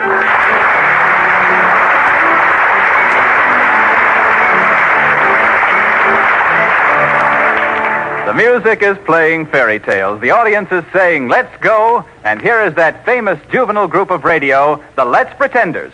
Take it away. Why, thank you for that nice introduction, Mr. Conover. It's something to live up to, I'd say. It most certainly is. Better start with the next letter in turn and see what stories are in demand. All right, here it is. And it comes from away out west in Utah. Well, let's hear it. Dear Magic Children, we have to get up awfully early out here to hear your stories, but the whole family thinks it's worth it. I wonder if you could do my favorite story, The Water of Life. Mommy says it isn't awfully exciting, but Daddy says it will be when Nyla Mac gets through with it. Do you think she could? You know, put in some funny voices or things that talk when you don't expect them to. We would just love to hear it if she can. Thank you. Seems as if our director is on the spot. Not that one. Here's the story all ready for us to play. Now then, how shall we travel to Let's Pretend? Jack Ayres, we haven't heard from you in quite a while. Got any ideas? You bet I have. Let's go on a speedboat and get cooled off by the sea breezes. Well, very good suggestion. All right. The story is The Water of Life, and we travel by speedboat. Everybody set? Sure. 1, 2, 3. First port, Let's Pretend. We go ashore at the Water of Life. Let's go.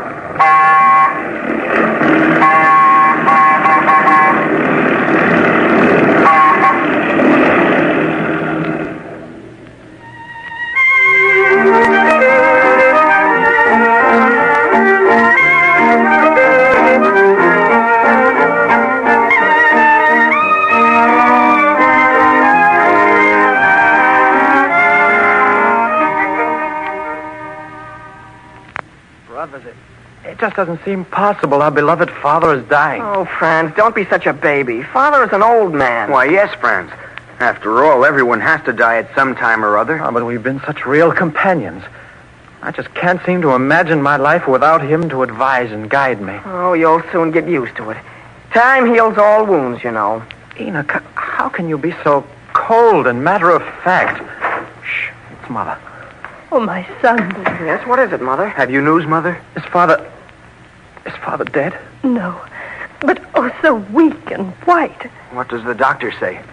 He says that he himself can do no more for the king. He himself can do nothing?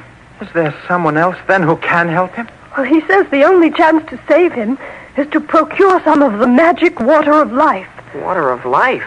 Well, where is it? Yes, how does one get it? Tell us, Mother. If there's a way under heaven, we'll find it. It flows in an underground fountain hundreds of miles from here, my sons. And the way is dangerous, through enchanted forests where huge beasts lie in wait to devour one. Oh, the danger doesn't matter, Mother. Oh, but it does, Franz. Your father has refused to permit any of you to go for it. He says he would rather die than expose his sons to the dangers of the journey. Nonsense, Mother. We shall find this magic water of life and restore Father's health. Don't tell him, because it would only worry him. But one of us shall go on this journey immediately. Heaven bless you. You're all sons to be proud of. I'll go back to your father now. Thank you for the comfort you give me. Now then, which one shall go? Well, naturally, whoever brings back the magic water to heal our father, he'll stand in greater favor than the other two. Knowing our father, he's quite likely to reward him and let the other two brothers wait. That's perfectly true, Enoch. Oh, but what does it matter if he's well again? Very pretty, Franz. But you're so eager to be heroic.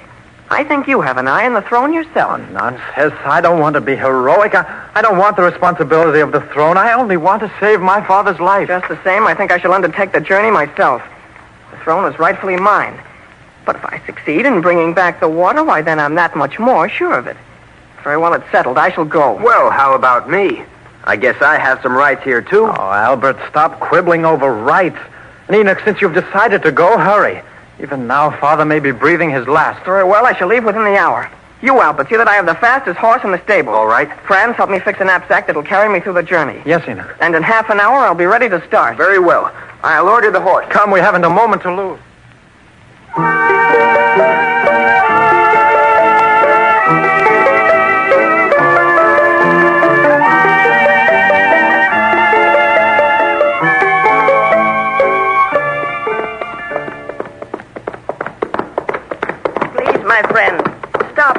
go wild. Whoa, fella. Old man, I've no time to visit with your kind. Out of my way and be quick about it. Where do you travel to so fast, my friend? Wouldn't you like to know? Tell me, where do you go? Perhaps I could direct you. I'll find my own way to my destination. It's none of your affair, old Snoopy. And I'll get out of my way. You should be courteous to the aged, my friend. Oh, yes? Well, then my whip will give you a sample of my courtesy. There. That's for your interference, old idiot. So, that is Enoch, eldest son of the king. And he struck me across the face with his whip. None of my affair, eh? I'll show you, young upstart, whose affair this is and what happens to cruel people like you. Echo! I'm calling. Echo! Echo! Calling, echo, calling. Call to the roadway through the forest. Command it to lead Prince Enoch through the mountain gorge. Turn his horse toward the narrowing road until it closes in on him and holds him there a prisoner. Then perhaps he'll learn to be civil to an old man. Do you hear me, Echo? I hear.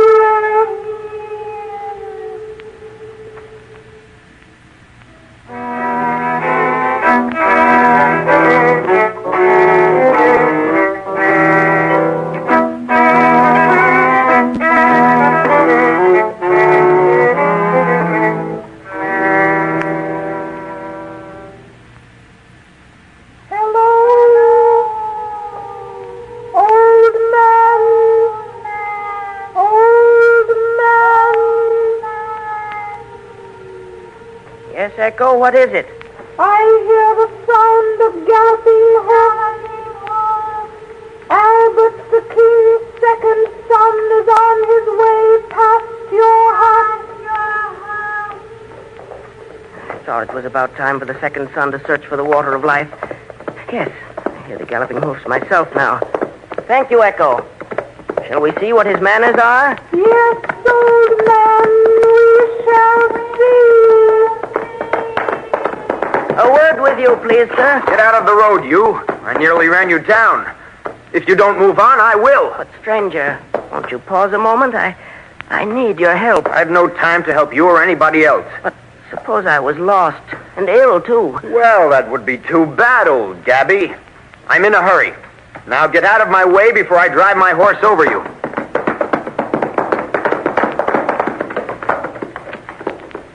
Bad manners, too, old man. Very bad. Selfish, cruel, heartless. So be it. He shall be punished like his brother. Echo, attend. Attend. Direct the roadway through the forest to lead this haughty young fellow into the mountain gorge. Turn his horse ever toward the narrow roadway until he can go no farther, nor can he turn around. So let him be held fast until he too shall learn manners. Is the roadway through the forest heard me? We have heard. It is well. It is well.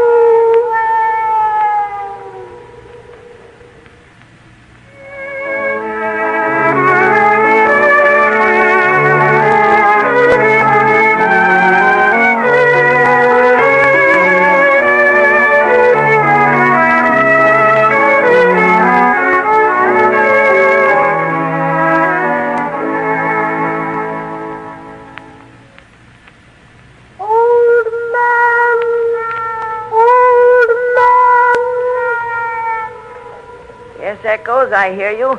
What is it? The king's youngest son rides this way.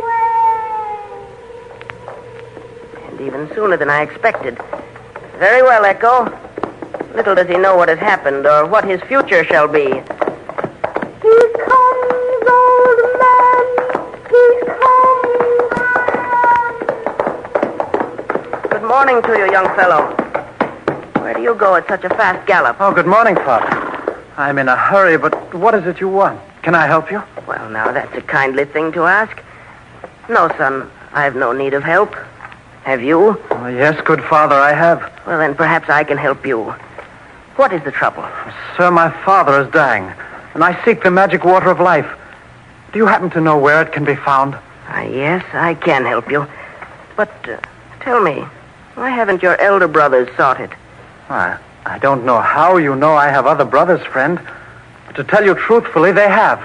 First Enoch, then Albert left the castle and have not returned. So, of course, I must try to find them, as well as the magic cure. Have you by any chance seen or spoken to them? Well, that I can't answer yet. But I can tell you where the water of life is and how to get there. Oh, tell me. I want to help my father. Where is it, please? It flows from a fountain in an enchanted castle. But you could never enter the grounds if I didn't give you these. Oh, what are they? A magic sword and a loaf of bread that is magic, too. How very odd. What am I to do with these? With the sword, strike the castle gate 3 times. It will open. Then watch carefully, for 2 huge lions are on guard there. Their jaws will be wide open, ready to spring. But throw each of them some of the bread. Be generous with it, for whatever you break off will instantly be replaced. And the sword, is it magic too? Aye, lad. That is the sword of right, and can never be conquered. I'm indeed grateful to you. Oh, but you haven't told me where the enchanted castle is yet. Nor do I need to. You have spoken kindly to me. By this time you know I have enchantment, and I can cause the roadway to turn and twist and follow my wishes. You mean that you can make the road turn and bend in the direction of the castle? Straight as an arrow the road will be, and lead you right to the iron gates. Once inside, your own good sense will tell you what to do, step by step. Thank you 1,000 times, old man. The king will reward you. I seek no reward.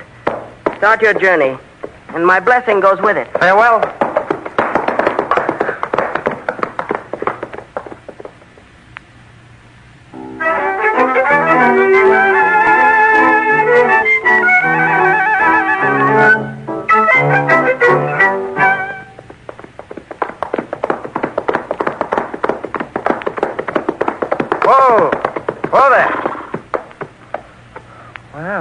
Man of the forest, things have happened just as you said they would. The road has led me straight to these iron gates. I wish you were here so I could thank you. Now, here's the magic loaf ready for the lions. Now to strike the gate with the magic sword.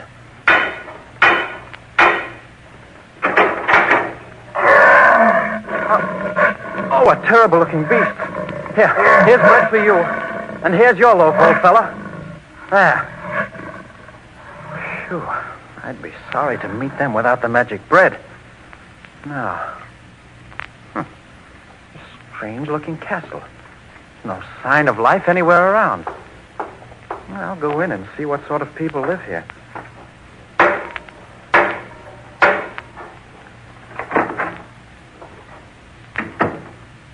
Well, upon my word. Soldiers, butlers, everybody asleep.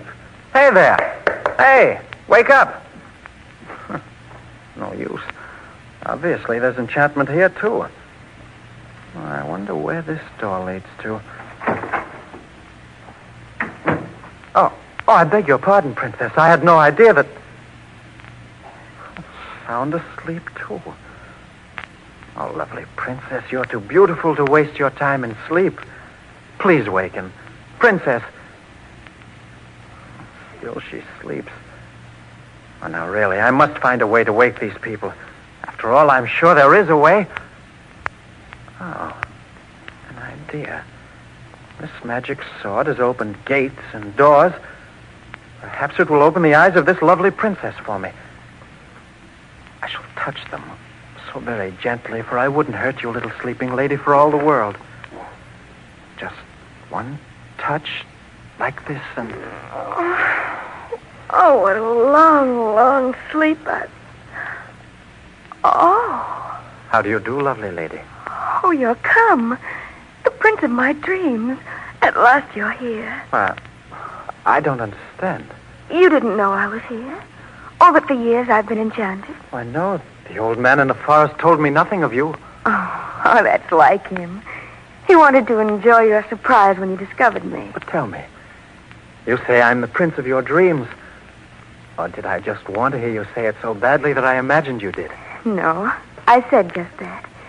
You are Prince Franz, aren't you? This is my name. Tell me how it is that you do. Well, then, first, the old man in the forest is a sorcerer with great magic powers. A long time ago, Father's kingdom was destroyed, and I was threatened with a marriage I didn't like.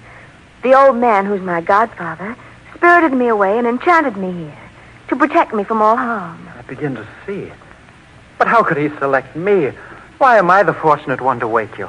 The old man isn't blind, Franz. He searched for someone whom he considered worthy of my heart and hand. But can I hope that you'll accept this judgment? Princess, lovely one, do you? Yes, Franz. It seems that I've always known that you would come to me, and my happiness would be secure with you. Oh, my sweet. What is your name, besides beautiful lady? I'm called Elaine. And you'll be my princess. You'll marry me? In a year, you may return and claim me. A year? I must wait a whole year, my dearest. Have you forgotten the water of life that you came for? Oh, upon my soul, I had. How could I? And how could you know that? The voice of Echo, who's my godfather's messenger, called to me in my sleep and told me. This is all too wonderful. Now listen to me, Franz. You have much to do. First, I see you already have the sword and the loaf of bread. What? Oh, I'd even forgotten them. Your face has made me forget everything else in the world. Thank you, Franz. But again, listen.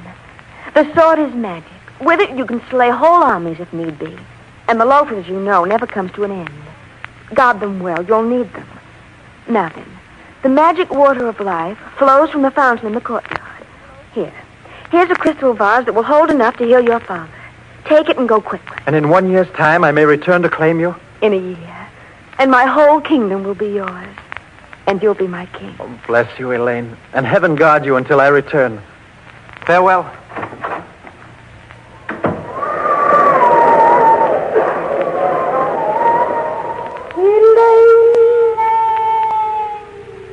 Yes, Echo? Attend me.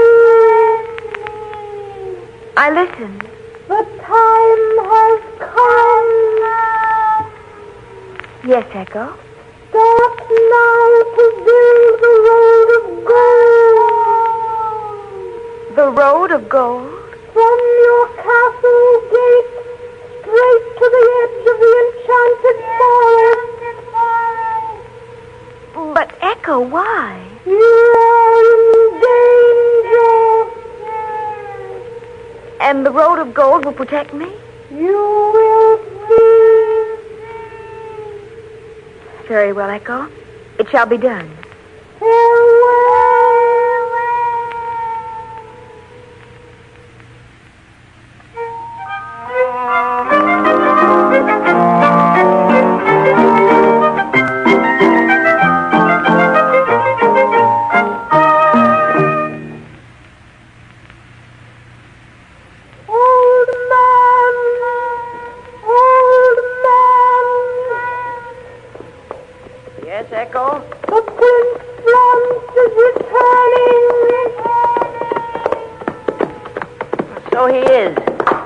Welcome, Franz. Welcome. Oh, man, little did I dream that this mission would bring me the greatest happiness in my life. I shall devote my life to being worthy of the honor you bestowed upon me by giving me the lovely Elaine. Franz, you are a modest gentleman. You will make a great ruler when it is time for you to ascend the throne. You have merited this happiness. But you'd best hasten to your father with the vase of magic water. He is in need of it. Of course. But first, won't you tell me where my brothers are? I'm sure you know. They are being punished for their cruel selfishness, my friend. They have much to learn, those two. But haven't you punished them enough? Please tell me where they are. They are held fast in a narrow gorge up in the mountains, where they will have plenty of time to think over their past deeds. Oh, but, sir, I beg you to release them. My father will grieve if I do not find them. Very well. But listen to me carefully. Beware of them. They have bad hearts, envious natures. They will go far to gain their own selfish ends. Oh, I think you misjudge them, my friend. We shall see. And mark you this, Franz. Guard well the sword and loaf you carry. You will soon have use for them.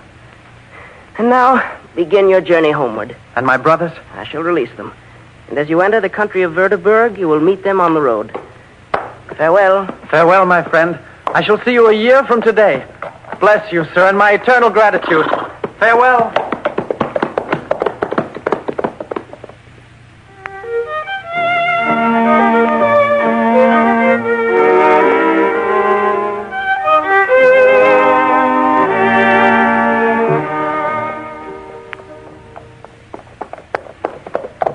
You say an old man told you we would meet, Franz? Yes. What did you do to him, Enoch? And you, Albert, that made him so angry with you? Nothing, except to refuse to stop and visit. Nothing else, Enoch? Oh, I did cut him across the face with my whip. And it served him right, too. I well remember him, the pig. Oh, what torture that imprisonment was. Lucky for us that you got in his good graces. Otherwise, we'd still be there starving to death. Now, tell us about the magic water of life and where you found it. Well, there's so much to tell, I hardly know where to start. Besides, I feel we should be galloping every minute. We can't. Our horses couldn't last. We'll just jog along at an easy pace until they have rested a bit. And in the meantime, you can tell us. Well, this crystal vase contains the magic water of life. And where did you say you found it? In an enchanted castle. And, brothers, not only did I find the water of life, but life itself. What can you mean by that? I found the most beautiful princess in all the world, who'll be mine 1 year from today. Franz, congratulations. Splendid. And where is this castle? Past the hut of the old man of the forest. And then by winding roads up the mountain to the caves of the agate rocks. Hello, what have we here? An army in flight, I should say. Yes, it is. King Demetrius at its head. King Demetrius! Halt! Halt! Halt! Flee for your lives, my friends. Hurry, the enemy is upon us. Your Highness, you've not recognized us. We're sons of your neighbor, His Majesty King Manuel. Oh, yes, I remember you now. But come, we haven't a moment. The enemy outnumbers us, and they're close behind us. Hurry. A moment, Your Highness. Oh, we'll be quick then. What is it? I can help you conquer your enemy. You? Oh, I tell you, we're outnumbered 20-1. There's nothing to do but retreat. Listen to me. That's not true. I have here a magic sword. I alone can slay the whole army. Turn your men, and we'll fight them. Oh, even so, they can't help you. My soldiers are starving. They're too weak to fight. We have been for days without food. I have here a loaf of bread that will feed every man. Take heart, my king. Feed them, and then let us stand our ground to conquer the foe. Oh, my friend, words fail me. Men, hear me! We have food! Yes, wait. And what is more, we have the sword of justice to conquer our foe. Turn your horses. Help comes to us when we need it. Our prayers are answered. We cannot fail now. Turn and fight!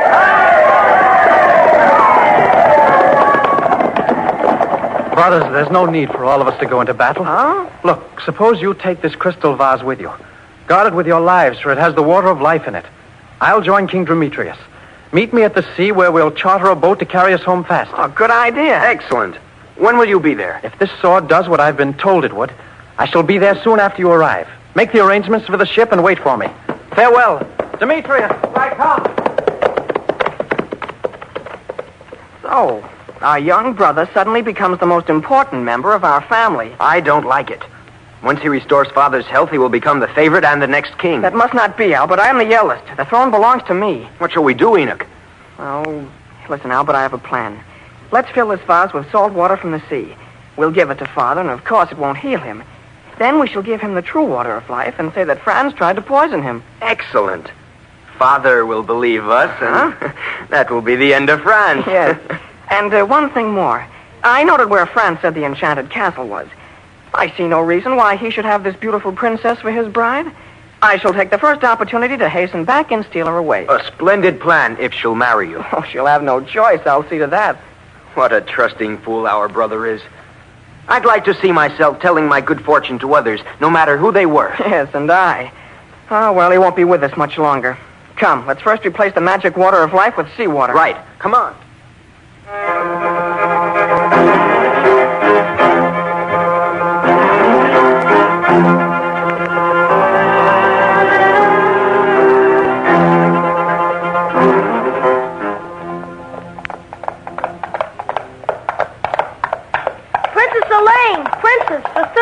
Is coming up the road. In the center of it. Boy, quickly tell me. Yes, Your Highness, right in the center. Oh, then it's my prince, my Franz. Open the gates quickly, it's my beloved. Yes, ma'am.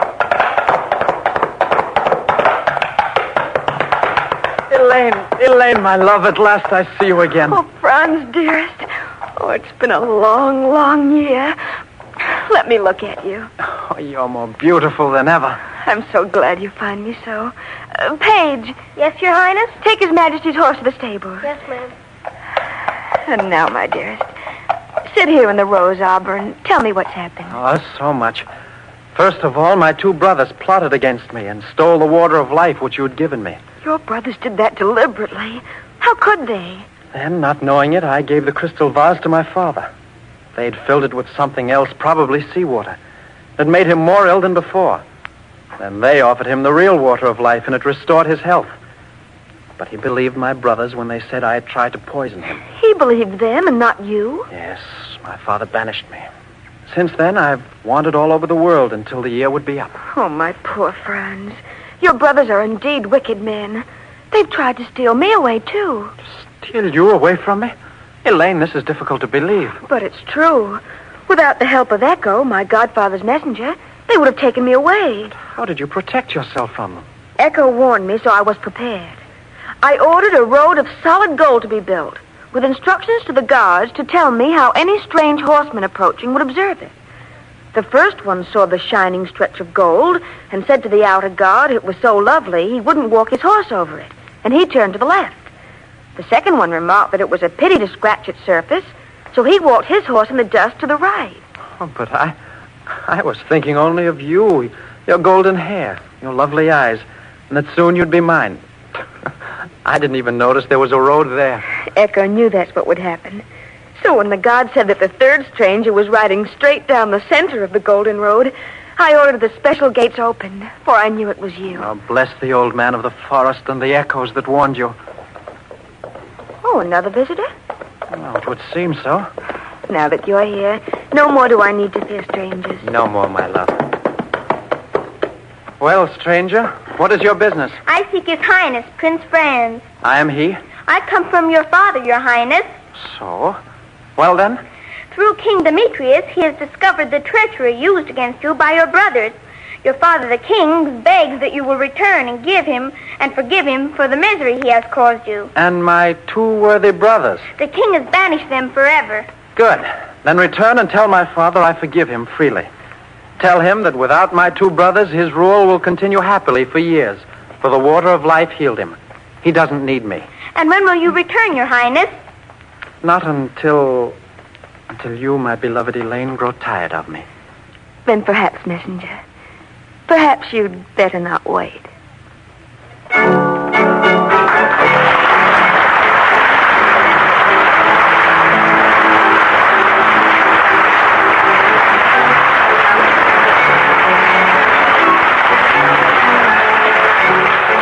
And so ends another adventure of Let's Pretend. And the story of the water of life has come true.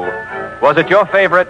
If not, write to Let's Pretend in care of this station, and we'll try to make your favorite come true. And if you'd like to see a broadcast, write for passes. Visitors from out of town, please give us plenty of advance notice so that you'll not be disappointed.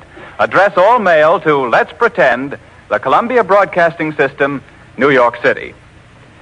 The cast for today included Enoch, Jack Grimes, Albert, Bill Lipton, Franz, Albert Alley, the Queen Mother, Daisy Alden, Old Man of the Forest, Kingsley Colton, Echo, Miriam Wolfe, Second Echo, Gwen Davies, Princess Elaine, Patricia Ryan, King Demetrius, Bob Court, Guard to the Princess Elaine, Paul Porter Jr., and the King's Servant, Jackie Ayers.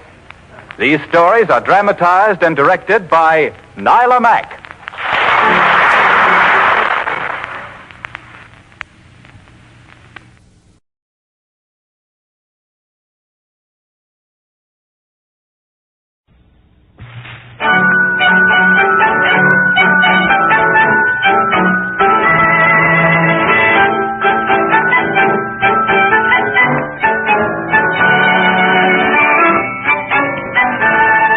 Columbia Broadcasting System presents Nyla Mack's Let's Pretenders.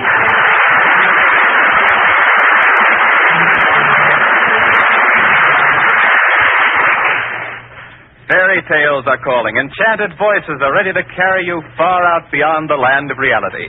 So come on, young and old, drop the cares of the day for a little while and join us in that ageless game of Let's Pretend. Youngsters, come on in. Why, thank you, Mr. Conover. And just what do we do today, Gwen? Well, we have sort of a triple mission today. Explain yourself, Miss Secretary. Well, first we want to acknowledge a letter from Garden City, Michigan, and salute a brave little girl who's sick in bed right now. And that salute goes to all the other listeners of Let's Pretend who are shut into the present. We're glad to know our program brings happiness to you, and thank you for telling us. That's the first mission. What's the second? Well, the second is another letter, this one in turn, asking for a special story, which is Gigi and the Magic Ring. That's a good story, so why not? Well, the story is settled. What's the third mission? Oh, well, this one kills me. Listen to the postscript of this letter. A long time ago, while I was listening to you, there was a funny sound, and somebody said that was Nala Mac hitting the ceiling. I laughed and laughed because I thought it was so funny. Do you think she'd do it again for me? What do we do now? Well, Pat, we walk right up to the mic and ask her. Who'll do it? I said the sparrow was my bow and arrow. Well. Oh, Miss Mac, would you mind hitting the ceiling?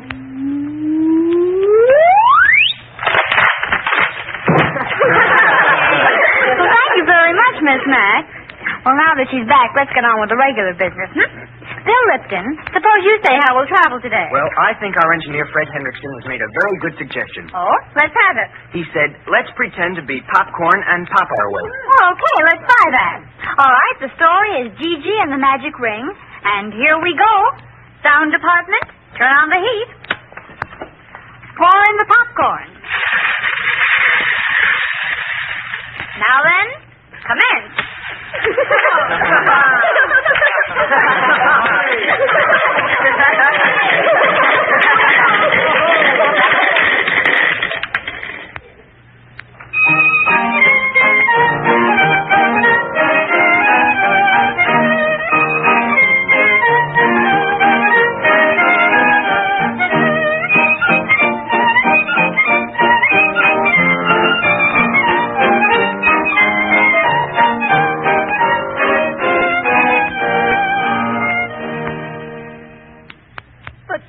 Why must you go out into the world? Why not, little mother? What is there here for me? Well, the farm for you to till. Me, your mother, and better. But, little mother, I want to see things. I want to have adventure, meet people. And who wants to be a farmer? A commonplace farmer. No job is commonplace if you do it well. And Betta loves you, Gigi. You know she does. I hope she doesn't, Mother. That is sweet, but I want a beautiful girl for my wife. That is just a plain little country maid. Oh, Gigi, you have a great deal to learn. If you think beauty alone or riches make happiness, you'll find out how wrong you are. You may be right, little mother, but I must find out for myself. And don't you worry. I'll make my fortune and come back, and you'll be the richest lady in the village. You'll see. Very well, Gigi. I'll say no more. Hello. Here's Betta. Tell us gently, Gigi. Anybody home? Come in, Betta.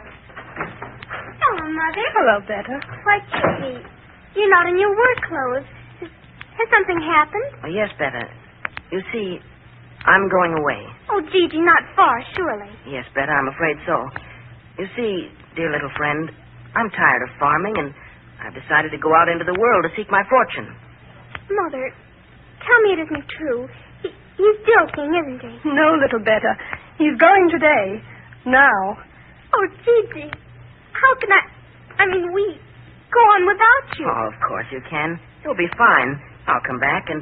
while I'm gone, Betta, will you do something for me? Oh, anything, Gigi. Look after my little mother for me, will you? Of course I shall. She's always been a real mother to me. I'll take care of her, I promise you. Thank you. Now, if I'm to reach the next village by night, I must start. Goodbye, little Betta. Goodbye, Gigi. Take care of yourself. Goodbye, Mother, darling. Don't worry about me. I shall return someday with riches and fine gifts for you both. My daily prayer will be that you find wisdom and appreciation of the worthwhile things of life, Gigi. And mark my words, son, they don't always come with wealth. Goodbye. Goodbye, Mother. Goodbye, Gigi.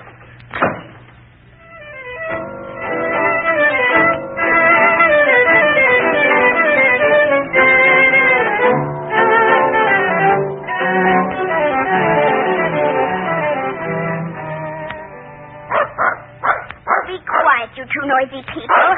Why don't you help me carry this jar of oil? Help me a lot more than your barking.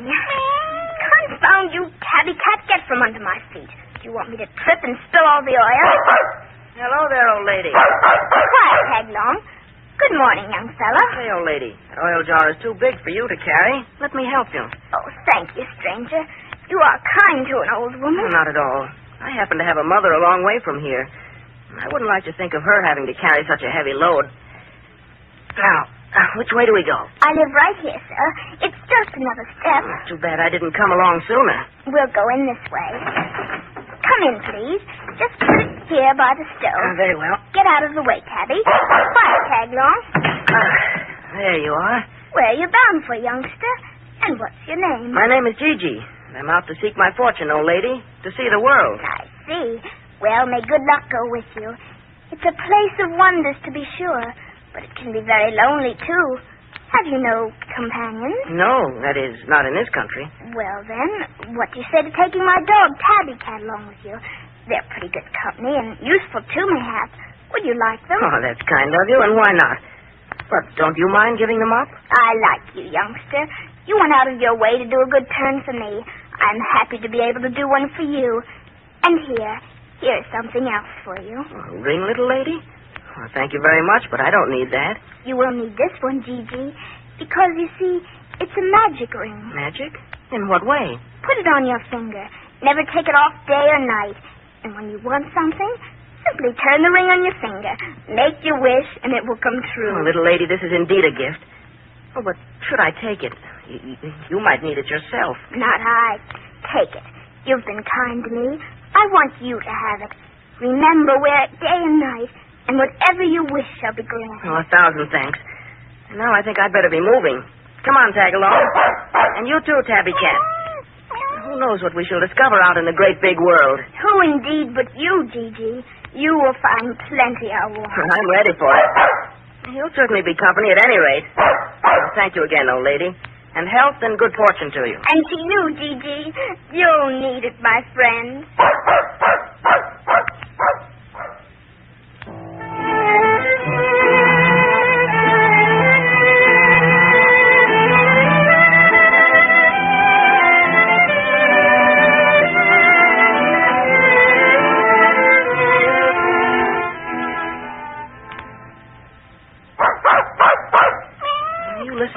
Two fine little fellows. It's too dark to go farther tonight. This wood may go on for miles. We have no idea where we are. But now look, here's a sheltered little corner. And the ground is soft with pine needles. Let's cuddle down here together and keep each other warm. What do you say, huh? Well, that's all clear then. My hands are cold. And my new ring is pretty tight.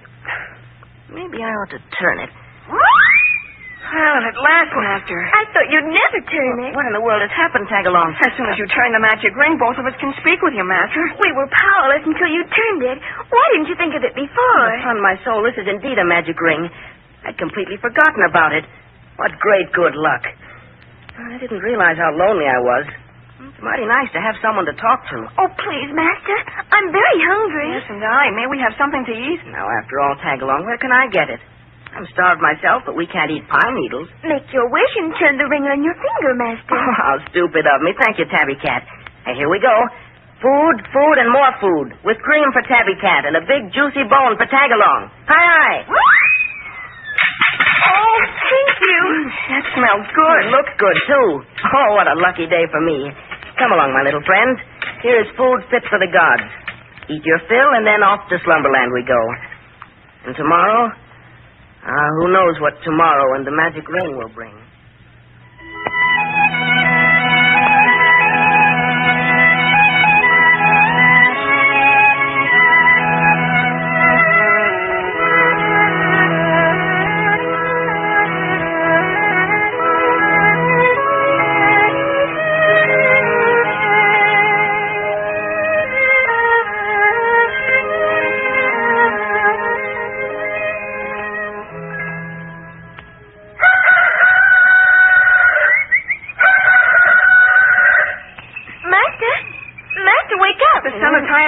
Master Gigi, wake up. What? So it is. Oh, how I slept. Well, Tabby, where are we? I don't know what country, Master Gigi. Oh, but look there, ahead, through the clearing. A splendid castle. Oh, why, so it is. And listen, I hear a voice.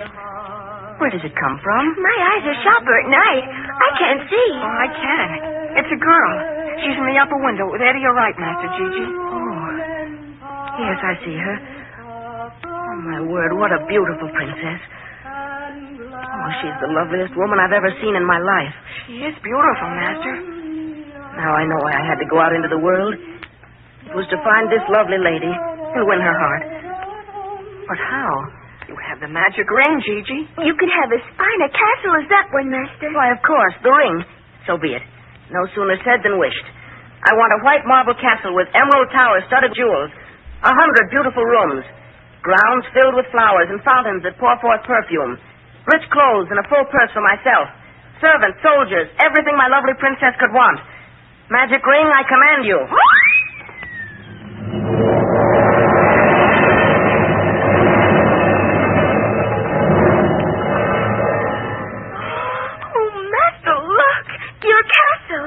Beautiful. It is indeed.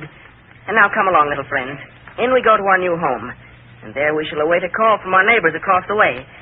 Hello, servants of Gigi's castle.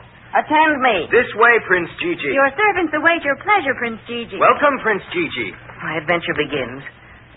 Princess of my heart, come to me soon.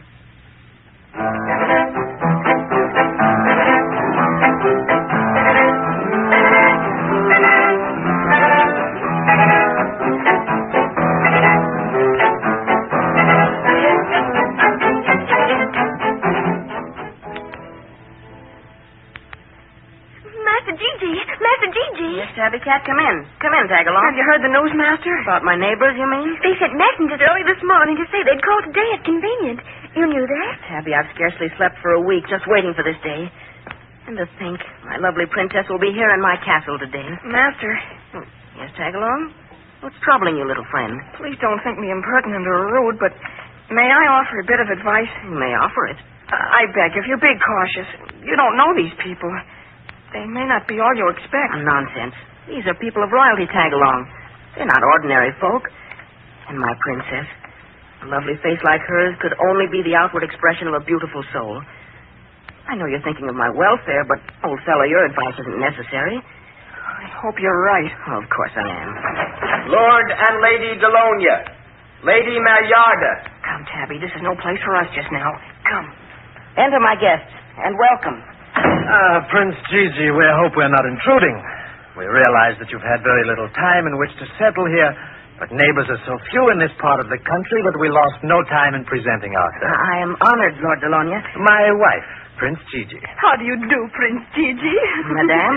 My daughter, the Lady Maillarda. I am most happy, Lady Maillarda. Prince Gigi, I must confess that I, for one, could scarcely wait to make your acquaintance and to visit this beautiful castle. Which, until this moment, has been incomplete, Lady Maillarda. Oh, thank you. Will you sit here, Madame? Thank you. Lord Delonia, I think you'll find that lounge comfortable. Yes. Then you must sit here by me, Prince Gigi. Oh, with great happiness. I hope that you choose this place because from here you can see the fountain and its diamond spray. Oh, how perfectly beautiful. Oh, do you like it? I wished for it just for you. What? The fountain is... I think I know what you mean. And look, Father and Mother, the fruit trees in the courtyard. They're jeweled. Oh.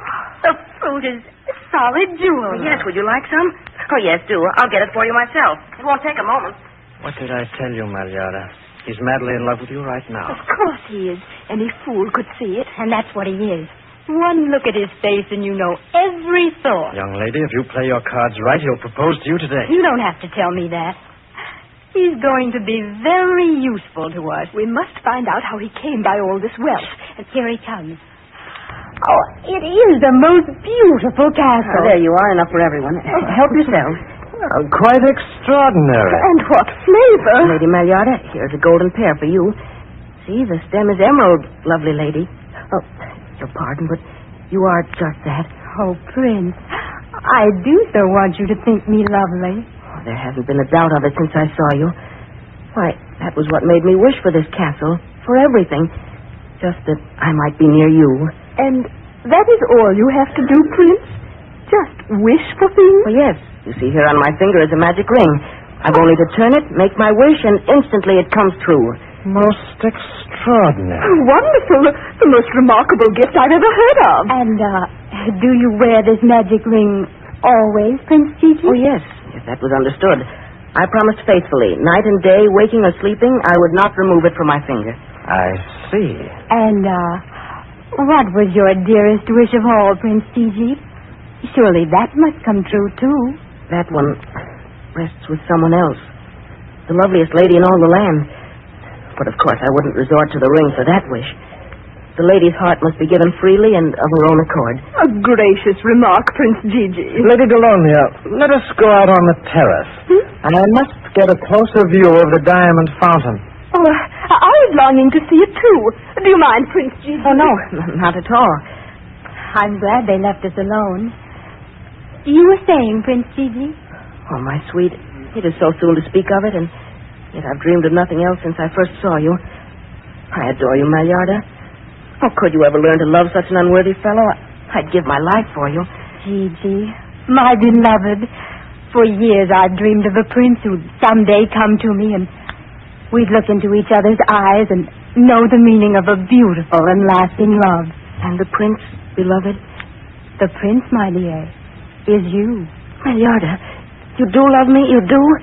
With all my heart, Gigi. Oh, I'm the happiest man in the world. Come, let us call your father and mother and ask their blessing. I'll call them. Suppose you bring us wine that we may drink a toast to our future. Of course. I'll be back in a second. Mother! Father, quickly. Did he propose? Did he? Yes. Now listen, Mother. Have you your bracelet with the secret cup in it? Yes, I have. Have you sleeping potion in it? Of course, I filled it this morning. Good idea. Never know when we need it. Give it to me. I'll put a sleeping potion in his wine. Here it is. Now give him plenty. Yes. We don't want any interruptions to our plans. Here he comes. Here we are. Serve the wine immediately, Ludwig. Yes, Master. You have told him, Malyarda? Yes, Gigi. And may I hope it meets with your approval, Lord Delonia? We're indeed happy, Gigi. My blessings and congratulations. You've won a rare gift, even though she is my own daughter. But how can I give up my little girl so soon? But you don't need to. We shall be right here. Your wine, my lady. Oh, Gigi, it's silly, I know, but I want to taste the wine from your cup before I do my own. And it will indeed be the sweetest wine I've ever drunk. Your wine is as rare as the fruit, Prince Gigi. I am indeed fortunate. Here you are, dearest. To the loveliest woman in all the world. My goodness, it all happened so suddenly, I'm practically dizzy from the news. Yes, I share your feeling, my dear. Speaking of being dizzy, something seems to... Do any of you... Imagine then how I feel, Mother, to meet my prince, to fall in love, to be betrothed, all in one short hour. Prince Gigi seems to know what he wants, and gets it. I don't understand what has happened to me. I can hardly believe my ears when you say you love me. You idiot. That stupid lout thinking he could ever make me happy. The sleeping potion works quickly, my dear. Better work fast, Malyarda. Someone may come in. You're right. I'll get the ring from his finger. We'll put him on his couch. Hurry now, Malyarda. Oh, it sits tight. Wait a minute. There. Now, what's the next thing to do? Well, let's see if he told the truth. We'll make a wish. And I should think the best one would be to get him out of the way. Better get rid of everything at one time. You're right. We don't want to meet him again, ever. Of course we don't. Hurry out of the castle, Mother. Get on the terrace. What are you going to do? Come on, I'll show you. Let's get out of the castle first. Close the outside door. All right. Now then, I wish this castle and everything in it to be removed to the highest peak of Snow-Capped Mountain.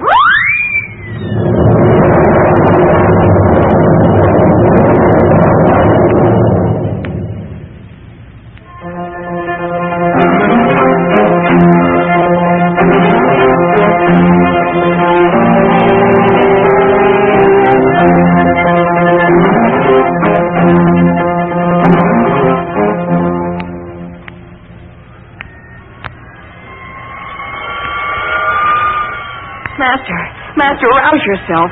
Wake up. What? Oh, Master, see what has happened. Get up quickly. What is it? Where am I? My word, I'm freezing.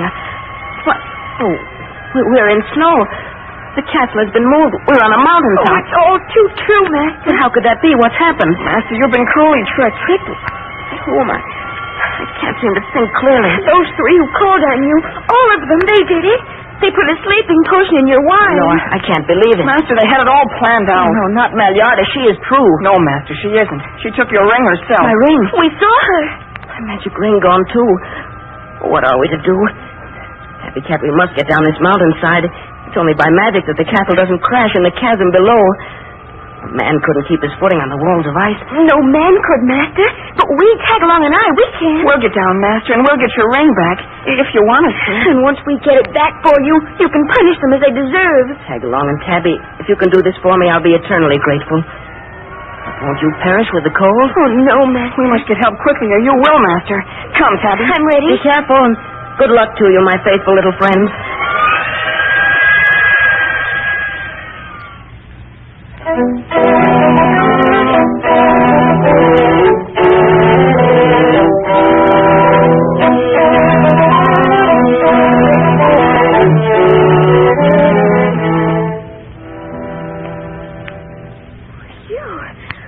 That was a tight squeeze to get through that door. Can you make it, Tagalong? Just by a whisker. Oh. Well, this is the girls' suite. Well, it must be. We've searched the whole castle. I'm sure it's the girls' room, all right, but what are we to do now? The door's locked. That's true.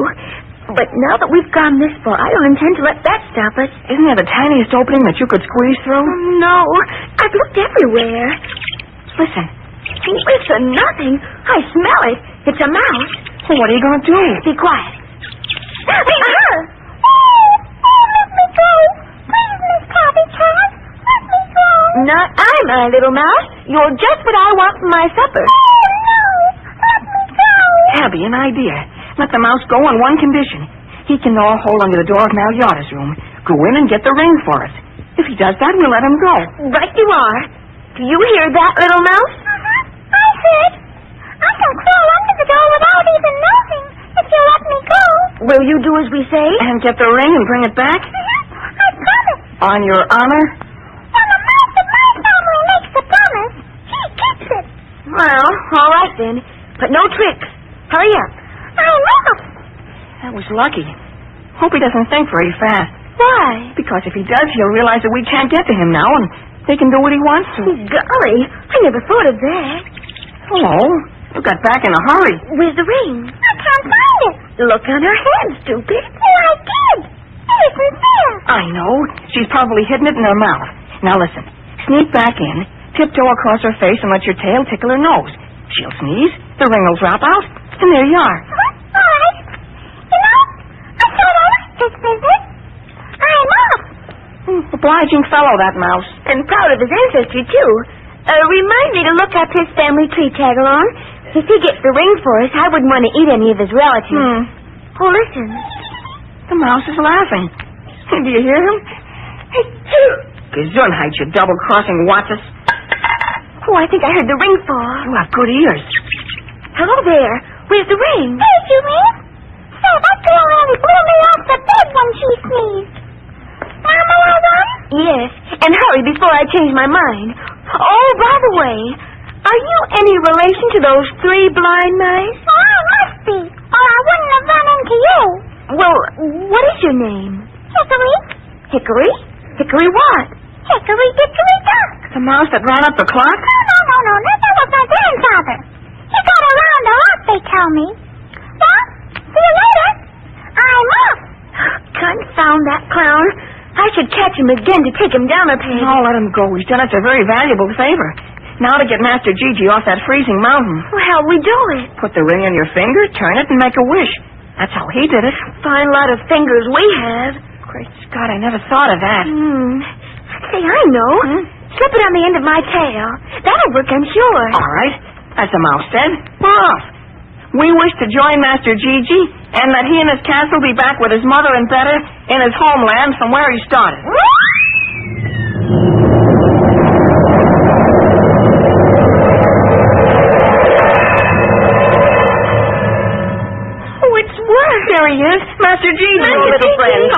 mighty glad to see you. And, of course, you got the ring. When that castle first lifted and started flying through the air, I was pretty scared. We were, too. But we wanted to join you, and at the same time, we were eager to get you off of the freezing mountain. Do you know where you are now, Master? Oh, he's been too busy greeting us, Tagalong. Look, Master. Recognize anything? Well, I'm in my own country where my mother and Betta live. Oh, how I long to see them. Where are they? Bring them to me at once. Here they are, Master. Gigi, at last you've come back to us. Yes, Mother dearest, and back to stay. Oh, Gigi, I'm so glad to see you. Betta. Oh, Betta, you're lovely. How pretty you are. And I thought you were a plain little country girl. Which reminds me, Tagalong, give me the ring. I wish that Lord and Lady Delonia with their deceitful daughter Meliarda shall be taken to the same mountaintop they sent me to. Oh, they'll freeze up there. Which would serve them right for what they did to our Master Gigi. Remind me to wish them back when I think they've been punished enough. You have a wishing ring, Gigi? But this is also bewildering. First you swoop down on us out of the sky, in a castle, too. Then we're greeted by a dog and cat who speak. And now you talk of a wishing ring. What does it all mean? Oh, no wonder you're bewildered, Mother. I'll tell you all about it someday. Just now it's enough to say that these two faithful servants are a part of the magic ring. And they've just saved my life. And certainly, Gigi, they deserve a handsome reward. Which they shall have. Tagalong and Tabby Cat, what is your dearest wish? Mine is to continue to serve you, Master Gigi. And yours, Tabby? The same, Master. With an occasional dish of catnip. Done. Little Betta, I've traveled far. I've learned much. And I know now that you are the dearest girl in all the world. The truest and the best. Will you trust your future to a man so stupid as to have doubted it for a moment? I love you very much, little lady. I've always loved you, Gigi.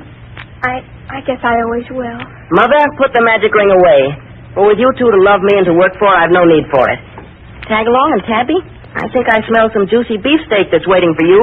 Well, as our friend Hickory the Mouse would say, we're off.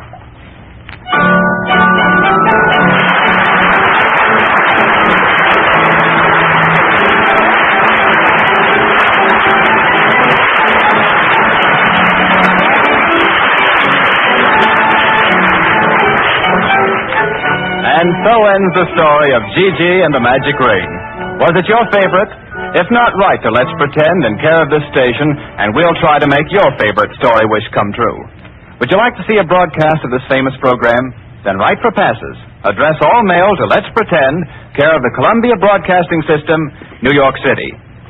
The cast for today included Gigi, Kingsley Colton, the dog, Jack Grimes, the cat, Tricia Ryan, the mouse, Gwen Davies, Gigi's mother, Daisy Alden, Betta, Betty Jane Tyler, the old woman, Janet Segura, Lord Delonia, Albert Alley, Lady Delonia, Miriam Wolfe, Meliarda, Sybil Trent, the servant Ludwig, Bill Lipton, studio technician for Let's Pretend, Fred Hendrickson. These stories are dramatized and directed by Nyla Mack.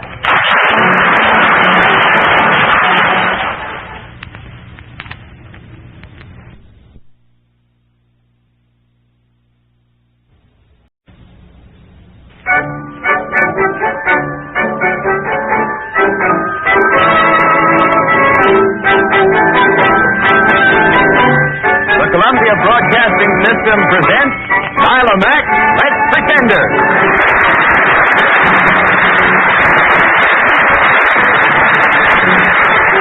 To the beloved music of fairy tales, once more the Columbia Broadcasting System invites young and old to join us in another visit to the magical land of make-believe. But before we start, here are two things for you to bear in mind. At the end of today's story, we have a most charming guest with us who brings you an important message. And then there's a special announcement about Let's Pretend, which you'll want to hear and remember. So be sure to stay tuned in until the very end of the program. And now, ladies and gentlemen, take over. Thank you, Mr. Conover. What's the story for today, Miss Secretary? Well, let's read the letter that tells us. Here it is. Dear Pretenders, our whole family are grateful to you for the pleasure and entertainment you bring to us. All your stories are delightful, but we have our most special favorite. Can you let us hear it? It's Princess Moonbeam, and how happy we'll be if you'll do it for us. Thank you. Oh, Princess Moonbeam is a grand story. It certainly is. Well, how about it, Pretenders? Shall we play it? All right. Paul Porter, Jr., I believe it's your turn to say how we'll travel to the land of make-believe. How about a flock of lions and tigers? Real wild ones? Roars, snarls, and everything. Well, okay. Every man for himself, and here they come. 1, 2, 3. Hi, Leo. Hold that tiger. Come on, Beth. Look out, Pony.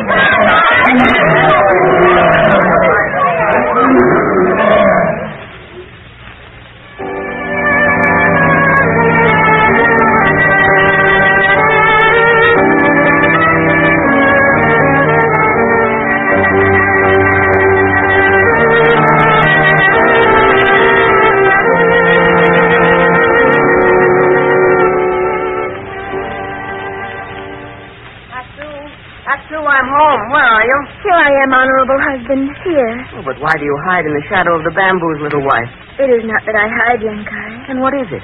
It is because from here I can see the soft white peaks of piling mountains. And besides, it's soon time for the moon to rise. And then it's also beautiful. Oh, true, little Hatsu. But look, here am I, your husband, come home from a hard day of work in the rice field. I'm hungry. Come, where's my supper? It is prepared, honorable husband. Forgive me. I did not know the hour was so late. Dreaming again, Hatsu? And not happy dreams, I fear. Your eyes are very sad. What troubles thy heart, my wife? Oh, Yankai, there's no use pretending. You know why my heart is heavy. I'm lonely for a baby to come to our house. Why? Why should we be denied this greatest of heaven's blessings? Oh, Hatsu, I do not know. I only know that a little one here beside us would be more welcome to me than the cherry blossoms in the spring. Dearer than all the jewels of the emperor. Yankai, I know you grieve too. Forgive me for being so selfish. I'll try not to distress you any more with my tears. Oh, Yankai, look. What is it, my dear? The moon. See, it floats up through the sky. See the snow on Pailing. It has turned to fairly silver in the moonlight. See how it glitters and gleams. Look, my husband. There seems to be a path of shimmering silver from the Lady of the Moon right straight to the snow-capped peaks of the mountains. There does indeed. I've never seen it more beautiful. Do you know, my husband, somehow when the silver moon rides high in the sky, it is then I am most happy. Why should that be so? I cannot say, Hatsu. But come, let us have our supper. And to cheer us up a bit, perhaps a wee drop of sake with our rice. How about it, shall we? Yes, Yankai. And I will not be sad. Excellent. And who knows, my sweet? Perhaps someday the gods will hear your prayers and bless us with a tiny little baby of our own. Amen to that, my husband. Amen.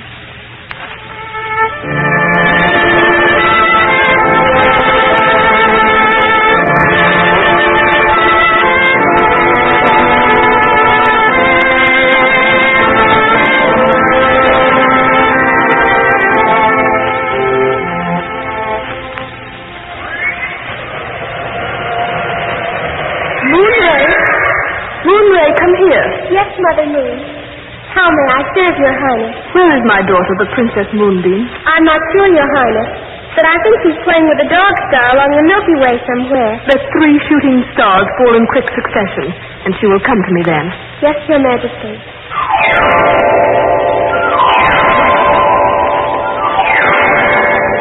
It is done, Majesty. Thank you. And Moonray, send some of your extra rays to touch those clouds above the lake with silver. There isn't quite enough on them. Yes, Majesty, Moon Mother. Here is the Princess Moonbeam, Your Highness. Oh, Moon Mother. I saw the signal of the shooting stars, and I knew you wanted me. Yes, my sweet Moonbeam. Stand here close to me, for I'm going to glide through these fluffy clouds, and I want you to hear what I have to say. Yes, Mother. I'll put my arm around you and glide with you. My sweet daughter, for months and months I have looked down upon the mortal earth below us and watched the people there in their hurrying and scurrying about. I have too, Mother dear. And is it because our light isn't as strong as the Sun Emperor that I can't see many smiling faces, or aren't they really happy? You are really happy, my daughter. But I have watched one little couple particularly, Yankai and Hatsu by name. They are very dear to me. Why, Moon Mother? Because they love children so. and they have none of their own. Oh, that's really too bad. Oh, that cloud almost separated us for a moment. Please tell me more about young Kai and Hatsu. They would love a child, and that is what I want to talk to you about. To me, Mother? Yes. Though you are dearer to me than anything else I possess, it is my wish that you become mortal for a span of years, descend to the earth and make these people happy, comfort them, be their own child until I come for you. Will you do that? Why, yes, Mother Moon. If you wish me to, I will. It will be a happy adventure for you, my dear little princess. You will be changed to a mortal baby. You shall grow into lovely womanhood. Then, too, you will enrich their lives, and they will be content. But won't they be so very sad when I shall leave? I have thought of that, my dear. And here is my answer. Are people sad in the dark of the moon when I am on the other side of the world? No, because they know you'll come to them again. Exactly. How much better to have had the silvery light of the moon for a little while than never to know its beauty. And though they may lose its shimmering light, then in tender memories they cherish me until I come to them again. And so it will be with you. To have you and love you will be so much better for them than never knowing the love of a child. And when you have gone away, they too will know that someday, high up above their mortal world, they will be united with you again. But, Mother, you say I shall stay until I'm a grown woman. Yes, my dear. Isn't that an awfully long time to be away from you? As they measure time, yes. But how long have we shone over their village? How long have the stars twinkled in this sky? Without beginning or without end, Moon Mother? Then what can one span of human life matter to us, my little princess? We have already learned that life goes on and on like the stars. I will search you out each month when I ride high in the sky, and you will find the silver path that leads to me. And it is then that we shall touch hands without speaking, for there is no need to speak. I'll go gladly, Moon Mother, and do all that I can to make them happy. Very well. Soon Hatsu will come out of their little bamboo hut and pray to me. Then I shall put all my power into silvery light, and she will understand my answer. Then you, as a tiny mortal baby, will descend on the path of moonbeams to the top of Mount Pai Ling, and they will find you there, wrapped in silver gossamer and smiling, ready to be welcomed into their lives. Listen, I think Hatsu is speaking now.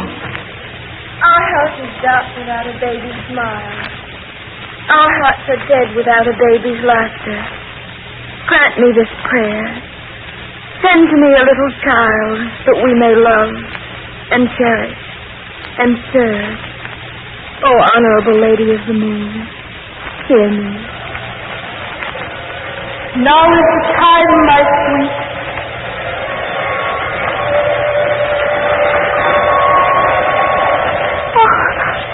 Young Kai! Young Kai, come quickly, quickly! What has happened? A miracle. Look, again I stole out in the night to pray to the Lady of the Moon. I prayed earnestly, and then, just see what is happening. The moon seemed to stop between the clouds. The moonbeams shimmered, blended, and finally formed themselves into a path of silver light. You see it? Look, it falls straight into the forest there near the brook. See? I see the path of silver, little wife, but nothing else. The moon is full tonight and very bright. That is all I see. Oh, no, there is more. Come with me quickly. This time it's different. I know it. Let's follow the moonbeam path. Wait, little wife. It's dark in the forest. Wait for me.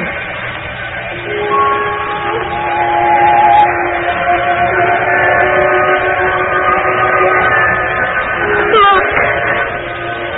In Kyle, look. Where? What is it? Here in the branches of a bamboo tree. Oh, my husband. Careful. Look. A baby. The most beautiful baby I've ever seen. Oh, my little one. Look at her wrappings. They are of moon film. Her eyes are like the stars in the purple sky. Oh, dainty little baby. Who are you? I am Princess Moonbeam. Princess Moonbeam, my darling. And how is it you speak? Because I come from the ageless celestial kingdom. But how came you here, my precious little one? In answer to your prayers, Mother. You mean then that you beautiful one, you are to be our very own child? Yes, sir, Father. I don't know how long I'm to stay, but now, will you take me home?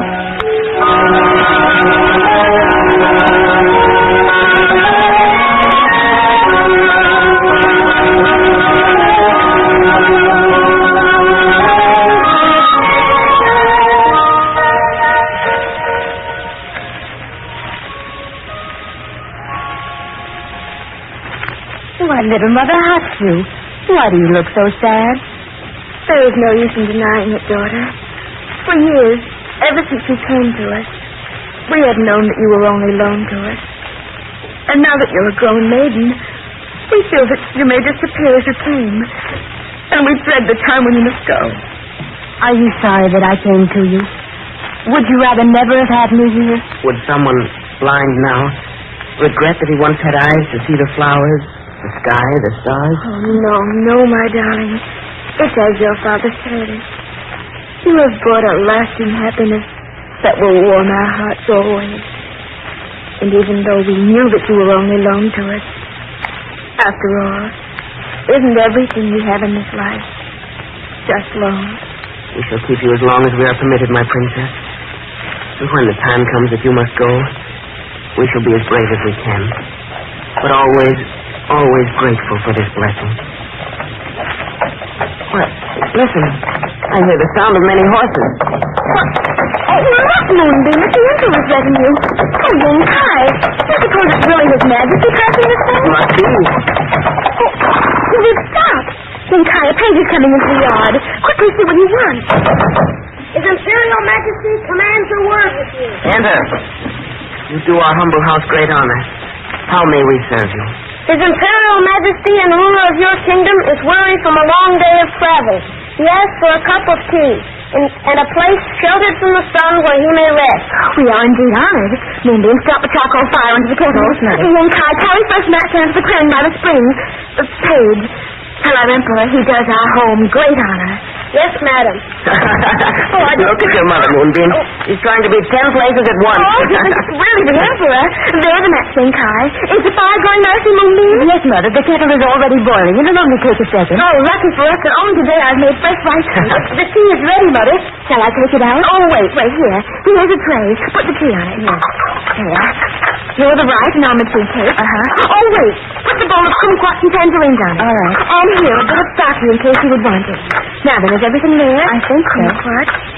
All right, then help me. Open the door and come along. Oh, he's there already. Father arrived just in time. Oh, look, Mother Hotsu. He's very handsome. He'll hear you. Shall make your prettiest curtsy as we approach. Well then, madam, you're indeed prompt. That tea smells good. Most Imperial Emperor. My thanks. It's jasmine scented, isn't it? Yes, sire. Counselor, we were fortunate to select this house. It isn't every day one finds tea like this along the way. Quite right, sire. It is we who are fortunate, most Imperial Emperor. Moonbeam, serve the rice cake. Yes, Mother. Most Imperial Emperor, will you have some rice cakes? They're really very good. Mother made them only today. Moonbeam, that is not the proper way to address Your Majesty. Oh, but why not? They are fresh today, aren't they? Most Imperial Majesty, forgive her. She is not versed in addressing royalty. Not as well as I'm used to being addressed by them. What is it? What are you looking at, Your Majesty? This is the most beautiful creature I have ever seen. Who are you?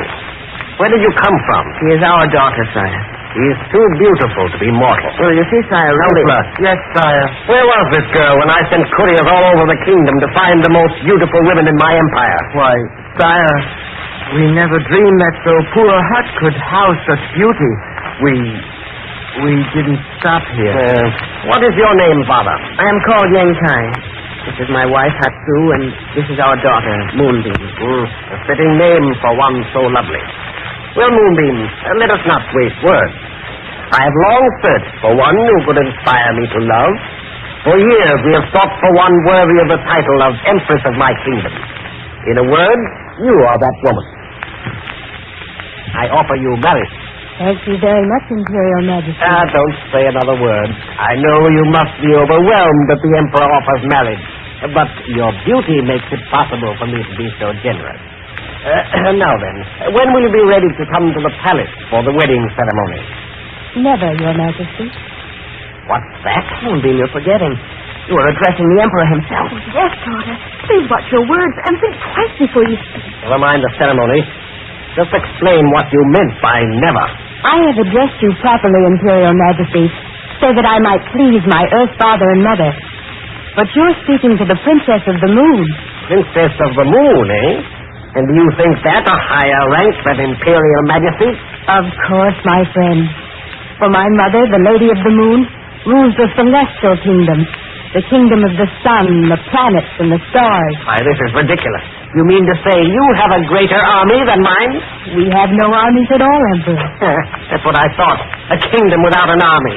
Just who sees that your commands are obeyed? Who enforces your laws? I doubt if you'd understand. But our laws work for themselves, because they're guided by the principle of eternity. And you see, we of the celestial kingdom, as well as you, are a part of the principle. I don't believe it. It's the greatest truth of all. Well, never mind that. I do understand that you are too lovely to be a mortal woman.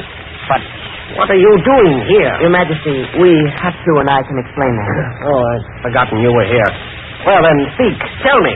Your Majesty, we wanted a child of our own. And many years ago, each day, Hatsu would earnestly pray to the Lady of the Moon to send us one.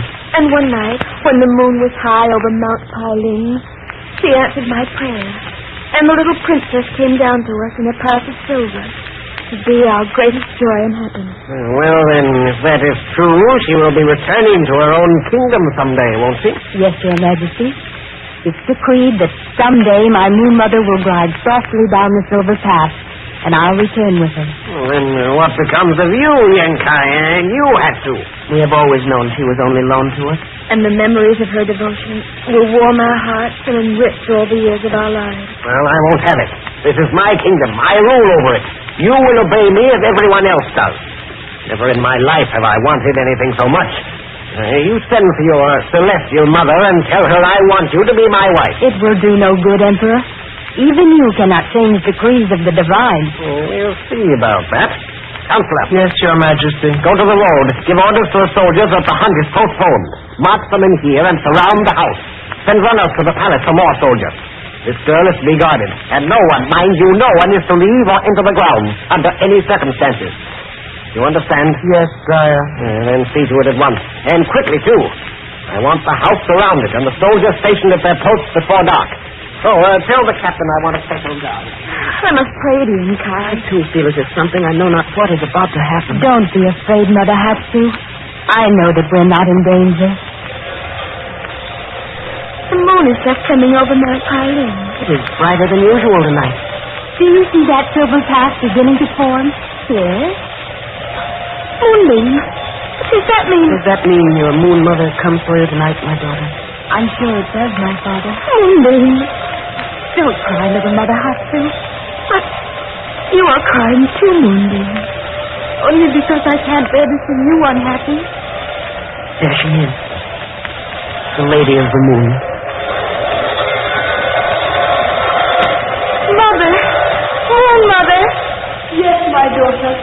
I am here. It is time for your return. Dear Hatsu and Yenkai, do not grieve. We shall meet again, dear Earth parents of my princess. Each month when the moon is full, we shall float through the sky, Moonbeam and I. I will cover this little cottage with silver rays, and that will be her message of eternal love to both of you. What is going on here? Who dares to enter these grounds without my permission? I ask permission from no one, Emperor. Who dares to say that to me? The Lady of the Moon. The very person I'm looking for. Soldiers, surround this person. Arrest her. Well, why don't you obey me? Because for the time being, Emperor, they are turned to stone. You can't do this. I want this princess to be my wife, and I intend to have her. Do you think by wanting something, Emperor, it is yours? You believe that might is right and no power is strong enough to resist it? And I've proven it. Just for a brief moment in the span of your life, my tyrant. This princess is not mortal. She is of another world. Just as courage and honor are universal, so is the love she has brought these earth parents. And you can't kill things like that. They live on and on to glorify and point the way toward the brotherhood of man, to encourage those who will carry the lamp of progress long after you are dust. Come, my daughter. I command that you release... what's the matter? I can't move. I can't breathe. Because you too are turning to stone like your heart and these other soldiers. I can't speak. And this way you will remain, mortal man, until you learn that even you cannot change the course of the stars or stem the tides that will rise to defeat you. Are you ready, Moonbeam? Yes, Mother. Goodbye, Earth Father. We shall meet again. Goodbye, dear little Earth Mother Heartstrings.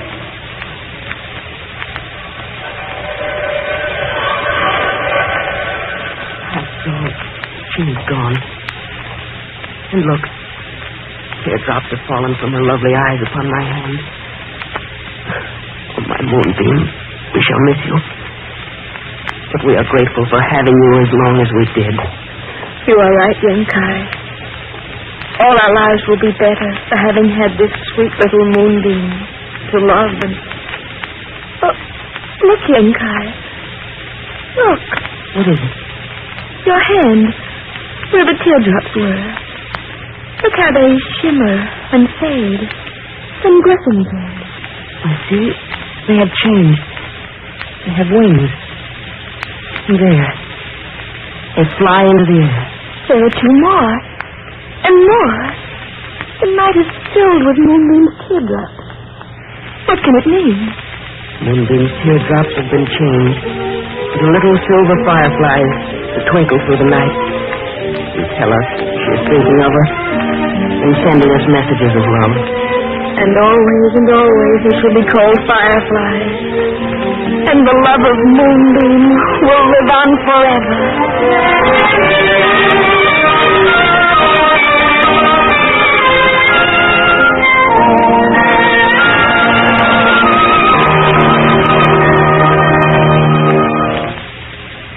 And so ends another chapter of Let's Pretend. And the story of the Princess Moonbeam has come to life. Was it your favorite? If not, write to Let's Pretend, and we'll try to make your favorite story come true. If you'd like to see this famous group broadcast, write for passes. Address all mail to Let's Pretend, care of the Columbia Broadcasting System, New York City. And now for our charming visitor who has an important message for you. It's my pleasure to introduce a beloved personality of radio and stage, the National Director of Children's Radio Programs for the Office of Civilian Defense, Miss Dorothy Gordon.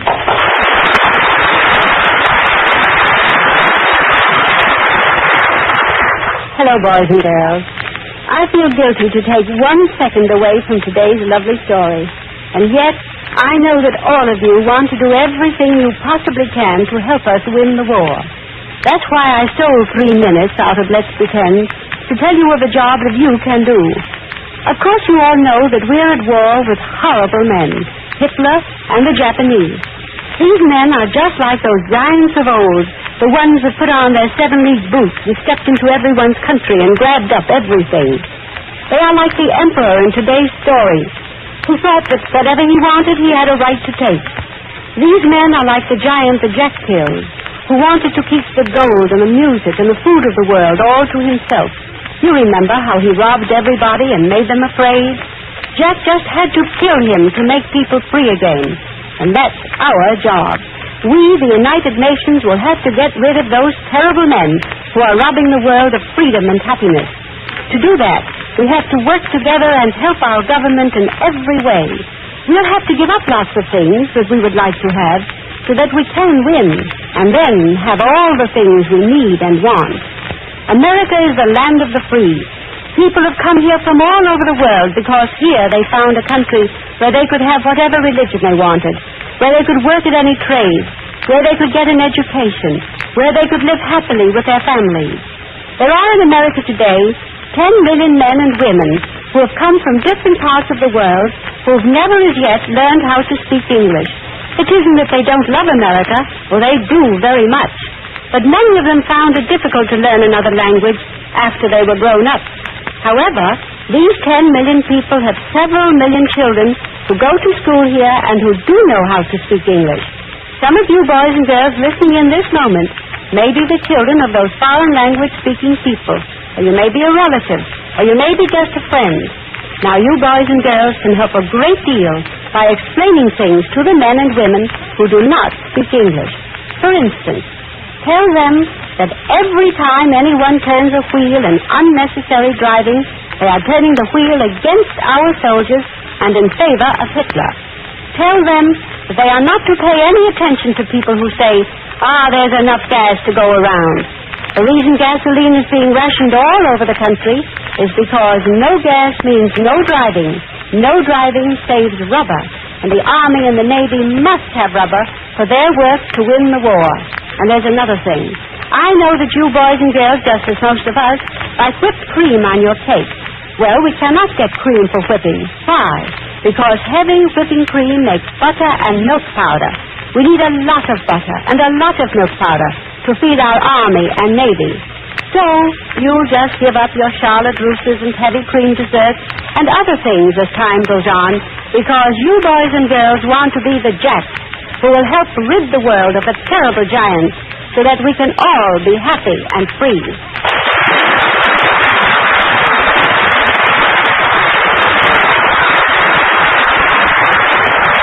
Thank you, Dorothy Gordon, for speaking with us today.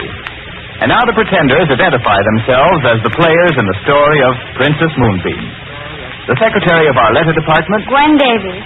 The Princess Moonbeam, Sybil Trent. The Moon Mother, Miriam Wolfe. The servant, Moon Ray, Betty James Tyler. Yen Kai, Kingsley Colton. Hatsu, Trisha Ryan. The Emperor, Arthur Anderson. His page, Paul Porter Jr. His royal counselor, Bill Lipton. and studio technician for Let's Pretend, Fred Hendrickson. These stories are dramatized and produced under the direction of Nyla Mack.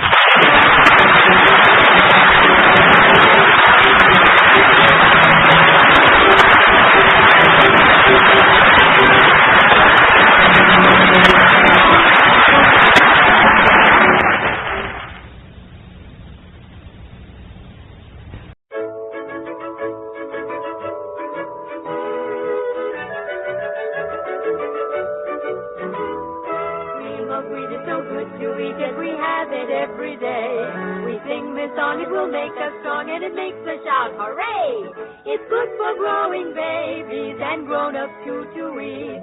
For all the family's breakfast, you can feed cream of wheat. Cream of Wheat, the great American family cereal, presents Let's Pretend.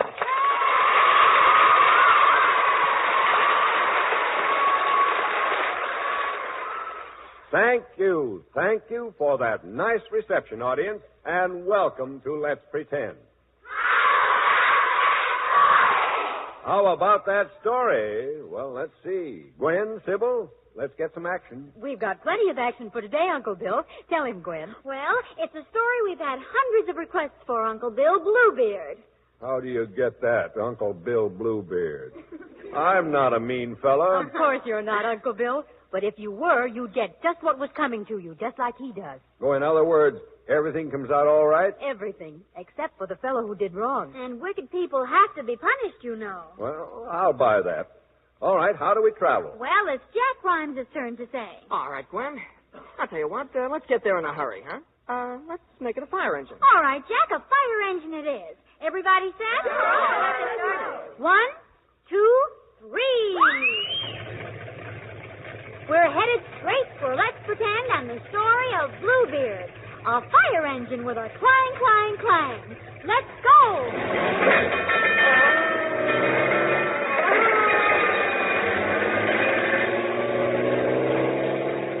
Hold on, on to your hat, Uncle Bill. We're out to set a new speed record.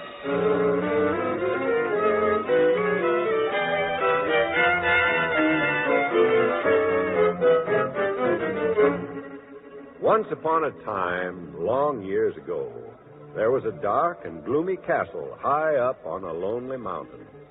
In it lived a mysterious man named Bluebeard. No one knew much about him. Most of the villagers feared him and went out of their way to avoid him. Just recently, they had heard he had returned from a journey, bringing a new wife with him, but no one had seen her. As our story begins, Bluebeard and his bride are looking through the many rooms of the castle. Now you have seen your new home, Lady Nydia, and if you are a nice, obedient wife, I dare say you'll be very happy here. Oh, my dear husband, with all this luxury and beauty around me, I'm sure I shall be. What does this door lead to? That leads to the room furnished in solid gold. Oh, how lovely. And this door, what is in it? To the room of precious stones. Diamonds are in that room in large silver baskets. Rubies, too, that overflow their urns of bronze. Oh, I have never known such wealth. Oh, that room at the far end of the hall, Bluebeard? That I cannot tell you. And listen to me well, Nydia. You must never enter that room. Every other room in the castle is open to you. All except that one. But why, my lord? That is my business. Only obey me if you know what is best for you. And now say goodbye to me, for I must leave you for a short while. Oh, you are going away so soon? I cannot let a new wife stand in the way of business adventures. Here are the keys to all the rooms. Each one is marked. Take them. Enter whenever you will or whatever room you choose. All but this one. Now, don't hope to deceive me, for I shall know if you disobey. And I warn you, you will pay dearly for it. And now, farewell. Farewell, my lord. I wonder where he's going. Oh, well, there's plenty to do while he's away. This is the key to the gold room. This one to the silver. That's the key to the diamond room. And this one must be to the forbidden room. I wonder what's in the forbidden room. Oh, but I mustn't disobey my husband. No, I won't go in. What's that? Oh, I hear a sound. Did it come from the forbidden room? Oh, it couldn't. Oh, it did come from behind that door. Oh, I can't pass by. But I must know. I shall open the door and see for myself. Oh, Audrey. Oh, heaven help me. Oh, Bluebeard, you faint, you faint, you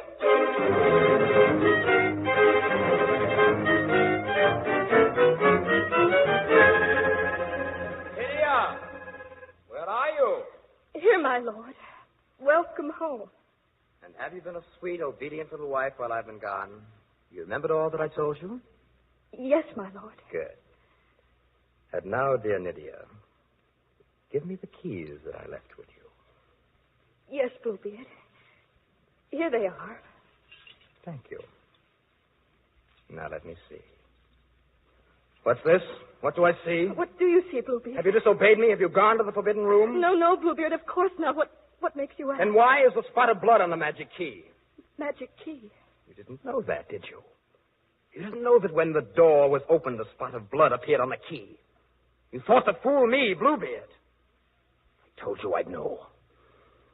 Now then, Nydia, prepare to meet your doom. Like all the others who have disobeyed me. Oh, you fiend! You wicked fiend! Let me go! Let me go, you fiend!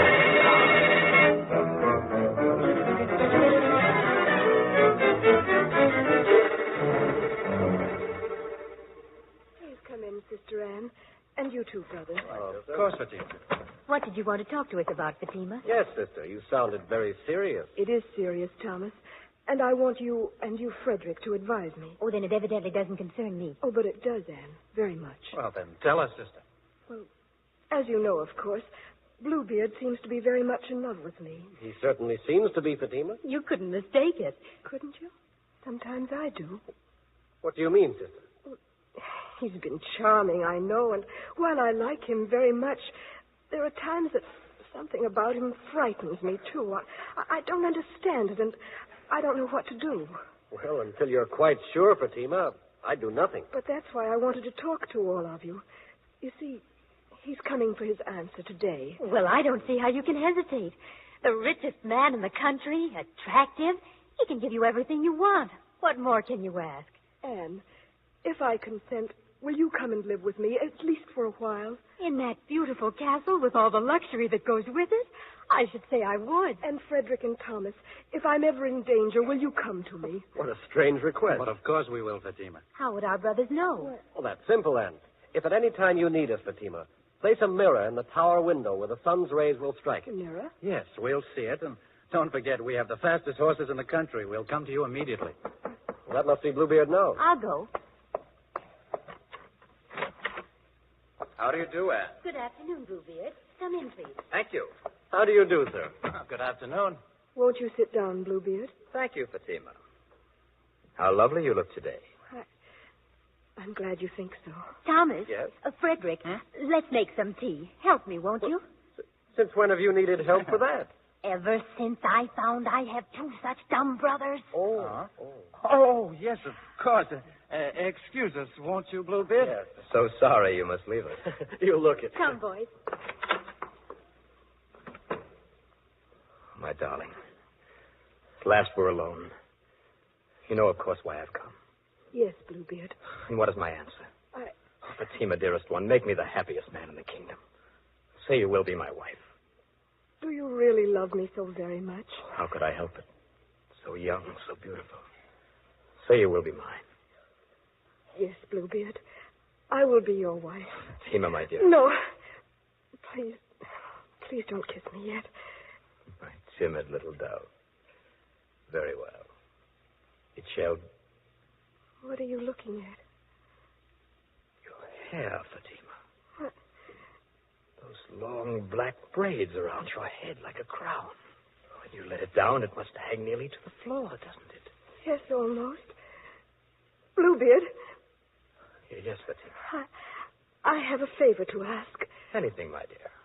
When we are married, do you mind if my sister Anne visits with us for a while? Any particular reason, Fatima? Well, only that I've never been away from my home before, and it would seem less strange But if she... You'll have plenty of company. Very soon. Why should I? I don't know anyone in your village. But I'm sure you will. Soon. But my sister... Why not? In the quarters where you will spend a great deal of your time. There will be room for Anne, too.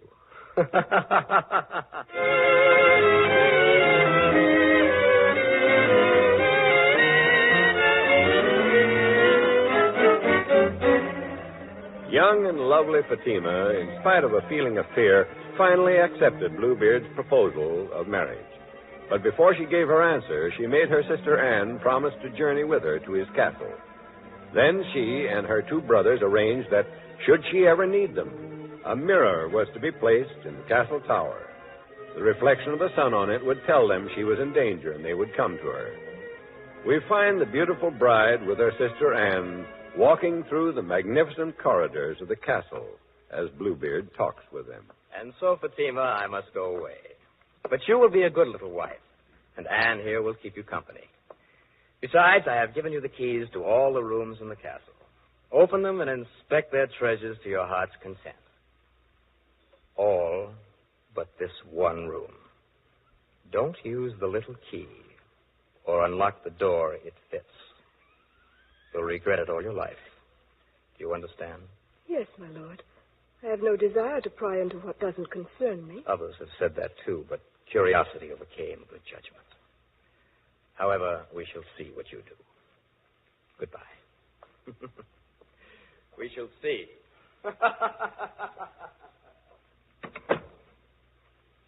What do you think is behind this door we're forbidden to enter, Anne? Probably just another room of silver and gold or jewels. I've never seen such wealth. Oh, Fatima, you're a lucky girl.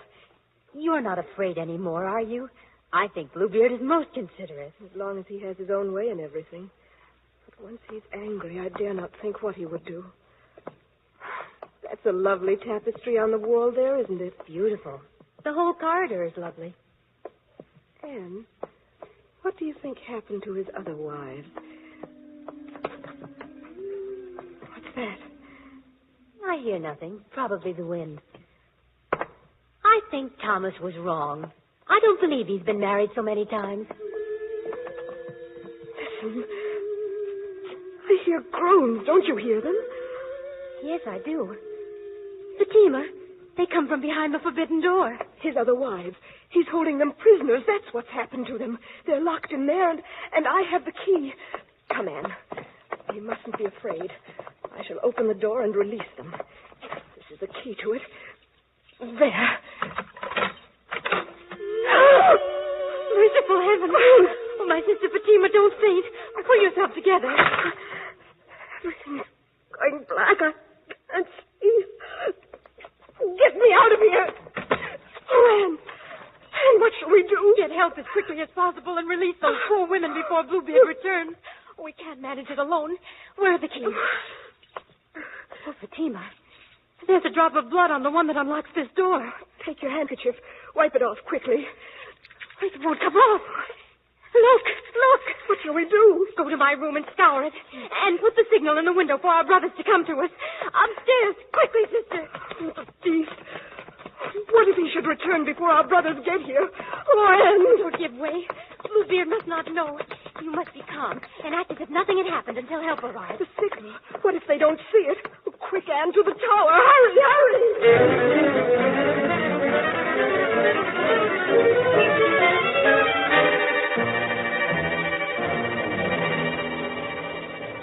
No use. I've scoured it with everything I know. The spot is still there. Try again. There must be something. It's blood. There's something that'll remove the stain. I'm so terrified I can't think. Try. Bluebeard may return at any moment. Fatima, my love. Bluebeard. I am home. Come downstairs and greet your lord and husband. Anne, dear. Yes, my lord. I come. Oh, try, Anne. Scour the key again while I go to greet him. I'm coming, Bluebeard.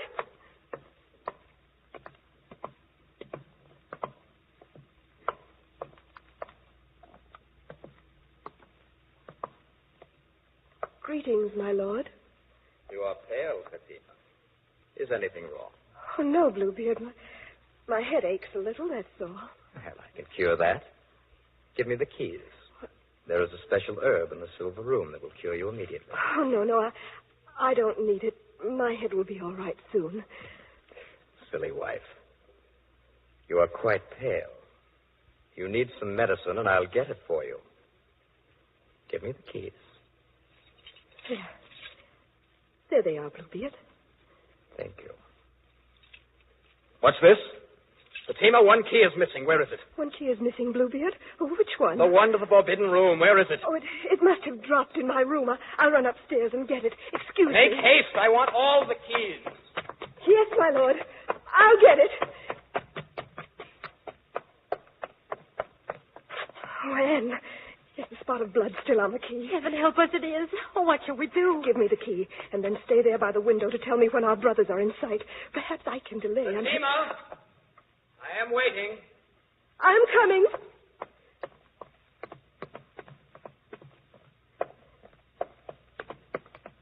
Did you find the key? Yes, my lord. Here it is. Oh, you disobeyed me. Fatima, you have entered the forbidden room. Oh, Bluebeard, I didn't mean to, really. I didn't, but I heard them groaning. Of course you did, my dear. They were calling you. They're waiting to welcome you. Pity, Bluebeard. What for? Go to your room.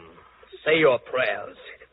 Be ready to come down to join my other wives when I call.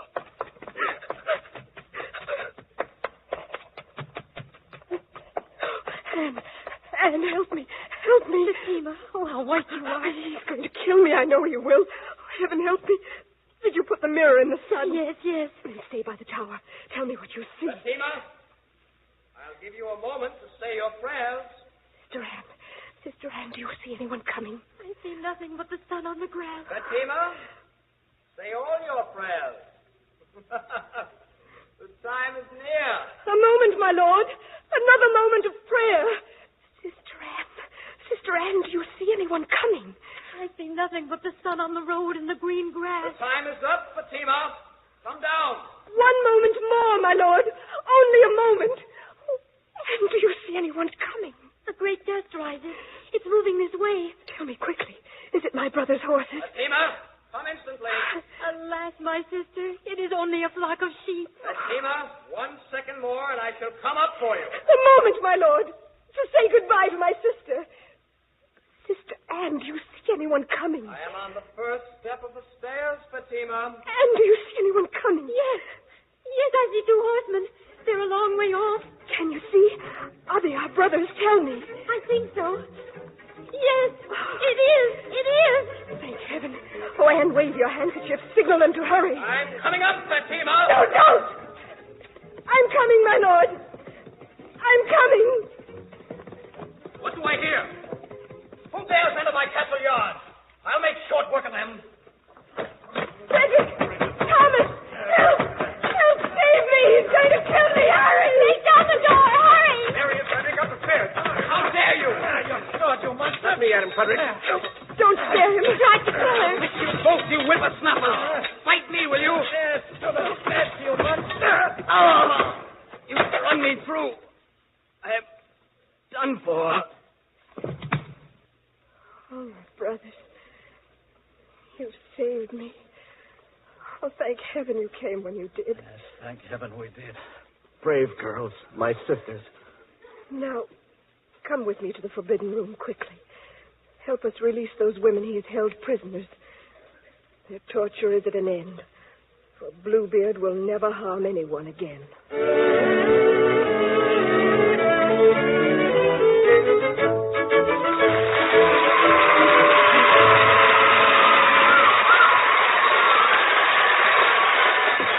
Pretenders for today were Gwen Davies, Jack Rhymes, Bluebeard, Bob Reddick, his wife Nydia, Anne-Marie Geyer, Fatima, Miriam Wolfe, her sister Anne, Sybil Trent, her brother Frederick, Albert Alley, her brother Thomas. Arthur Anderson. The original music was composed and conducted by Maurice Brown. The story of Bluebeard was dramatized by Nyla Mack and directed by Albert Ward. If you live in or near New York, and you'd like to see a broadcast of Let's Pretend, drop a postcard to Cream of Wheat, CBS, New York, for your free ticket. This is Bill Adams saying, remember to eat Cream of Wheat, the great American family cereal. This is CBS, the Columbia Broadcasting System.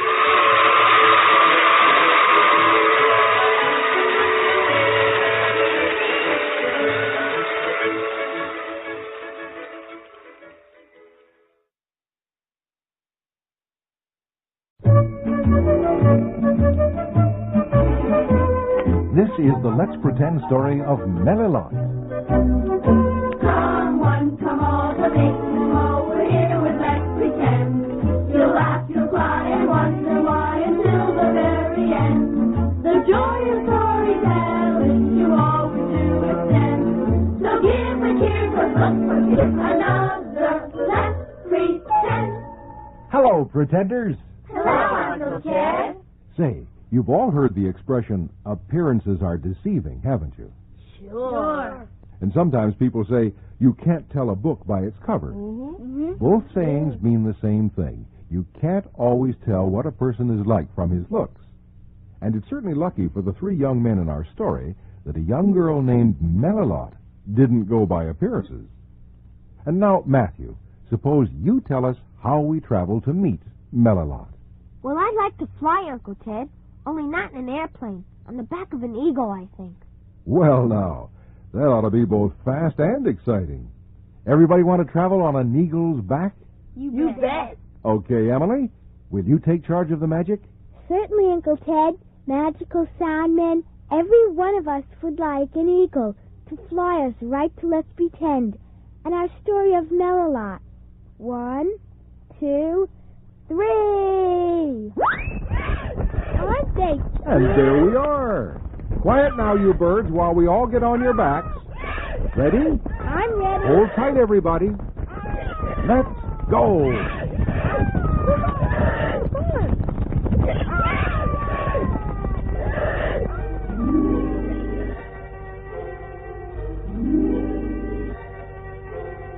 Once upon a time, 3 brothers lived in a rich green countryside dotted with lakes, rivers, and waterfalls. On their own land was the magic spring, which was the source of the water, and the brothers guarded it faithfully. But then, one day, an evil sorceress named Madame Hatrod came to them with a terrible request. I want that spring. If I had control of it, I could do what I wished with this valley. Let me have it, and I'll reward you handsomely. Let you have it? Never. Our father left it to us as a sacred trust. The whole water supply of the valley depends on that spring, and I know what you'd do. You'd let the valley dry up and become a desert. And what would you care? You'd be rich enough to go wherever you wanted. It's hopeless, Madam Hatrod. We'll never sell you the spring. And you'll never find out from us the magic words that control it either. So you might as well give up your wicked plans right now. This valley is going to stay rich and green forever. Oh, you think so, do you? Well, I gave you your chance to profit from the deal. Now let me warn you. Give me that spring. Tell me the magic words, or I'll put you under such a dreadful enchantment you'll rue the day you were born. You wouldn't dare. Oh, wouldn't I? I give you till tomorrow night to make up your minds. Then I'll be back to see if you haven't reconsidered. Till tomorrow night, my friends.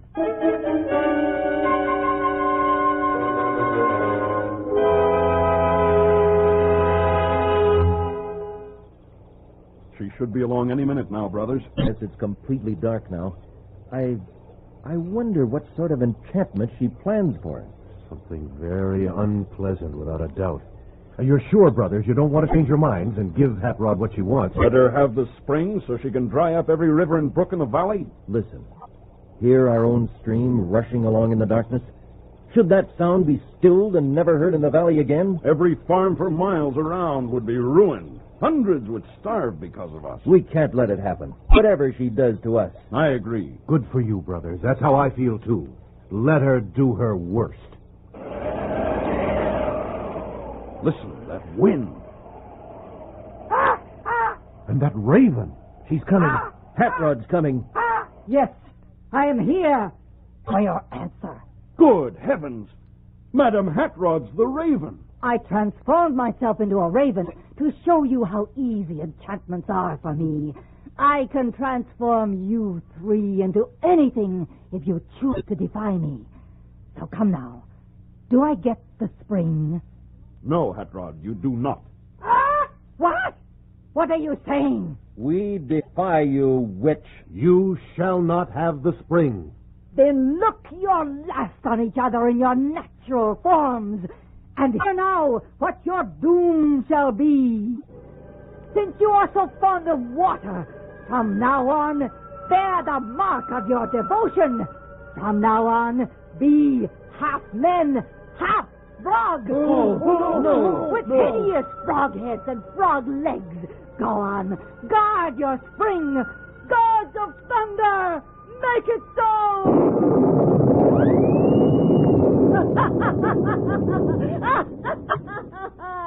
There! And your home. From now on, let it be a dirty, filthy hovel suitable for such monsters as you are. And now, farewell, my ugly friends. No longer Robert, Richard, and William, but Squdge, Splash, and Wart. You'll have plenty of time from now on to consider your mistake.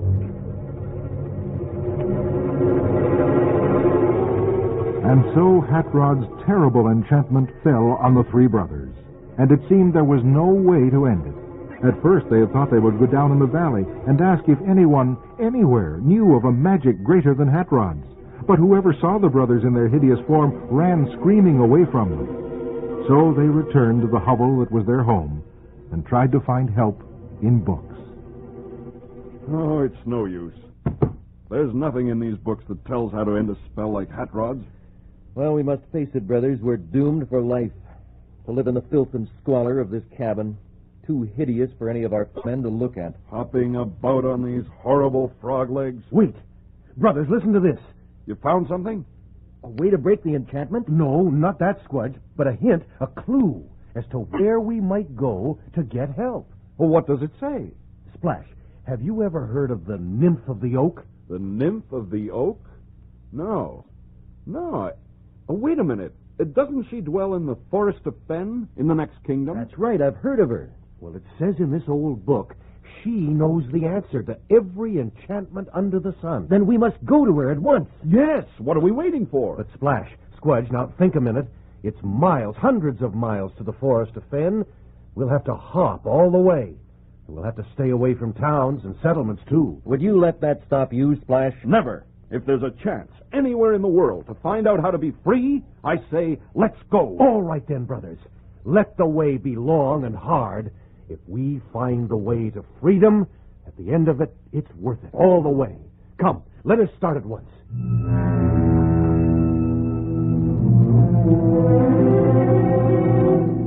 Well, the way was long and hard. For many weary weeks the brothers traveled, but at last they entered the forest of Fen and found their way to the magic oak where dwelled the nymph they sought. Now they're standing by the tree. Brothers, perhaps the simplest thing would be just to speak quietly and explain our trouble. All right. You do it, Wirt. Nymph of the oak, we stand before you, 3 brothers, transformed into such a shape that none of our fellow men can bear to look at us. It is the doing of the evil sorceress Hatpod, who was angry because we would not sell or give her our spring for her own wicked uses. Nymph of the oak, can you tell us how we may be free? Why doesn't she answer? Listen. The leaves are stirring. Hear me, brothers. She speaks. A voice comes from nowhere. First to serve and say no word, then be served and served again. At last release so long deserved will change you back again to men. Wart, she's told us. But the meaning of her words. First to serve and say no word, then be served. Nymph of the oak, you mean someone must serve us? But who? Who, when no one can bear to look on us? Only so may the spell be broken. Return to your home now. I have spoken. Now the brothers were almost as unhappy as before. All through the long journey toward home, they asked themselves how the nymph's words could possibly come true. While they were still a long way from home, night fell, and a terrible storm broke. I've never known such a storm. The rain comes down in torrents. Oh, for once being half frogs is an advantage of the sort. Just the same. I wish we could find some sort of shelter. Wait. Look ahead through the trees, Ward. Isn't that a light? It is. There's a cottage of some sort there. But brothers, think. We can't just go to the door and ask for shelter. We'd frighten whoever lived there out of their wits. Oh, that's true. Brothers, that crack of lightning. Look out! That tree was struck. It's falling. Look, it fell on that cottage with the roof smashed in. Oh, heaven help whoever lives there. Oh, what shall I do? What shall I do? Listen, it's the voice of a girl, and she's terrified. Brothers, yes, we have to offer help at least. We can tell her there's no need to be frightened. We are enchanted to these forms. Squdge, no. Remember the nymph of the oak? First to serve and say no word. Maybe this is our opportunity. But remember, not a word of explanation, just the offer of help. All right, but let's hurry. The door is this way, brothers. Come on.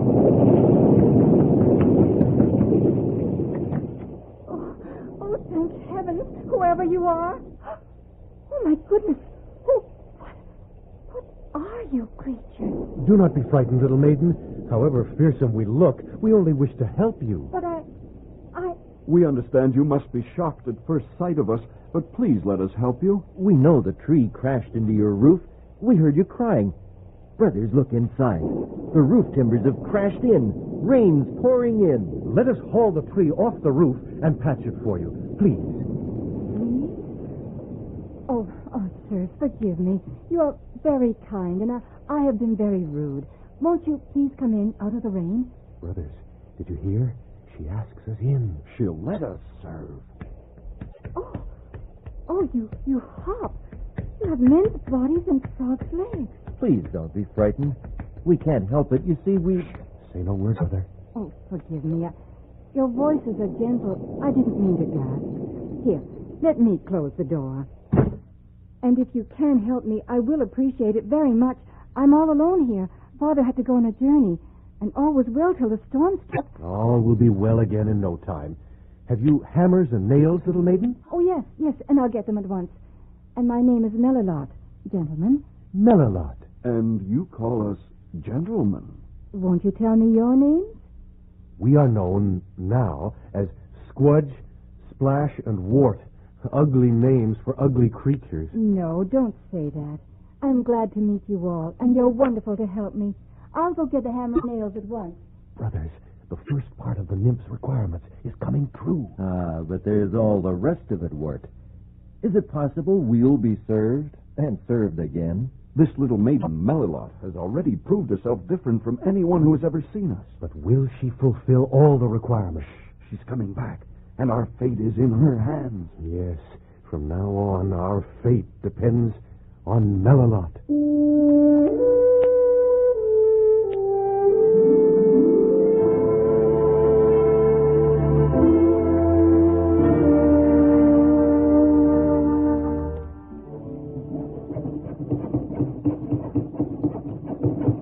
Splash, hold the light over here for a moment. That's it. Here we go. All right, Melilot. The last nail. And the roof is fixed. Throw down the hammer, Wart. Slide down those extra boards, Splash.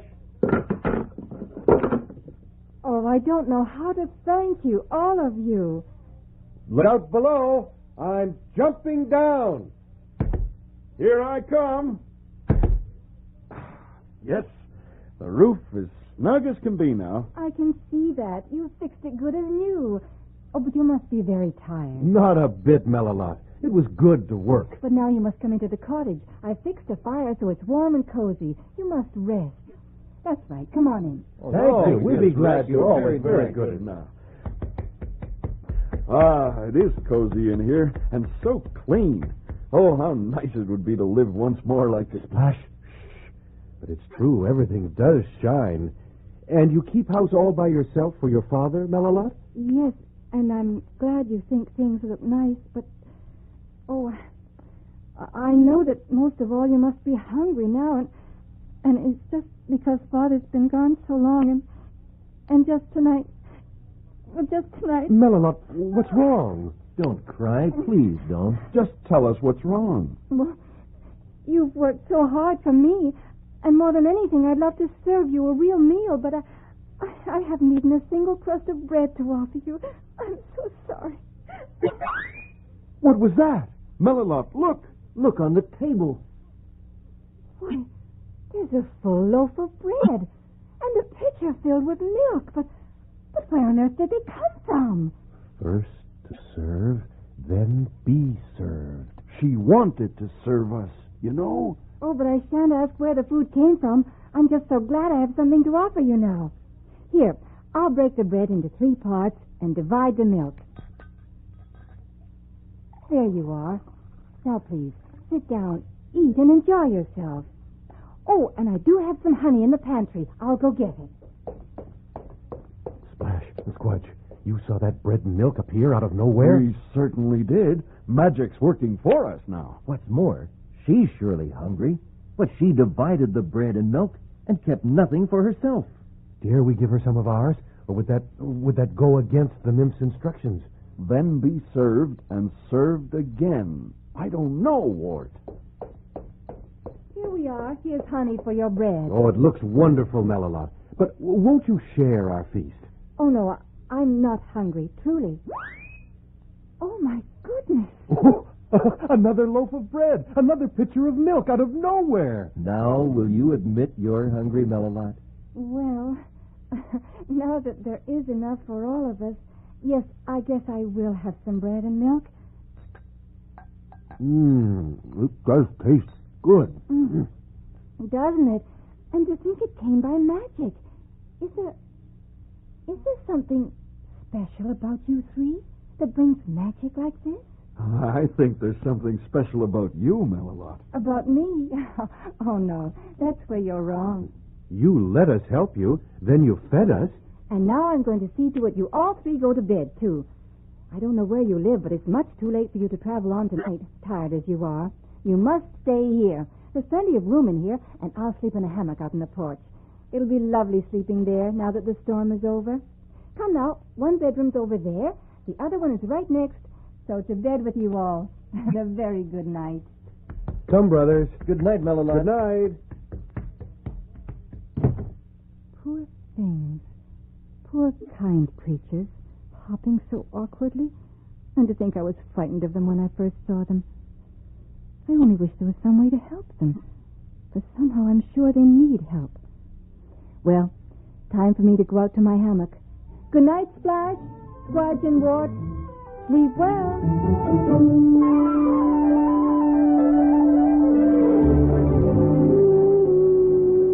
Are you ready, Sister Fairy?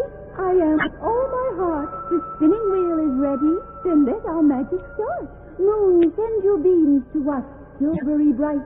Wind, start your spinning with breeze, hot and light. Stream, send us all of your foam and your froth.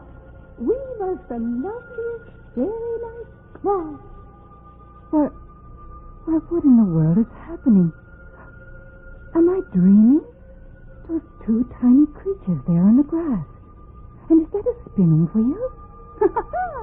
Melilot watching our spinning and weaving. Melilot watching with wide open eyes. Melilot wondering what we are making. Melilot's going to have a surprise.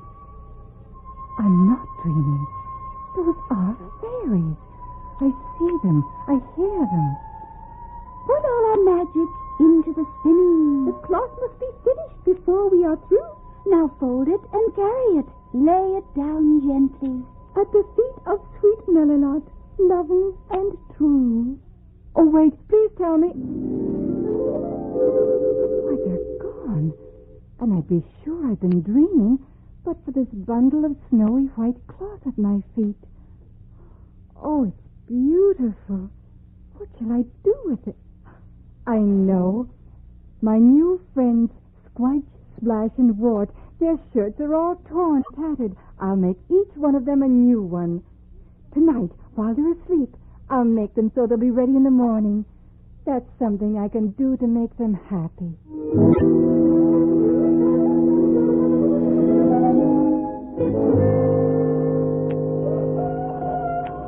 Squash! Wart! Wake up, quickly! Look here! What is it, Squadge? What's the matter? Look at these shirts! 3 of them! Why, how beautiful they are. And they're made by hand, every stitch. Melilot made them all herself, for us. Brothers, once again she served us. First to serve and say no word, then be served and served again. Brothers, let's put on these shirts. Let's put them on quickly.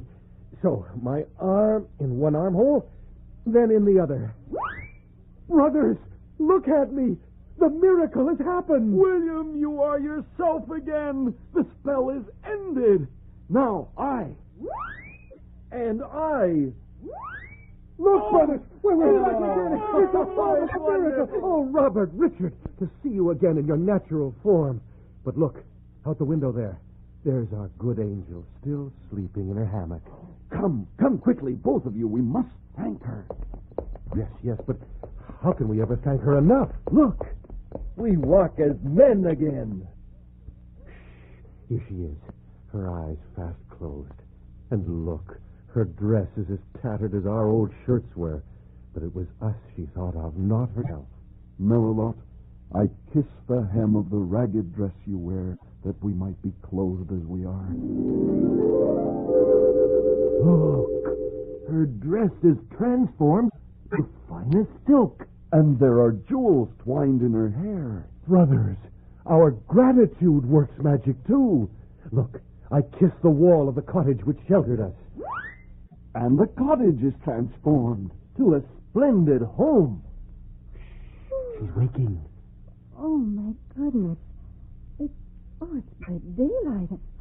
Oh, who are you three? Dear Melilot, look at the shirts we wear. Shirts you made for us. But I made them for three poor, ugly... Yes, you made them for Squdge, Splash, and Wart, three poor enchanted brothers. But your loving kindness has broken the enchantment, Melilot. And now you see us as we truly are. Robert, Richard, and William. Your most devoted friends forever. Oh, it's a miracle. And how glad I am. Oh, you look so handsome. Oh, you're dressed so richly. You'll be ashamed of... Why, look. My dress. It's a silk. And my hair. Jewels are twined in my braids. Why, I, too, am transformed. And your little house, Melilot. Do you see it now? Oh, everything is so beautiful now. Oh, no, brothers. Listen. What? I only hear a raven croaking. A raven? Can it be Hatrod the witch? It is. It must be. She's discovered the enchantment is broken. William, what shall we do? These shirts Melilot wove for us. They're magic. Quickly, brothers, take them off. But I don't understand. Oh, that bird. She's lighting right before you. Who has dared undo my enchantment? Quickly, brothers, throw the shirts over her. Bind her legs with them. Let me go! Let me go! Tie her feet together. Oh, but you're hurting her. She can't break through the magic cloth. I was right. Why are you treating her so hard? Melilot, this creature you see as a raven is really an evil witch, Madame Hatrod. It was she who enchanted us. She's cruel and evil, Melilot. Don't go near her. Oh, I can't believe it. Oh, poor little raven. I do not fear you. I love you. See? I stroke your wings. Go away! Go away! I kiss your shining black head. Oh, what have I done? Where is she? What happened? Look, brothers, where the raven stood, there's just a lump of mud. Only a lump of black mud. The raven's gone. The witch is gone. And it's Melilot's doing. Oh, brothers, isn't it clear now? Hatred and evil cannot live where love is. Hatrod had to die when Melilot kissed her. The love in Melilot's heart can accomplish every miracle. It's true. True indeed. Dear Melilot, thanks to you, the valley is safe forever from the schemes of this witch. We can all live happily from now on, thanks to the love in your heart.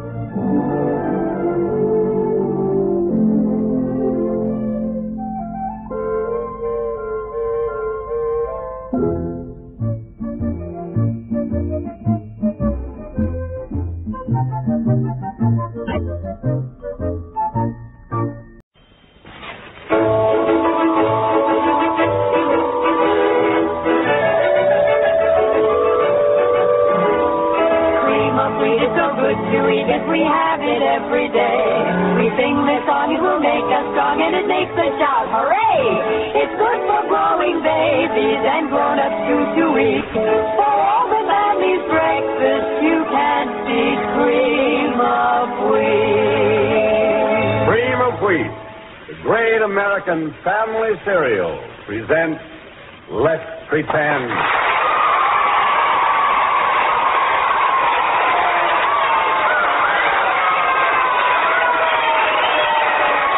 Well, sounds as if we got a full house today, doesn't it, Gwen? And listen, pretenders, you'll be proud as we are to know that for the 16th consecutive year, we have been awarded first prize for children's programs by the editors of Billboard magazine. Thank you, editors of the Billboard.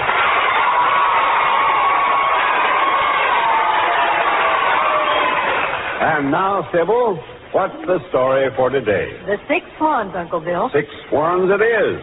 And who'll say how we travel to the land of Let's Pretend? It's Bill Lipton's turn today. What do you say we travel by giant rockets? Well, Bill, that's terrific. Rockets it is. One for each of you and a great big one for Uncle Bill and me. Everybody ready? Yes. 1, 2, 3.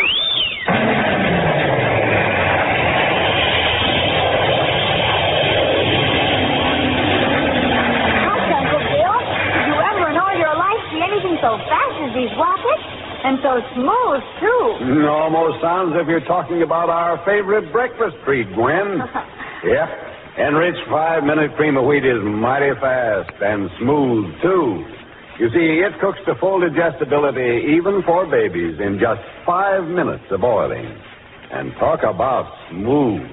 Why, cream of wheat hands you the smoothest, creamiest goodness that ever came out of a cereal package. So, eat a better breakfast, feel better all day. Get a better start the cream of wheat way. And keep listening for our special cream of wheat game that comes right after the first act of today's story, The Six Swans.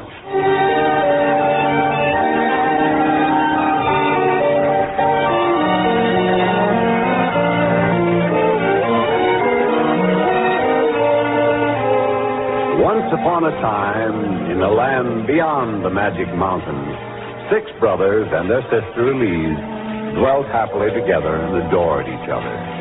We find them now in their living room greeting their father and his second wife, their new stepmother. Hello, my family. So glad to see you. Seems as if I've been gone a year. That certainly isn't very complimentary to me. Oh, my dear Agnes, I didn't mean it that way. Children, come. Meet your new mother. Here they are. Frederick. Hello, Mother. Kenneth. How do you do? Roland. Mother. Peter. Hello, Mother. Mark. Hello. And Benjamin. Hello. And the baby of them all, Elise, my only daughter, whom we adore. We hope you'll be very happy with us. I don't see how anybody could be with so many people around. I don't like noise and confusion. You must be very tired, my dear. The journey has been long. Elise, will you show your mother to her room? Of course I will, gladly. Why should I go? So you can talk behind my back? Suppose they clear out and let me rest here. Agnes, what in the world has made you so cross? Please, my dear, I can't have my children ordered around in their own homes. Come, you're not yourself. Say you didn't mean that. I did mean it, and you may as well know it now. I don't like these stupid boys. Bad manners, horrible voices. Spineless, that's what they are. Spineless. Agnes. Oh, never mind, Father. We understand. Of course we do. We'll go. Well, what are you waiting for, stupid? How dare you talk to my brothers like that? What? Who are you to insult the finest men that ever lived? Father, make her apologize. Make her... Eileen, never mind, sister. It's all right. Please, dear, don't. Well, this is a pretty welcome, I must say. What do you expect? We tried to be nice to you, and the first thing you do is to insult my brother. Elise, my dear, this mustn't be. Agnes, please calm yourself. Calm myself? I'll show you how I'll calm myself. Your 6 sons will be taught a lesson, and your impudent daughter, too. I'll put a curse on them. Oh, no, don't. You didn't know I could work magic, did you? Well, I can and will. I'll show them. No. Forces of the underworld, attend me. From now, henceforth, these 6 brothers shall be turned into wild swans. No, don't. It's too late. And now, my lovely birdies, fly away and find yourselves a home on Sapphire Lake. We have no place for you here. What have you done? You enchanted them. Oh, you wicked, wicked woman. I'll never forgive you, never. Brothers, wait for me. I'll go with you. Wait, I'm coming. Don't go, Elise. Don't go. I must. Brothers, wait.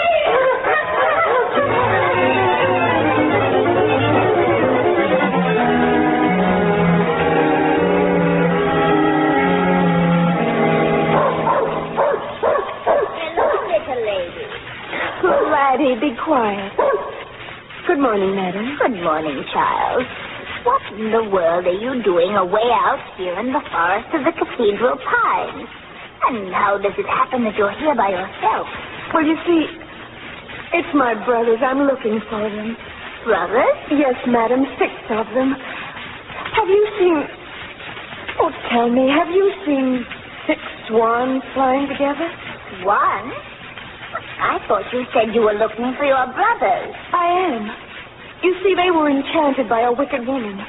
Right before my eyes, they were turned into 6 wild swans.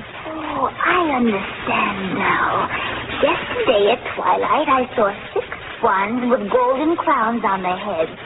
They were flying toward the Sapphire Lake. Oh, do you suppose yes, that... Yes, she said she'd send them to the Sapphire Lake. But why there? Because the water of the Sapphire Lake is magic. They can dip in it after sundown and become men until dawn. Tell me, where is the lake? Please tell me quickly. Come with me. I'll show you. Oh, thank you. Thank you, madame. Come on, Lottie.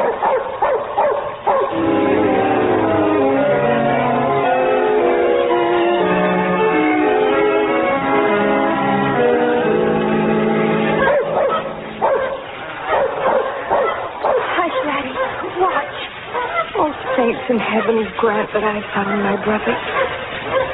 They're going into the lake.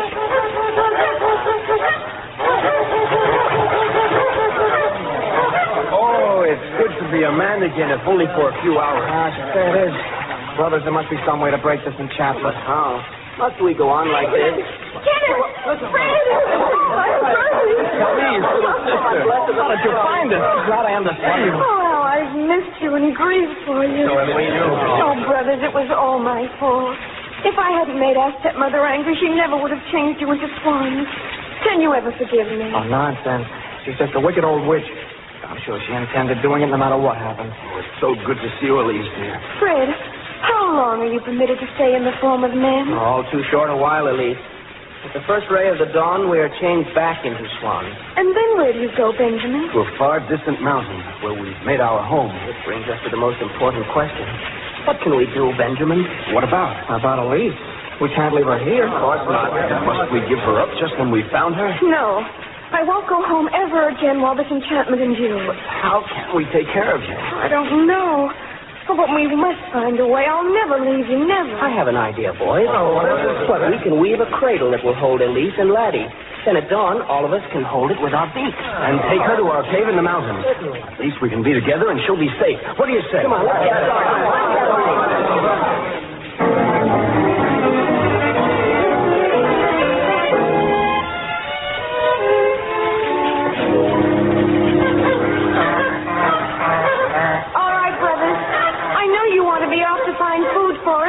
Please be back at dusk.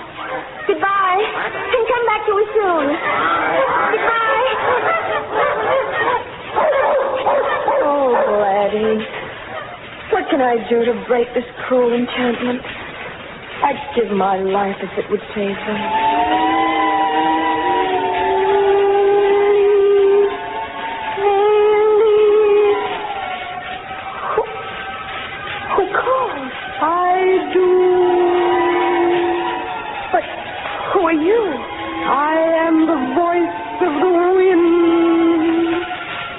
You have of me, voice of the wind.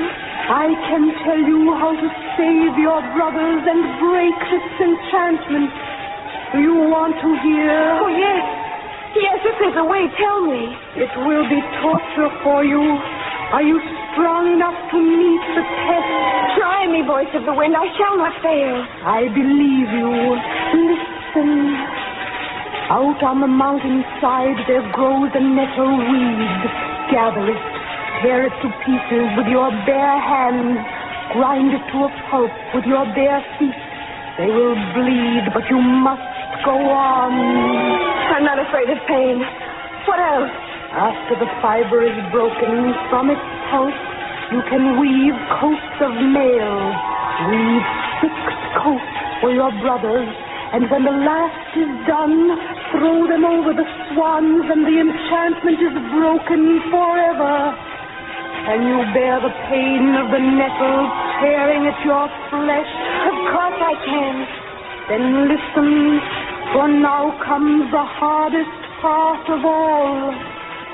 From the moment you start, you must not speak again to anyone until the last coat is finished. If you should, then the coats will be powerless and all your efforts will be lost. Can you be strong enough to keep silent whatever the cost may be? Try me. It may cost you your life. Try me. You are a brave and devoted sister. Now, start to gather the nettle weeds. And from this moment, not one word. Farewell.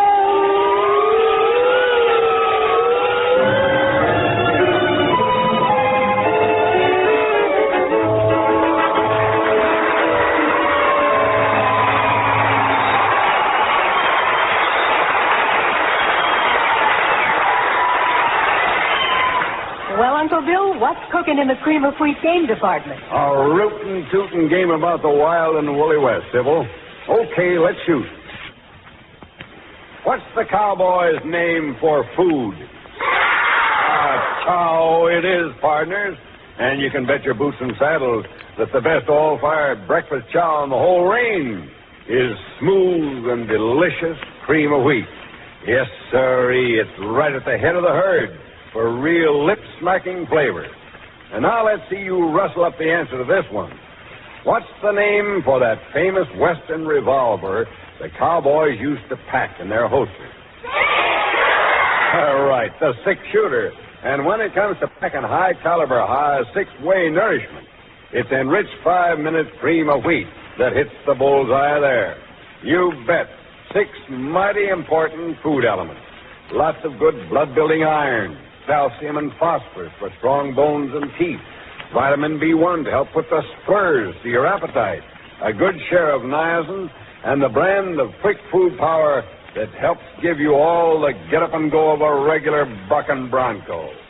And now, partners, what do you say we wind up with a good, rousing Western cheer? What's that famous cowboy yell? Yes, sir.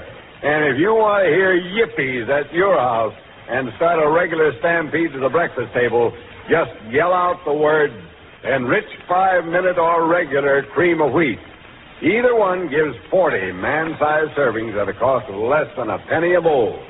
And remember this, all you pretenders, north or east, south or west, cream of wheat is top, the best. It's way up in flavor. It's way down in cost. It's plenty smooth.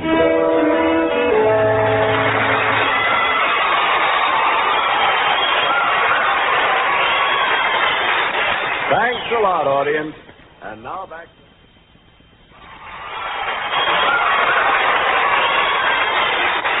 Thanks a lot, audience.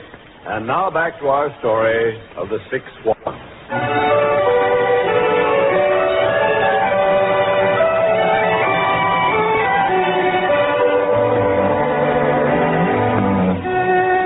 Poor little Elise had made a vow of silence till she had completed weaving the 6 coats of mail which will break her brother's enchantment. But one day, as she weaves the coat of mail out of the nettle weeds, a prince and his counselor come riding by. Whoa! Here's the cave, Your Highness. Wow. Cool and shady here, with a spring of clear, cool water. Suppose we dismount and rest here for a while. I shall be glad to rest, Counselor. This is quite a place. Yes. Looks as if it were inhabited, Your Highness. It is. There's a collie dog. Hello there, fellow. Well, I'll go inside and investigate. All right, Counselor. Well, this is interesting. Come here, fella. Come on. That's right. You're a very friendly dog, aren't you? Your Highness, I've made a most unusual discovery. So? What is it? The loveliest girl I've ever seen. Look. There. What? In this lonely mountain cave? Come here, girl. Let me see you. I won't hurt you, believe me. Come, young lady. His Highness the Prince calls you. Why don't you answer? Stop that weaving instantly and greet His Highness. Oh, don't be harsh with her, Counselor. Come here, girl. Perhaps there's something wrong with her speech that we don't understand. Perhaps she doesn't speak our language, Your Highness. And yet her eyes tell me she understands exactly what we say. Those great dark eyes say many, many things. Come, little lady, don't be frightened. Counselor, look. Her hands, her feet, they're bleeding and covered with blisters. It's those nettles she's working with. Take them away from her. Yes, Oh, they stick like needles. By all means, keep them, girl. This is indeed the most curious thing I've ever seen. She must be mute. Prepare a horse for her. I shall take her to the castle immediately. Your Highness, you don't know anything about her. Perhaps I don't, but I'd have no rest thinking of her here alone, starving or devoured by wild beasts. Come, little one, smile. What? Tears instead. She cries more and more, Your Highness. What can we do? Nevertheless, she must be taken to the castle. I want to know she's comfortable and safe from all danger. Yes, sire. Oh, here are 4 coats of mail made from the nettles. Shall we take them with us? Take them. And the nettles still to be woven? Everything. Come, little princess, don't cry. Please, we shall be very kind to you. Look, Your Highness. This horrible place is infested with swans. There are 6 of them flying above us. Oh, there are. Hey, give me my gun. I'll have a shot at them. Careful, girl. You made me miss. Don't grab my arm like that. What? What's the matter? Your Highness, the girl looks as if she were going to faint. Tender-hearted little thing. All right, then. I won't shoot at them again. Come, Counselor, put her on the horse and we'll start.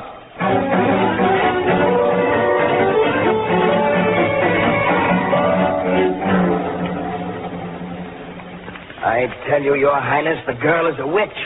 There can be no other explanation. But what does she do? 4 days and nights have I watched her and observed. She weeps continually.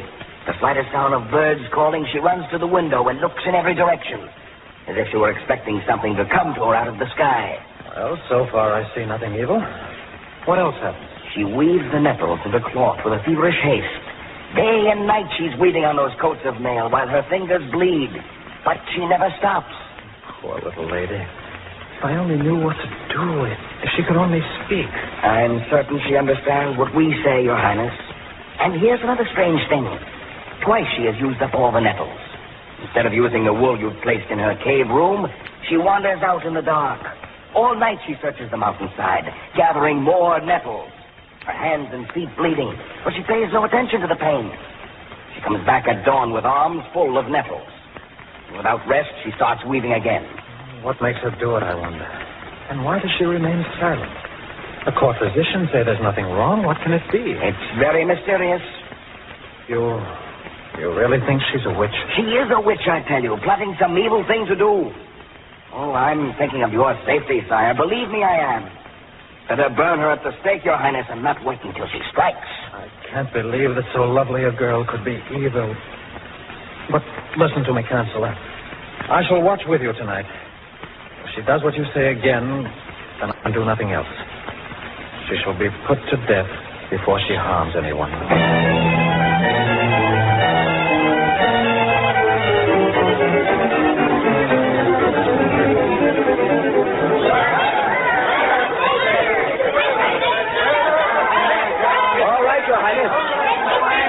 Here she is.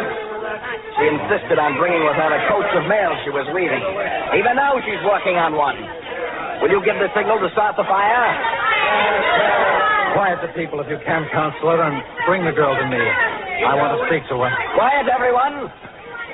You won't go back on your word, sire.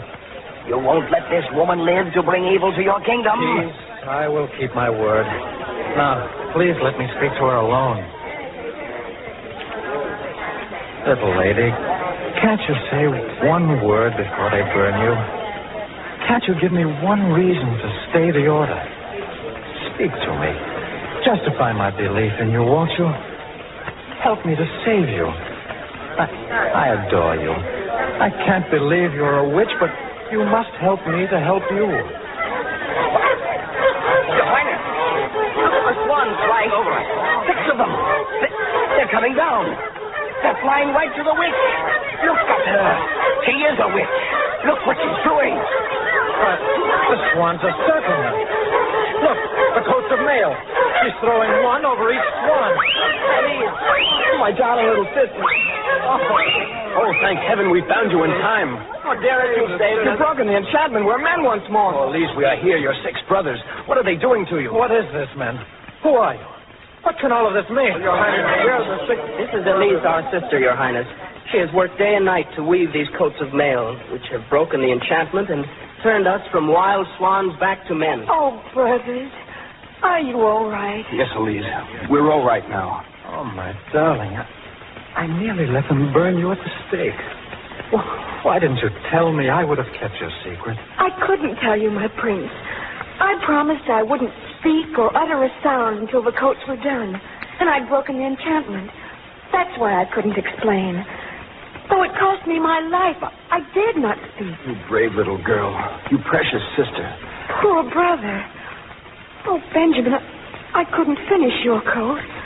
The left sleeve was still to be woven. And so you have one wing in place of an arm. But I dared not wait. It doesn't matter, dear sister. Thank heaven we reached you in time. And I, too. And now, Your Highness, may I thank you for all you tried to do.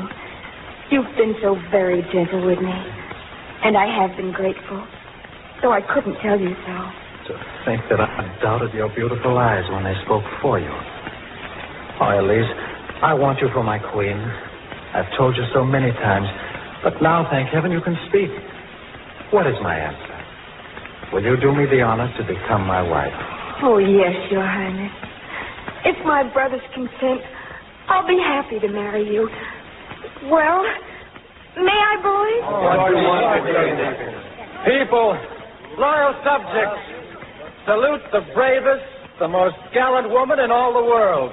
Elise, my bride-to-be.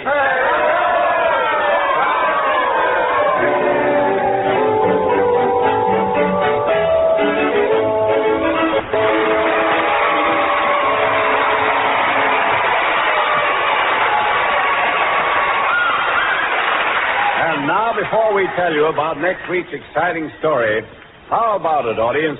Would you like to enjoy an extra special, super-duper, double deluxe breakfast tomorrow morning? Well, then here's the ticket. Lead off with a big bowl full of cream of wheat, topped off with raisins made into a funny face, and plenty of cream and milk. There's a flavor combination that hits a brand new high in downright mouth-watering goodness. So today, for sure, put in your bid for either enriched 5-minute or regular cream of wheat. And remember, for all the family's breakfast, you can't beat cream of wheat. the presenters for today were Elise, Patricia Ryan, Benjamin, Bill Lipton, Kenneth, Jack Grimes, Fred, Kingsley Colton, the father, Arthur Anderson, the old woman in the wood, Gwen Davies, the stepmother, Sybil Trent, the prince, Albert Allen, the counselor, Michael O'Day, the voice of the wind. Miriam Wolfe. The original music was composed and conducted by Maurice Brown. Today's story was dramatized and directed by Nyla Mack. Now, if you live in or near New York and you'd like to see a podcast of Let's Pretend, drop a postcard to Cream of Wheat, CBS, New York, for your free ticket. Did you ever break a law and think it wouldn't be discovered? Then find out it had marked you so that everyone knew it? What steps would you take to undo it? Listen next Saturday to hear of a crime and its punishment. Hear the adventures of a rusted knife. This is Bill Adams saying, remember to eat Cream of Wheat, the great American family cereal. This is CBS, the Columbia Broadcasting System.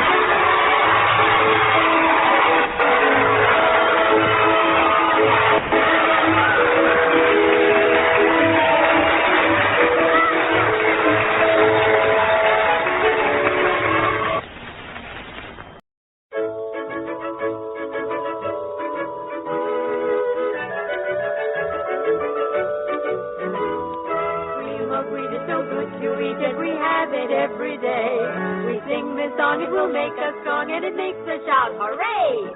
It's good for growing babies and grown-ups too to eat. For all the family's breakfast, you can't beat Cream of Wheat. Cream of Wheat, the great American family cereal, presents Let's Pretend. Well, thank you for a very swell welcome, pretenders. Well, how about a story? Let's go is right. Gwen, Sybil, front and center. All set with the story, Uncle Bill. One of our all-time favorites. It's Rapunzel. Oh, that's the one about the girl with the long golden hair? That's the one, Uncle Bill. And it's Anne-Marie Geyer's turn to say how we travel. Well, how about our own special express train with no stops between here and Let's Pretend? All right, a special train it is. All set, everybody? 1, a 2, a 3. This train for Let's Pretend, Rapunzel, and points beyond the moon.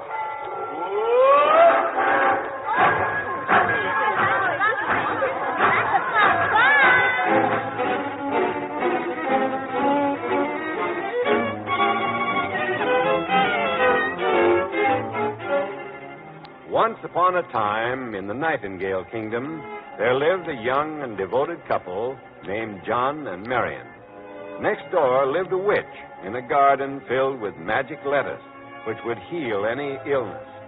Marion, the young wife, was very ill, and her husband braved the danger of the witch to buy some of the lettuce. The witch refused.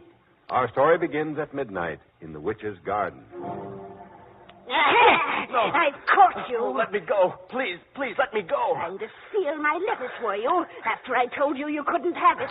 I have quite a score to settle with you. I wanted to be honest, but you wouldn't let me be.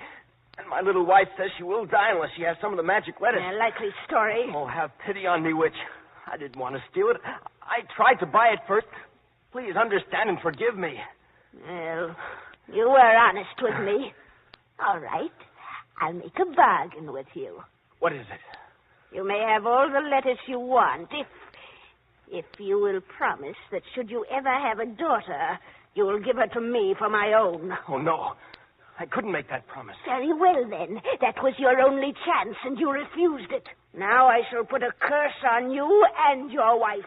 Prepare from henceforth. No. Don't hurt my little wife. I promise. I swear our first daughter will be yours. Very well. I have your word, and I'll hold you to it.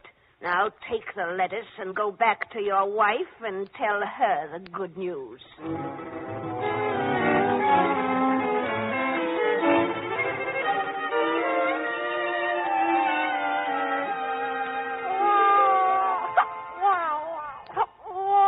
Oh, my sweet, sweet baby. Look, John, look how she wrinkles up her funny little nose. What shall we call her, Marion? Something that goes with her beautiful golden hair. Look, dear, how tiny she is. And even now her hair touches the ground. The name must be as beautiful as she is. But what shall it be?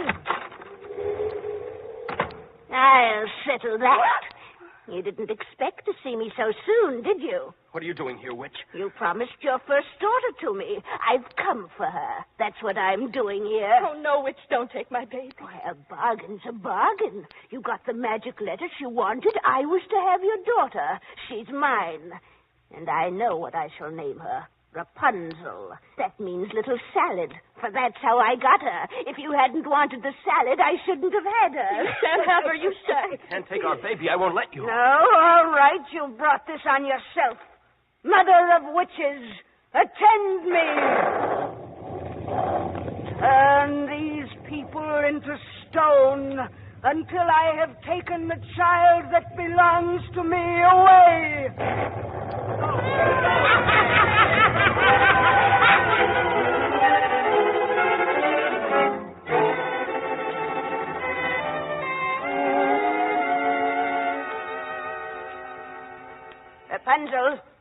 Rapunzel, come here. Yes, Godmother. What is it? Listen to me. Tomorrow you pack your basket, comb out your hair, and braid it tightly, and be ready to go with me. But, Godmother, you know I can't manage my hair by myself. No, I'll help you. I don't intend to have it trailing over the meadow, and have everything you want packed in your basket. For you'll be gone a long time. Where are we going?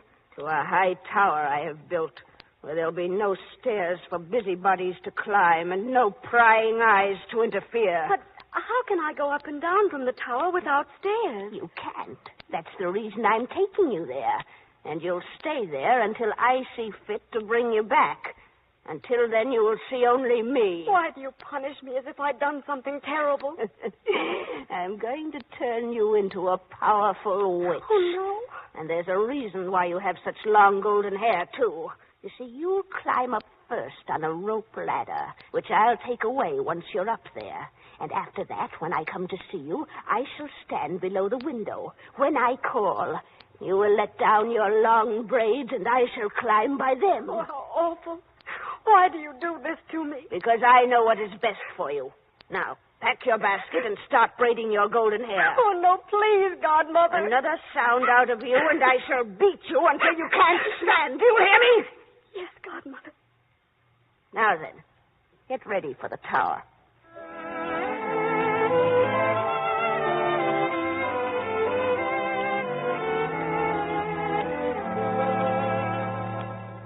Oh, how lonely I am. Hello, little bird. Are you sorry for me? At least you're free. You aren't locked in a cage as I am. Oh, well, if the birds find comfort in their song, perhaps I can, too.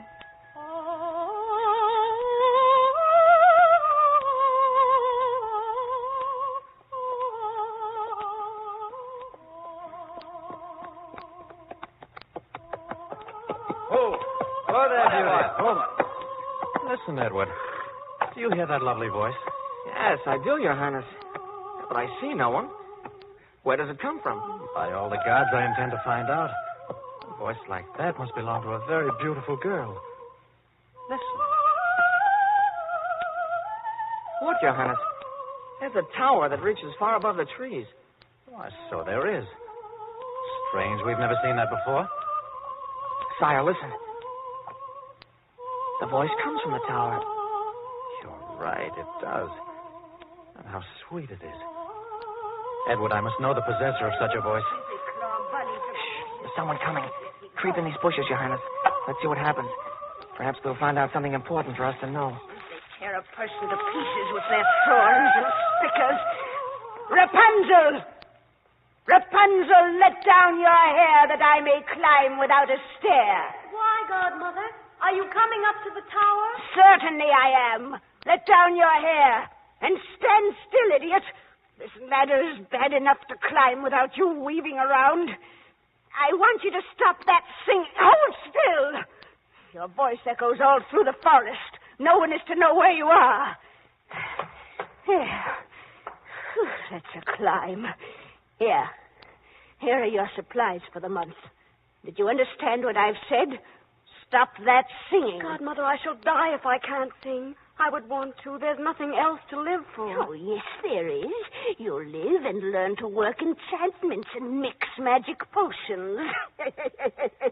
And you'll grow old and ugly like me. Then I won't care who sees you, for nobody will want to. Now, let down your hair. I must get back to my hut and dig in the garden. Oh, why did you adopt me? Why don't you kill me and be done with it? I enjoy thinking what an excellent magic worker you'll be. I won't be a witch. I won't. Stand still now. And remember, if I hear you singing, I shall come back and beat you. If you do, I won't let down my hair for you to climb on. Even if I starve.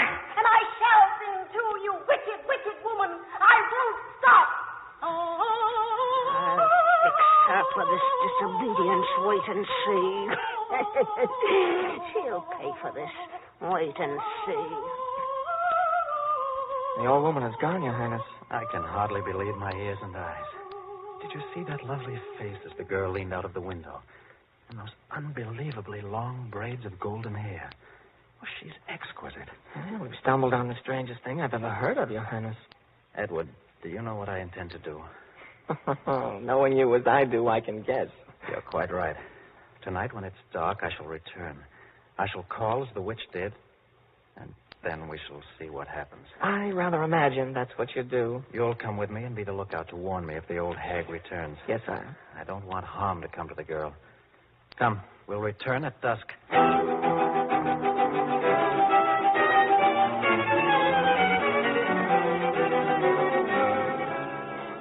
Having imprisoned the lonely Rapunzel in the tower, the witch reaches her by climbing up the long golden braids of hair. But one day, a prince rode by and heard Rapunzel singing. He hid in the bramble bushes, saw the witch climb up, and saw Rapunzel's beautiful face as she leaned out. He was determined to investigate. It is now dark as the prince and his friend Edward stand at the foot of the tower. Ready, Your Highness? Make your voice light. Rapunzel, Rapunzel, let down your hair that I may climb without a stair. Why, Godmother, what are you doing here? You've never come to me before after dark. And your voice, what happened to it? The night air makes me hoarse. Let down your hair instantly. Oh, it pulls. It seems you're heavier than you've ever been. Oh, please, try to be careful. I'm glad you... Who are you? Please, little lady, Don't be frightened. But I am. Oh, go quickly, please. The witch will beat me. Go away. Please, beautiful lady, I wouldn't have harm come to you for all the wealth in the kingdom. Please believe me and let me talk quietly with you. Won't you? I can't be frightened when I hear the gentleness of your voice. But how did you know I was here? I heard you singing, and the beauty of your voice alone was enough to intrigue me. Oh, little lady, what are you doing shut up like this? Who are you? What's your name? Please trust me and tell me about yourself.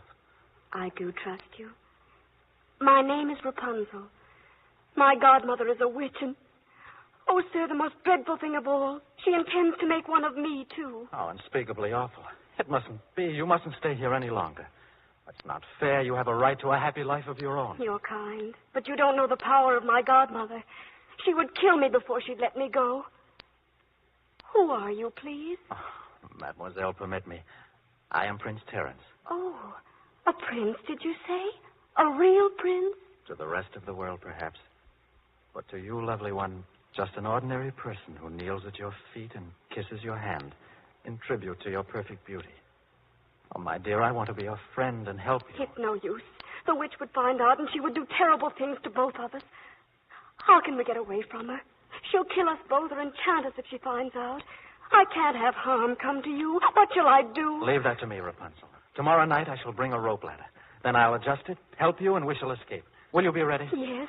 Oh, how happy I shall be to get away from here. And with me, my dear. And with you, my prince. Bless you. Until tomorrow night, then. I hate to use this golden hair, but I must. Just once more, you must endure it, my dear. I don't mind. What a lucky man I am. Be ready, my sweet, and we shall leave this hideous place forever. Good night. Good night. My heart is singing with happiness. Good night, my dear.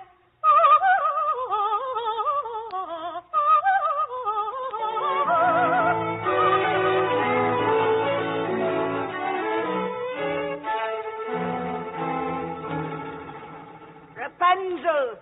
Rapunzel, let down your hair that I may climb without a stair. I didn't expect you, Godmother. It's almost dark. I was just about asleep. Won't you come back tomorrow? Give me the ladder instantly. How dare you question me? Very well, Godmother. There it is. Yeah. Oh, please be careful. You're pulling my hair terribly. I mean to. I heard strange whisperings in the wind, and I came to find out what they were. Help me over the window. That's better. What's this? Why is your basket packed? And you're all wrapped up. What's going on here, Rapunzel? Why, I was right. You have tried to trick me. A screech owl called 3 times last night to warn me. That's what he meant. Come here to me. Look at me. What's happening here? Oh, Godmother, I dare not lie to you. But please, I beg of you, please let me go. Let me be happy with my prince, please. Oh, you try to deceive me. Me, a witch who knows your every thought as soon as you do. Very well, I'll teach you to deceive me.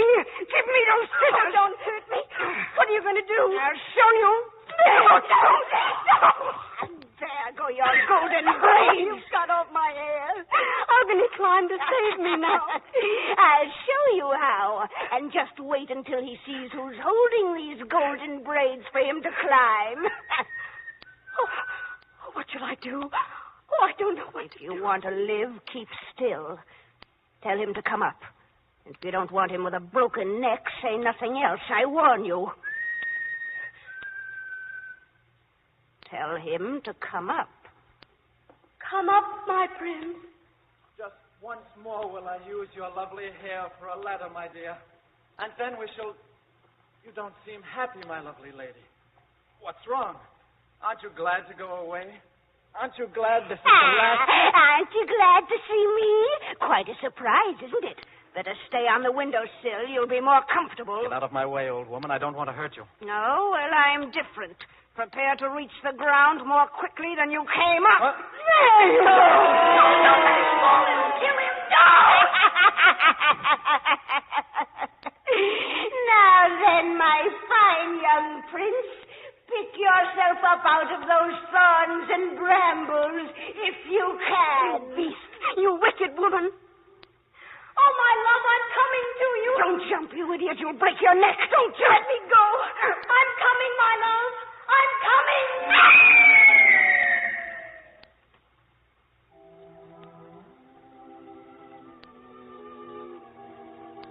Oh, my precious love. Are you all right? Where are you? I can't see you, Rapunzel. The thorns have blinded me. I can't see. Please speak to me. Tell me you're all right. I'm all right. Oh, my dear, your eyes. Your poor blind eyes. And you did this for me. What do I feel? Tears? Are those tears from your eyes on mine, my dearest love? Wicked woman, I could kill her. Oh, my beloved, I shall never leave you. Never. We will be married at once, and I'll take care of you always. And my eyes shall see for both of us. Don't weep, Rapunzel. My face is wet with your precious tears. And just to know that you care for me, that you'll marry me. Rapunzel, my eyes. I'm not blind. I can see. You can see? Your tears falling on my eyes have healed them, my dear. Look at me. My eyes are well again. Oh, thank heaven. Thank heaven for this miracle. The miracle of love, Rapunzel. And the witch. That dreadful woman has failed in every wicked thing she's tried to do. Evil can never overcome good. And our love for each other has destroyed her power. She's the prisoner in the tower now, and she shall stay there until she changes her ways. She'll never see you again, my dearest. For within an hour, the wedding chimes at the castle will ring, and you shall be my queen. Come, my dear. To the ends of the world with you, my prince.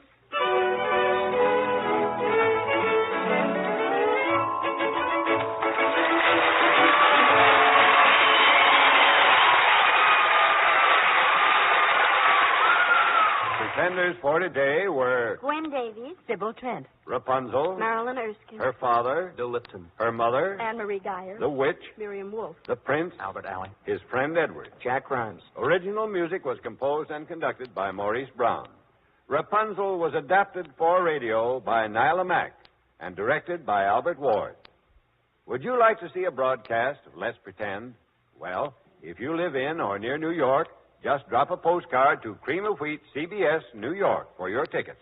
They are absolutely free. This is Bill Adams saying, remember to eat Cream of Wheat, the great American family cereal. This is CBS, the Columbia Broadcasting System.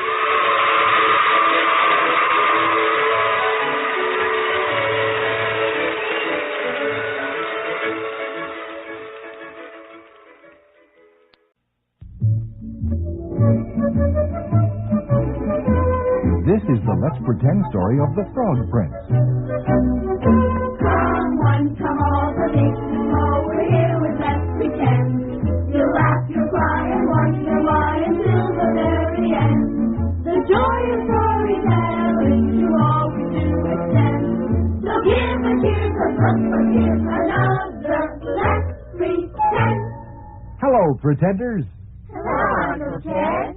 Well, we've got an exciting story, and we should get right to it. So, who can think of an unusual way to travel to Let's Pretend? I can. Let's go by trampoline. You mean bounce our way to Let's Pretend? Sure. Trampolines are fun. All we have to do is keep bouncing until we get that one big bounce that will bounce us up and away. Well, why not? We can do anything if we try hard enough. So, one trampoline, please. Okay, everyone, let's get bouncing. Hey, this is fun.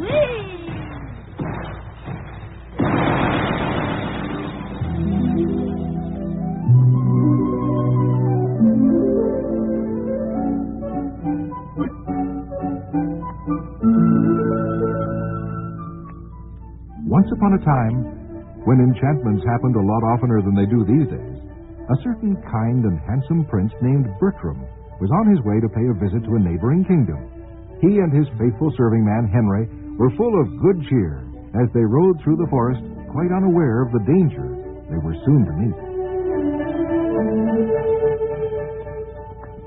It's a great day to be out on a journey, isn't it, Henry? It is indeed, Your Highness.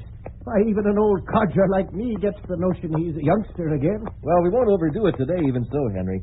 We'll stop early and ride on to the castle tomorrow morning. And we'll still be in plenty of time for the princess's birthday party. Aye, that's right. Tell me some more about the Princess Rosalie, Henry. You said she was beautiful as any maiden you'd ever seen. Aye, that she is, sire. With hair like spun gold and eyes like cornflowers. And does her disposition match her beauty, Henry? Is she kind and sweet-tempered as well as lovely? Kind and sweet as a princess should be, sire. And I'm thinking she'd be as fine a bride as anyone could hope for you, lad. What? Oh, now, see here, Henry. Who's talking about anything like that? Well, nobody right now, but I just have a feeling when you two meet, there'll soon enough be some talk about wedding bells. Stop! Do you hear me? I say, stop! Hark! Who's that? Good heavens. An old woman up ahead. Whoa, Beauty, whoa. Stop! Stop where you are! Not an inch farther. Good madam, if you will stop shrieking and look for a moment, you will see we have stopped. Both my servant and I. How can we help you? Help me? What makes you think I need help? See here, ma'am. Be a bit more courteous when you speak to His Highness Prince Bertram, if you please. Don't tell me how to behave. Don't tell me who he is, either. I know he's Prince Bertram, and he's staying right here in the forest with me. You can ride along now, old man. What? Get out of His Highness' path at once now. In this part of the forest, I give the orders, and I'm ordering you, Prince Bertram, to get down off your horse and come with me at once. Really, madam, I'm afraid I can't obey that request unless Your Highness, please, don't even speak to her, but let us ride on at once. This is no ordinary old woman, but a witch. Well, what a clever old man. She is. Look, her eyes flash red. They'll flash even redder if you don't dismount and come with me, Prince Bertram. For years I've been looking for a young, handsome prince to help me in my work. So quickly now. Up, Beauty. Come, Henry, you're right. Come on, Beauty. No, you don't. Let go of that bridle, old woman. Let it go. Come with me, Prince Bertram, or take the consequences. Never. I'd rather die than help a witch. Oh, it won't be such an easy choice. You won't die. One more chance, Prince Bertram. Come with me. Never. Then see how you'll like being a frog for the rest of your life. Amaranth. Amaranth. No, stop. Stop, you evil wretch. Oh, Your Highness, spare your horse. I can't, Henry. I can't move. Let it be.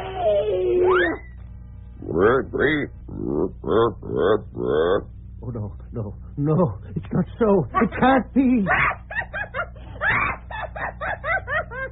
But it is. There's your master, old fellow, looking pretty silly now that he's a great green frog. Oh, I can't bear it. Oh, Prince Bertram, Your Highness, sir. Oh, my heart is breaking. I can feel it breaking within me. I'll fix that for you, old man. Mina! Ooh. What on earth? Thank me, old man. I wished an iron band around your heart to keep it from breaking. Here's another. Ooh. There. Aren't you grateful? 2 iron bands around your heart, so it can't possibly break, even though your prince has become a frog. Oh, my dear master. There must be some way to undo this enchantment. Only one way in all the world. But he'll find a way to undo the magic more miserable than staying as he is. Unless he wants to act as ugly as he looks. I'm thinking he'll stay a frog from this day on.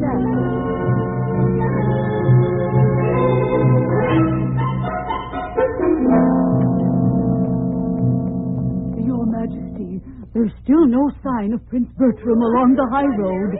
Dear me, that's really very curious. The prince wrote he was most anxious to come and eager to meet Rosalie. Didn't he say he wanted to meet me too, Father? No, wait another 5 years, Evelyn. Your turn will come. But, Nana, I guess we'd better not wait any longer for Bertram. How about it, young people? Shall we go ahead with our surprise party now? Oh, yes. All right, then, Nana. Will you go and get the Princess Rosalie and tell her, say we're ready for tea. Of course, Your Majesty. And remember, Nana, not a word about the surprise. My land, Lady Evelyn. Do you think I'd be giving it away now? I'll be back with the birthday girl in just a moment. Oh, dear, I'm so excited. Wait till she sees all of us crying surprise. And wait till she sees all the presents heaped up on the table here. There she is. Come in. Here I am, Oh, my goodness. Where did you all come from? Happy birthday from us all, daughter dear. And here are the presents, Rosalie. Don't you want to start opening them right away? Oh, yeah. We want to see them, too. Which is the one from you, Father? The big one right here? Oh, how did you guess, Rosalie? Open it.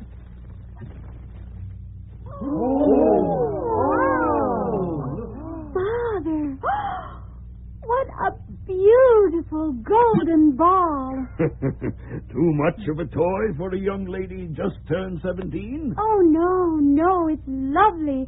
I never saw anything like it. Nor heard anything like it either, I imagine. Heard? Throw it to someone, my dear. Just toss it gently in the air. To me, Rosalie, to me. All right, Evelyn, catch.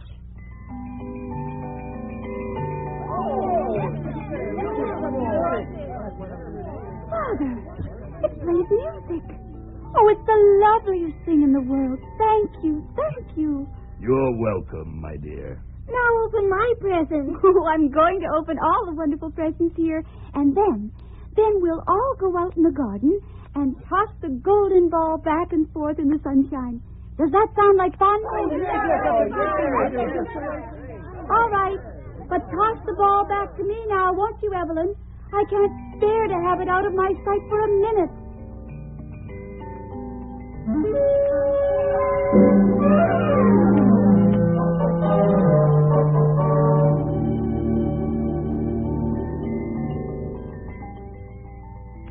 Oh, it flashes in the sunlight.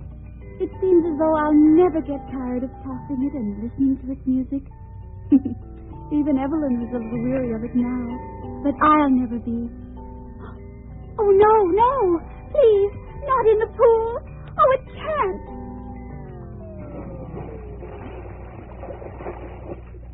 It fell into the pool, into the bottomless pool.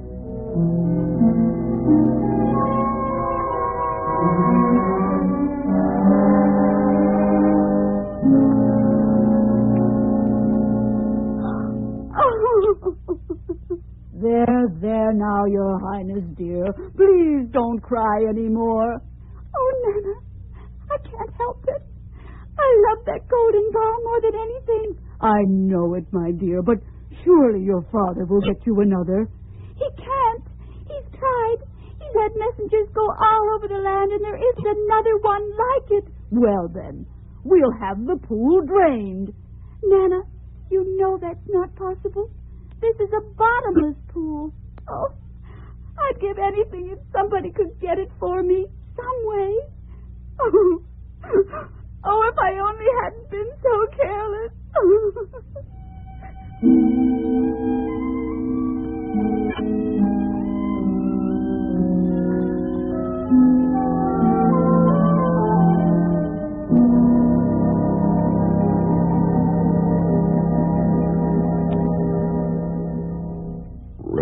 Ribbit. Only one way to break the enchantment. That's what the witch said, and I've one chance to find out what it is. Ribbit. Here at last, the Cave of the Winds. Ribbit. Ribbit, ribbit, ribbit. Who comes to the cave of the winds? Ribbit. It is I, good woman of the winds. I come seeking help. Well, little frog, what can I do for you, sir? Oh, wind woman, tell me it is true what I have heard all the wild creatures saying up and down the rivers and streams. They say you are a kind enchantress and use your magic only to do good for man and beast alike. Is it true? It is true, little frog. Then help me, wind woman. I am in this shape because of a terrible enchantment laid on me by the witch of the wood. Ah, the witch of the wood. Oh, she knows the cruelest spells of all. Ribbit, ribbit. But do you know the way to break this one, wind woman? So once again I can be myself, Prince Bertram of Alisan. Yes, I know the way to undo the spell, Prince Bertram. Then tell me, oh tell me. The spell can be broken in this wise. Somehow, some way, you must find a fair and lovely princess.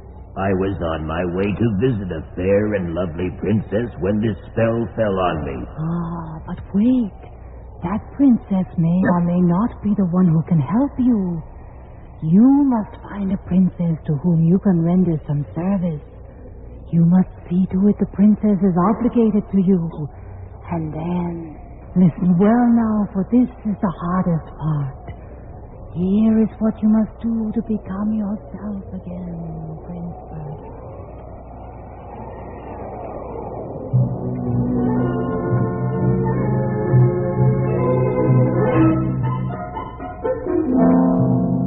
Princess Rosalie, it's a week now since you lost your golden ball in the pool here, and you can't go on like this, sitting here grieving your heart out. Come now, come back with me to the castle.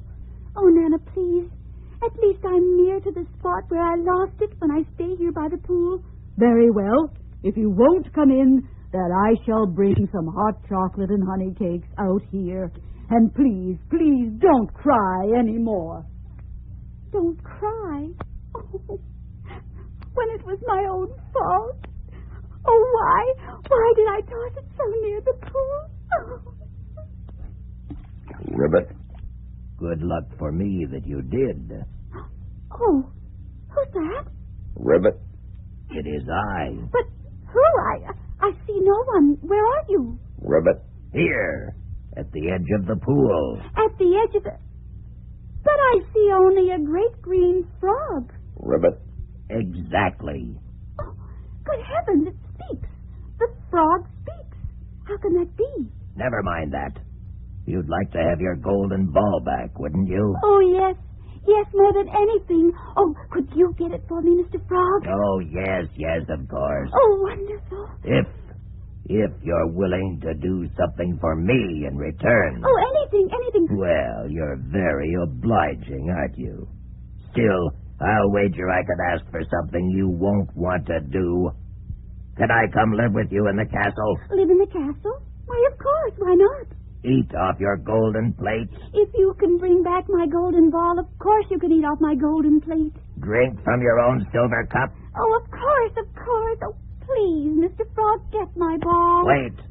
May I sleep at night on your silken bed? Yes. I told you anything. All right. I have your promise. Wait here. Ribbit. He's jumped into the water. He's diving down. Oh, will he get it? Will he?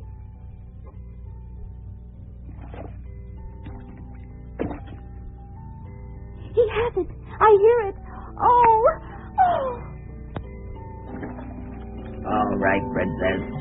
Here is your golden ball. Oh, thank you. Father, Nana, Evelyn, listen. I have it back again. I have it back at last, my beautiful golden ball. Ribbit. Wait a bit. Wait up there. You don't think I got those promises from you for nothing, do you? Wait!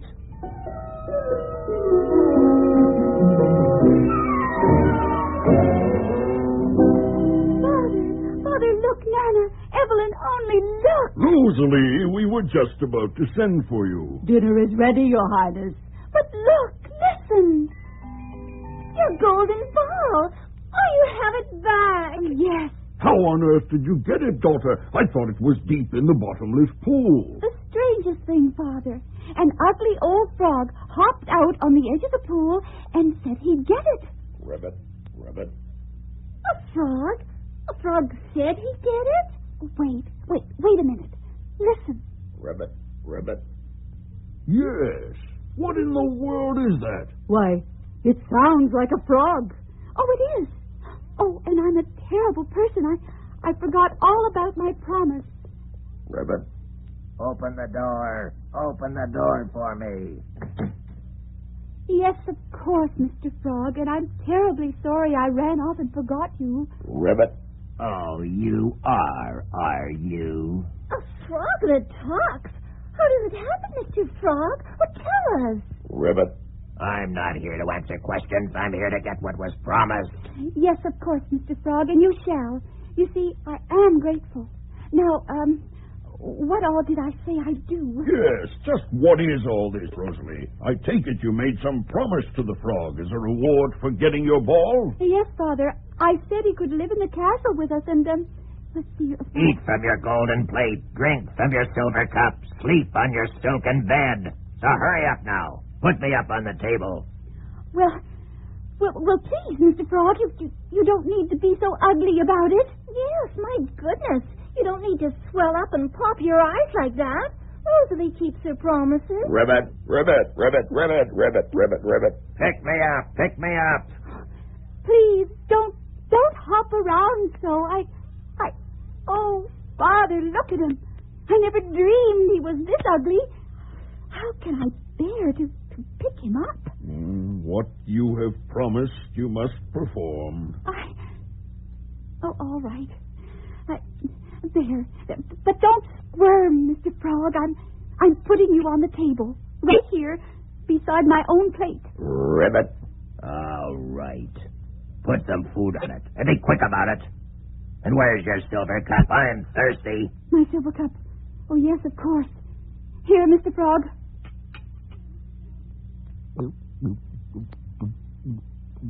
Oh, Father, look.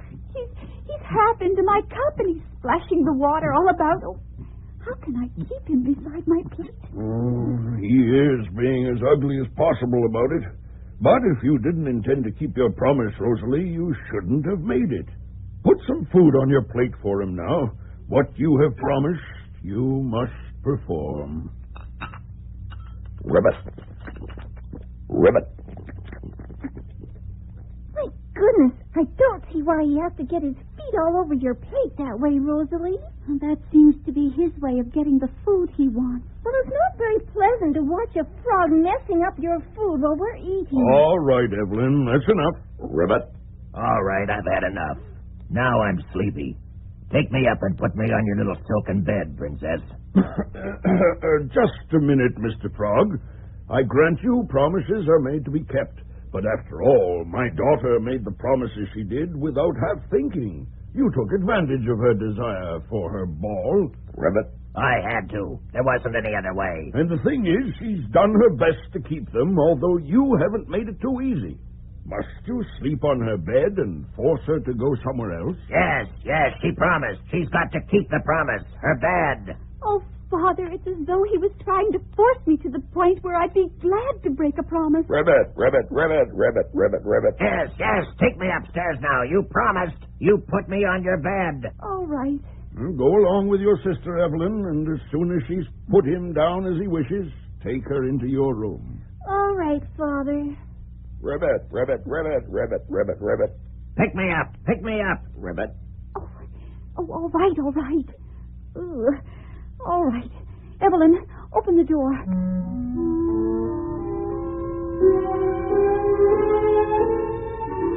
Ribbit. Well, here we are with that disgusting creature. Ribbit. Put me on your bed. Your pretty silken bed. Listen to him. Not a thank you for all you've done already. I made the promises. I have to keep them. All right, Mr. Frog. Here is my bed. No. Turn down the covers first. Fix it properly, you fool. Oh, enough. I've had enough. Turn down the covers, indeed. I never promised that. Fix it properly. I'm going to fix you properly. I'm going to... Rosalie, what are you doing? I'm getting rid of him. I'm throwing him just as far as I can and just as hard as I can. Rosalie! Rosalie! Oh, what's happened? Good heavens. Please don't be afraid, Princess. A handsome young man standing there right by the wall where you threw the frog. Where did you come from? I threw a terrible croaking frog against the wall, and suddenly the frog is gone, and you're there. Where did you come from? I was the frog, Princess. But now, thanks to you, I'm released, and myself again. And now, will you please forgive me for acting so horribly? He was the frog. It's magic. That's right, Lady Evelyn. It was magic. Terrible magic. A wicked witch enchanted me because I wouldn't do her bidding. And it seemed there was only one way in the world to undo the magic. For somebody to throw you against a wall? For a fair, honorable lady to become so aggravated with me, she'd hurl me against a wall. Yes, and that was what I found out from the enchantress in the Cave of the Winds. And that was why I had to behave so dreadfully to you, Princess Rosalie. Please say you forgive me now that you know. Yes, of course I forgive you. The old witch was right. It was harder to keep acting rudely to you than to stay a frog. I thought you'd never lose your temper, dear Rosalie. Father's taught us we must always keep promises. That was the real trouble. Yes, and he's right, of course, in most cases. But sometimes, when a foolish promise has been forced from you, it's better to break it. Yes. What will Father say to all this? Oh, we must take you to him at once. Oh, yes, of course. Come, Prince. Oh, my goodness, but I don't even know your name. I am Prince Bertram of nearby Atchison. Prince Bertram? You're Prince Bertram? The one who didn't come to Rosalie's surprise party? I was on my way when I met with the witch who transformed me. Come, we must take you to Father. Oh, he'll hardly believe his ears.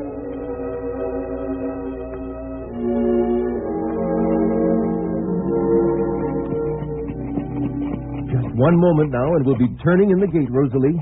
It must feel wonderful to be coming home again, Bertram. I never dreamed of such a homecoming, with the loveliest princess in all the world beside me as my bride. Here we are. Now for the moment I've been waiting for, putting faithful old Henry's heart at ease about me. Come, let me help you down, dearest. Yes, and then do go find Henry right away. Who's there? Who's there? Look, there's Henry now. Henry! Who is it? Who comes? The master's not... Oh, no. No, I'm dreaming. No, Henry, you're not dreaming. It is I'm myself again. Prince Bertram, Your Highness, oh, Master, sir. Oh, you can't guess how glad I am to see you again, either. It's just my heart. It's been locked in iron bands since the evil day you were enchanted. It's swelling inside me. Good heavens, what's that? The iron bands that wicked witch put around my heart are breaking. They're gone. Not needed anymore. My master is himself again, safe and sound. And even happier than ever before. Oh, look, Henry, I want you to meet my bride and the new Queen of Atchison. The Princess Rosalie. Oh, ma'am, is it true? You're married to His Highness? I couldn't have hoped for anything better. All right then, Henry. Lead the way into the castle. The master and his bride have come home to live happily ever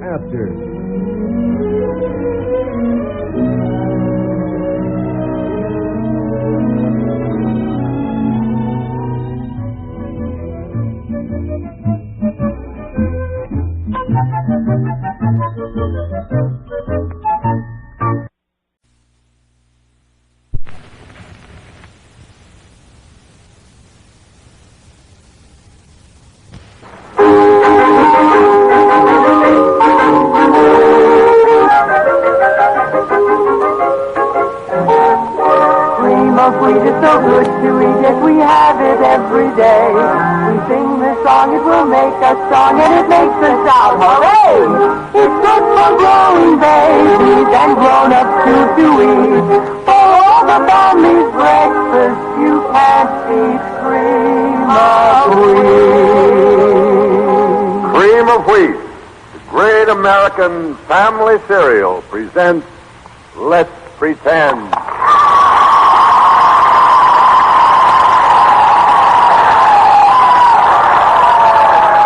Well, thank you for that nice welcome, and hello, pretenders.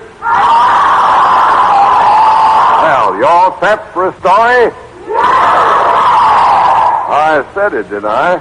All right, Gwen, Sybil, what comes in the story department? Well, the story is Thumbelina, Uncle Bill. And it's Miriam Wolf's turn to suggest how we travel to Let's Pretend Land. Well, how about some giant ducks? Oh. Ducks are okay by me. Everybody all set? Yeah, come on. 1, 2, 3. Every man for himself. Straight over, let's pretend. Stop at the story of Thumbelina. Fly away, Duck.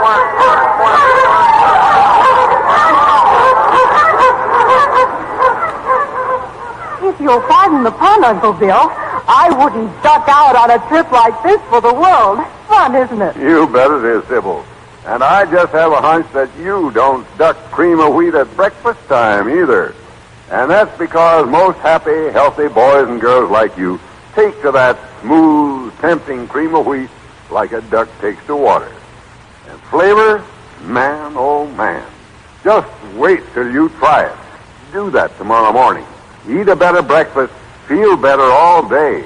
Get a better start the cream of wheat way. And don't forget, our special cream of wheat game comes right after the first act of today's story, Thumbelina.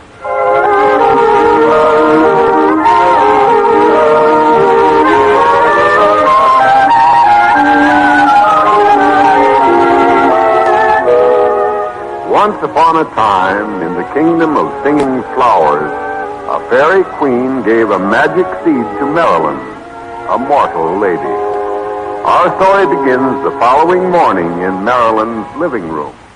Oh, Mistress Marilyn. Mistress Marilyn, come here quickly. What is it, Katie? The magic seed the fairy queen gave you. Look, it's blossomed.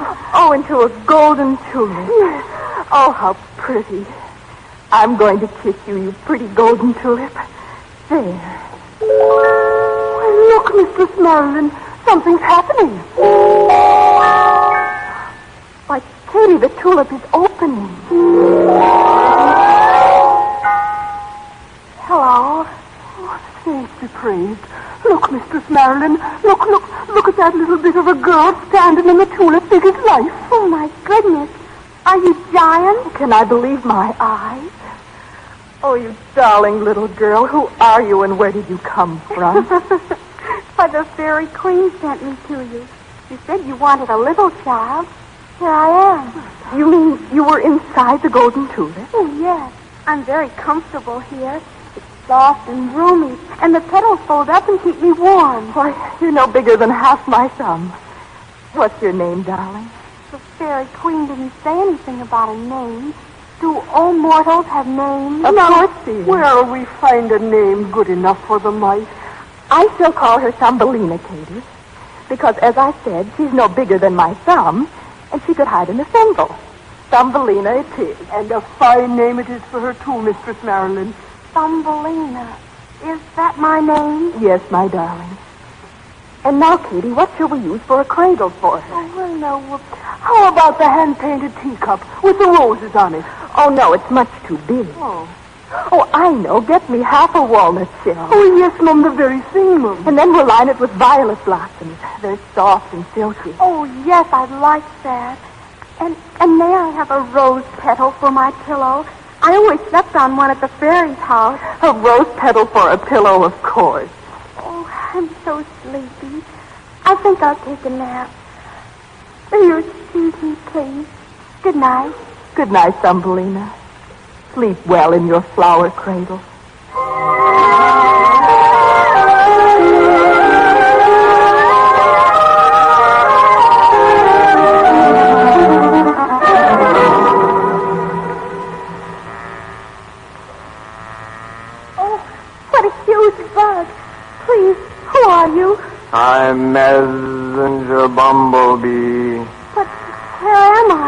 I found you asleep in a lady's slipper, and I stole you.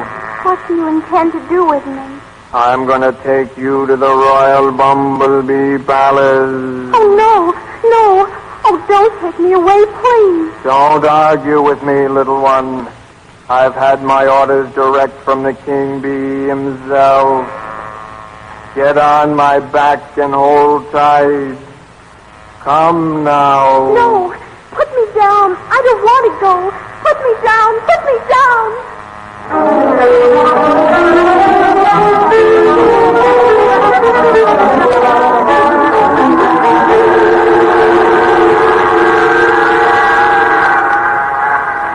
Husband, someone is coming. Quiet, everyone.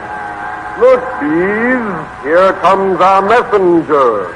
What is that he carries? It looks like a maiden, a mortal, and yet so tiny she rests on only one of his wings. Oh, most royal bee king, see what I have brought for you. Put me down, you ugly bug. Put me down. What is this tiny creature, messenger bee, and who is she? A bride for your son, the prince bee. Is she not exactly what you were looking for? Is she not beautiful, queen bee? Why, I don't like her at all. She hasn't wings. She hasn't feelers. She has only 2 legs. I think she's ugly. I don't care what you think. I want to go. Put me down. You're quite right, queen bee. We can't use a mortal, however small she may be. Let her go. What's to become of me now? Where shall I go? That's your problem. Now run along. You're not suited to the bee kingdom. Run along. I think you're all horribly rude people, and I wouldn't live here for anything in the world. No wings. No feelers. No use.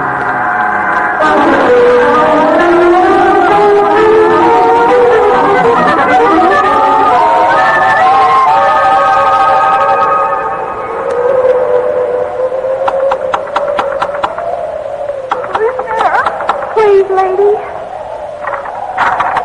Won't you let me come in? I'm frozen. Well, come in. My goodness, you're a tiny girl. This is no kind of weather for such a little person as you. Come in. Oh, I'm so cold. And that snow, every flake of it tumbled me over. Who are you, please? I'm Mrs. F. Mouse. The F is for field. I've lived in this cornfield for years.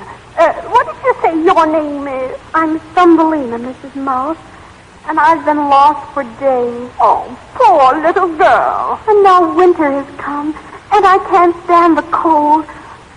Oh, please, dear Mrs. Mouse, may I live here with you? Oh, well... I'll be very good, and I'll work if only you'll let me stay. Well, why not?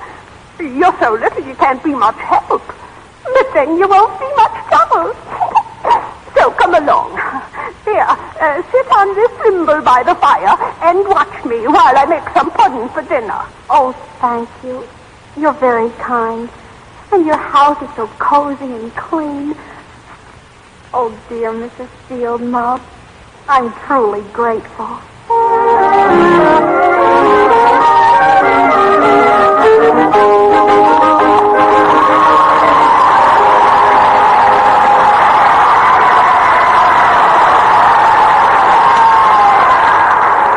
Uncle Bill, isn't there some kind of special celebration coming up this next week? Some holiday or something? Hey, audience, do you happen to know what the big event is next Friday? You're right, pretenders.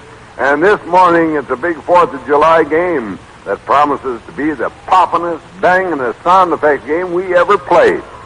Now, first, tell me, what kind of sound does a skyrocket make? well. And remember, once you touch off your appetite with a taste of that smooth, delicious cream of wheat, brother, you'll skyrocket to a brand new high in eating enjoyment. Yes, sir, that super tempting cream of wheat flavor will take you right out of this world. Now, okay, pretenders, now let's hear you make like a pinwheel. That's it. Perfect, audience. And if you have been spinning around like a pinwheel looking for a dish that hands you bodybuilding nourishment, just give enriched 5-minute cream of wheat a whirl. It's that great breakfast treat that gives you iron, calcium, phosphorus, vitamin B1, hard-driving food energy, and more of these famous food elements than any other cereal at a cost of less than a penny a bowl. And now, audience, to wind up our game with a real bang, let's hear you come through with the sound of a giant cannon cracker. Great. And remember, for a bang-up breakfast dish that's fairly popping with food power and busting with flavor, help yourself to that 100% red, white, and blue American favorite, cream of wheat. Get enriched 5-minute all regular cream of wheat at your grocer's today. It's way up in flavor. It's way down. It's plenty smooth.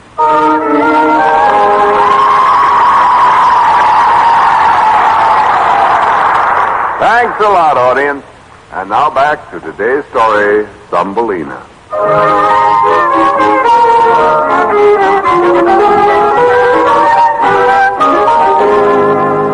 After being stolen by the bumblebee and then rejected by the bee kingdom, poor Thumbelina finds a home with Mrs. F. Mouse. The F is for field. Months have passed, and we find them in the cozy kitchen talking. Thumbelina. Yes, Mrs. Mouse. Do you know who's coming over to see us today? No. Who? Well, you know I've spoken so often of my rich neighbor who wears the very beautiful fur coat, and the one who has an underground palace of hundreds of rooms. Oh, yes, I remember. What did you say his name was? Mr. A. Mole. He's a very charming person, and he's rich, too. He can give you a beautiful home, take good care of you, and it will make me very happy if you will consent to marry him. Oh, Mrs. Mouse, you've been kind to me all the time I've been here. Oh, but please, I don't want to marry anyone. There's Mr. Mole. I guess he's finally finished the tunnel from his home to our front door. Come in, Mr. Mole. Come in. How do you do, Mrs. Mouse? My goodness, it's been a long time since we met. Yes, hasn't it? Mr. Mole, this is my dear little companion, Thumbelina. How do you do, Mr. Mole? Oh, my goodness, you are tiny, huh? Well, you come just to my shoulder, don't you? I was telling Thumbelina about your lovely home, Mr. Mole. Would you like to come with me now and see it? Oh, yes, I would. Oh, well, then come along. Oh, by the way, Thumbelina. Now, don't be frightened, but there's a dead robin in the passageway. I didn't take the time to have him removed. Now, don't let it startle you. Now, come along now. Lead the way, Mr. Mole. Now, step down there, Mrs. Mouse. All right. Thumbelina will have to jump. There you are. Oh, there's the little dead robin. Now, wait, I'll kick it out of the way. Oh, no, don't, please. Let me bury him. What? A silly bird, and you want to take the trouble to bury him? Oh, please, I do. Perhaps he was the one who sang to me so sweetly in the woods all summer, before Mrs. Mouse let me live with her. Oh, please, Mr. Mole, take him. Very well, if you really want to. We'll go on. Now, we'll leave the door open so you can find your way. As soon as you bury it, come to Mr. Mole, Thumbelina. You just follow the tunnel. You can't get lost. Hurry up. Yes, Mrs. Mouse. Oh, you poor little birds. How sorry I am. Such pretty wings. And your big, soft eyes, they're so still and dull. Look, little Robin, I'll cover you with this pussy willow quilt I wove myself. There. The cold ground won't touch your pretty feathers. Oh, I wish you weren't so still and cold. If my hands weren't so little, perhaps I could warm you back to life. What do I hear? Oh, little Robin, can it be? Are you alive? Oh, you pretty, pretty bird. Oh, how wonderful. Thank you, little lady. Thank you. The warmth of your coverlet brought me back to life. I was completely numb from the cold. But now I can sing with joy once again because you saved my life. Oh, little Robin, stay here and let me nurse you back to health. Oh, no. No, I couldn't. A big fellow like me and you so tiny. Oh, please. I can make you a warm little nest on the floor and care for you until you're well.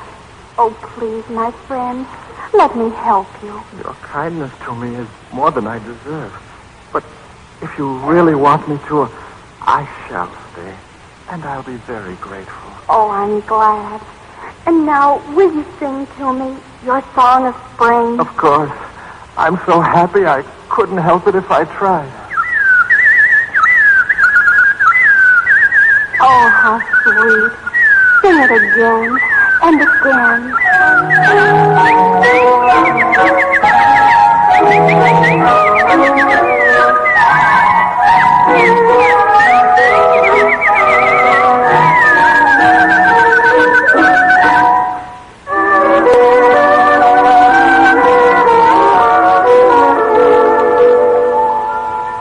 Well, my dear, speaking of good friends, Mr. Mole asked me again today for your hand in marriage, and I told him you would accept. Oh, Mrs. Mouse, you didn't. I did, my dear. There's no use in your being a silly little girl any longer. You're old enough to be married, and you should be. Mr. Mole can offer you every luxury. Oh, but Mrs. Mouse, while I'm grateful to you, I just couldn't. Thumbelina, now listen, you will obey me. Now, I've been patient long enough. At the first sign of spring, we will have a wedding feast, and you will marry Mr. Mole. Really, you should be very proud to be the wife of a man who wears such a handsome fur coat every day in the year. But I don't love him. Nonsense. You'll marry him and be a good wife to him. So dry your eyes now and start to weave the cloth for your wedding dress. Spring is not far away.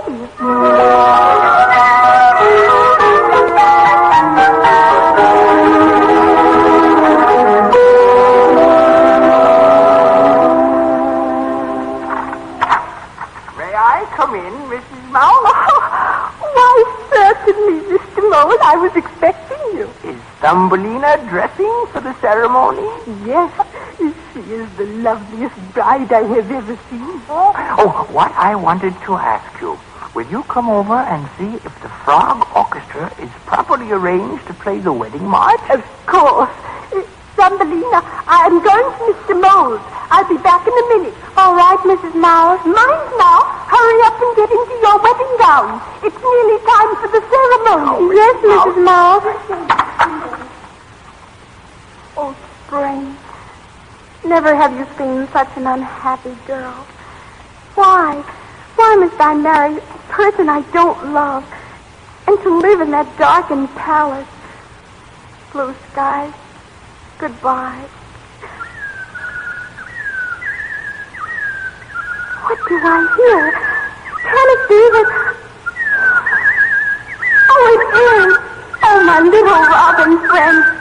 Oh, Robin, welcome, welcome. Hello, Thumbelina. I'm so glad to see you. Spring is here, and I could hardly wait to see you again. How are you, my little friend? Miserable. Why? Because they're making me marry someone I don't love. Thumbelina, do you want to go with me to a magic country? Shall I take you back to your own native land where you'll be among people like yourself? Oh, Robin, yes. I would give anything to be back with them. How can I do it? Get on my back. I'll take you. Get on my back quickly. Here comes Mrs. Mouse. All right. Hold on to my feathers. Tight now. I don't want the wind to blow you off. All right, hurry.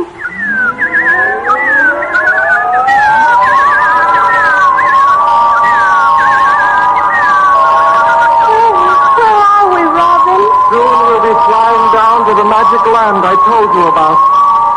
There it is, just ahead. Where? I can see nothing but blue sky and the tops of trees. Look down there. See all the flowers blooming? Oh, I can't. It makes me dizzy. Oh, now I see. Hold tight. I'm going to fly straight down. Here I go.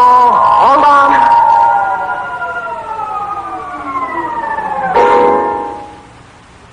There we are. But where? Lovely flowers, beautiful colors. But what else, Robin? Here, come with me.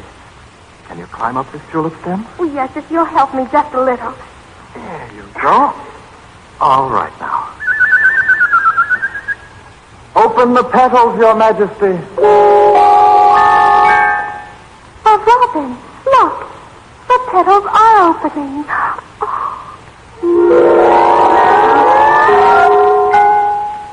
Why, I remember now. I used to live in a golden tulip, just like this.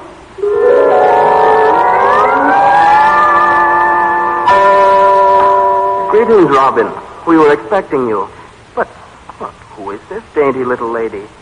Why, she's even smaller than I. Your Highness, King of Flowers, this is Thumbelina. Your Highness, I'm most happy.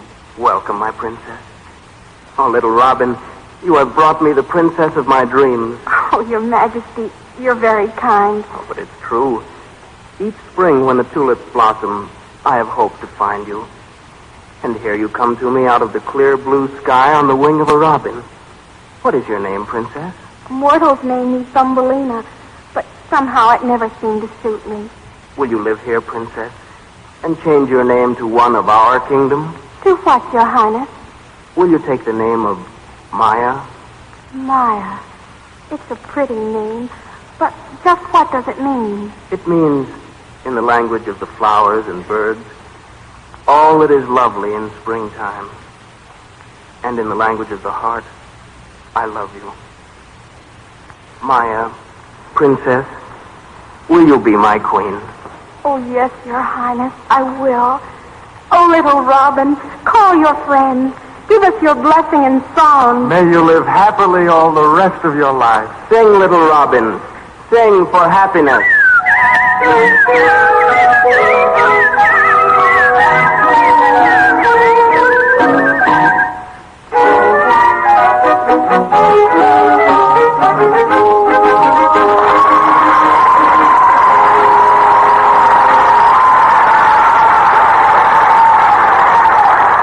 And now, before we tell you about next week's exciting story, tell me, audience, what's the treat that appetizes and for cooking speed takes all the prizes? You said it, pretenders.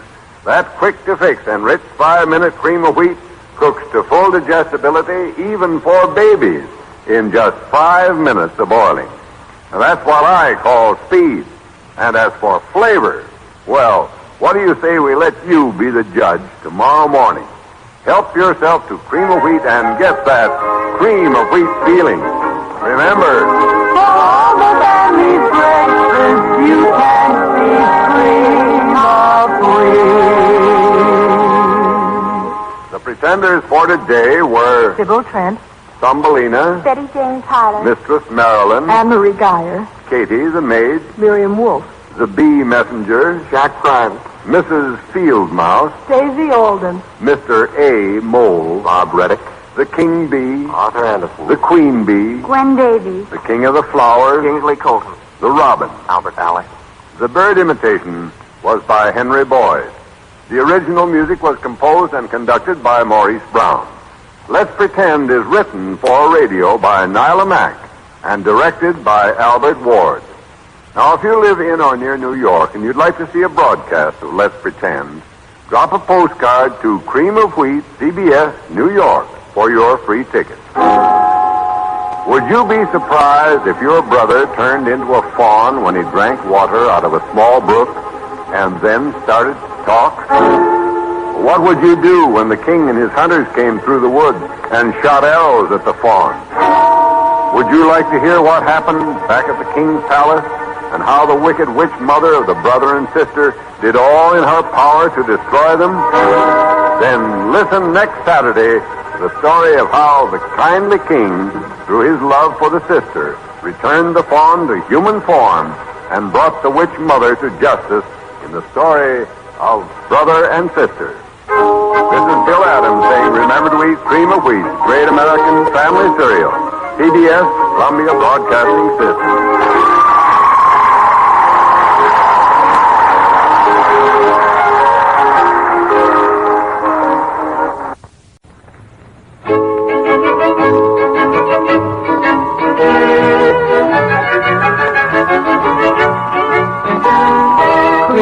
Wheat is so good to eat, yes, we have it every day.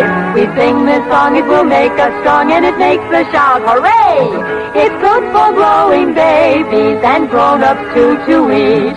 For all the family's breakfast, you can't beat cream of wheat. Cream of Wheat, the great American family cereal, presents Let's Pretend.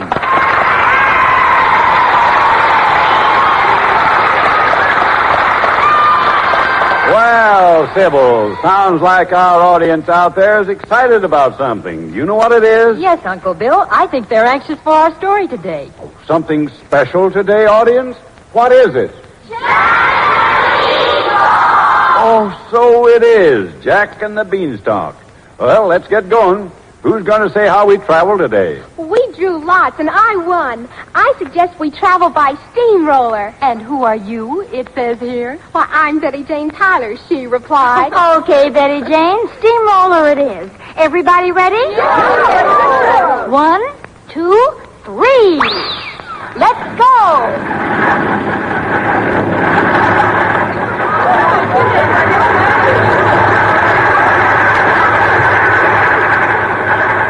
This steamroller is lots of fun, isn't it, Uncle Bill? But gosh, it sure is pokey and slow. Well, if it's speed you're looking for, Sybil, better rush out and get yourself a package of enriched 5-minute cream of wheat. You see, cream of wheat has food power, just what it takes to help get you off to a real flying start every morning. Yes, you're on the right track, full speed ahead when you call for cream of wheat. So eat a better breakfast, feel better all day, get a better start the cream of wheat way. And keep listening for our exciting cream of wheat game right after the first act of today's story, Jack and the Beanstalk.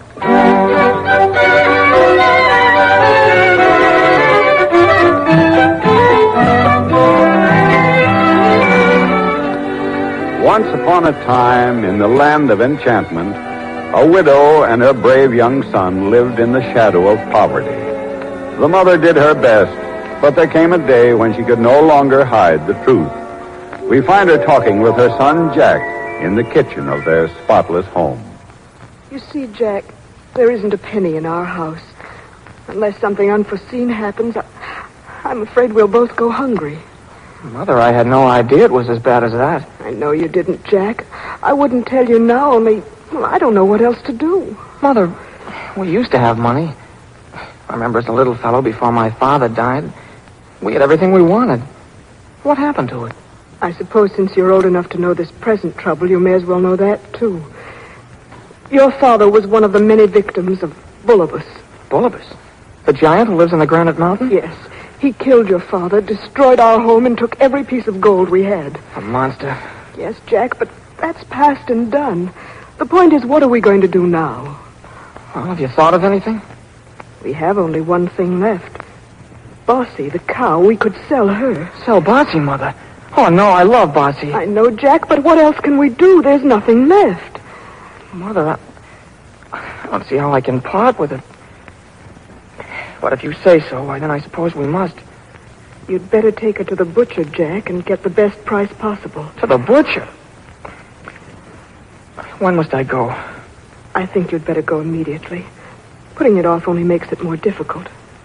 Very well then, Mother. I guess I'd better go before I start thinking about it. Goodbye. I'm as sorry as you are, Jack. Oh, Bossy, how can I do it? Come on, Bossy, we'd better start. I can't scratch your head now, Bossy. I just can't.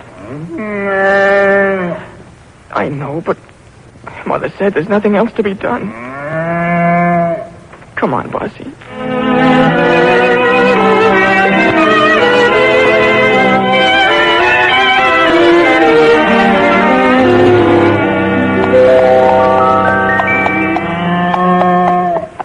Come on, Bossy. Come on, we're nearly there. Oh, look out there, youngster. You nearly collided with me. Excuse me, sir. I didn't see you. Well, how could you with your eyes so filled with tears? Yeah, what's the matter, Sonny? Why do you weep?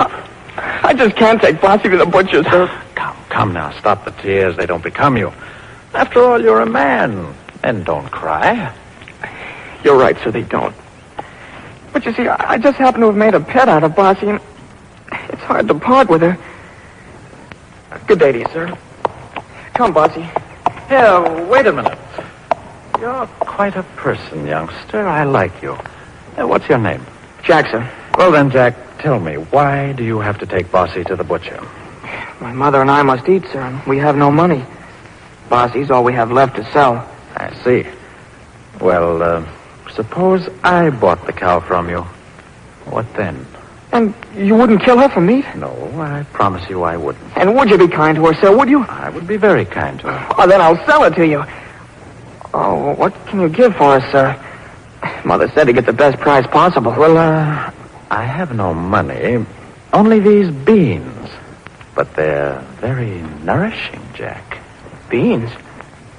I'm afraid that wouldn't be a good price, sir. Why not? They're very unusual. You'll be amazed at their great power. I promise you will. Yes, but what'll my mother say? When she sees how they grow, I don't think she'll mind. And just think, I'm going to give Bossy a good home. A good home? Very well, sir. Give me the beans. And I hope they'll last us a long time. You'll soon find out what they'll do. Here they are. Goodbye, Bossy. At least you're all right. And that helps. Goodbye.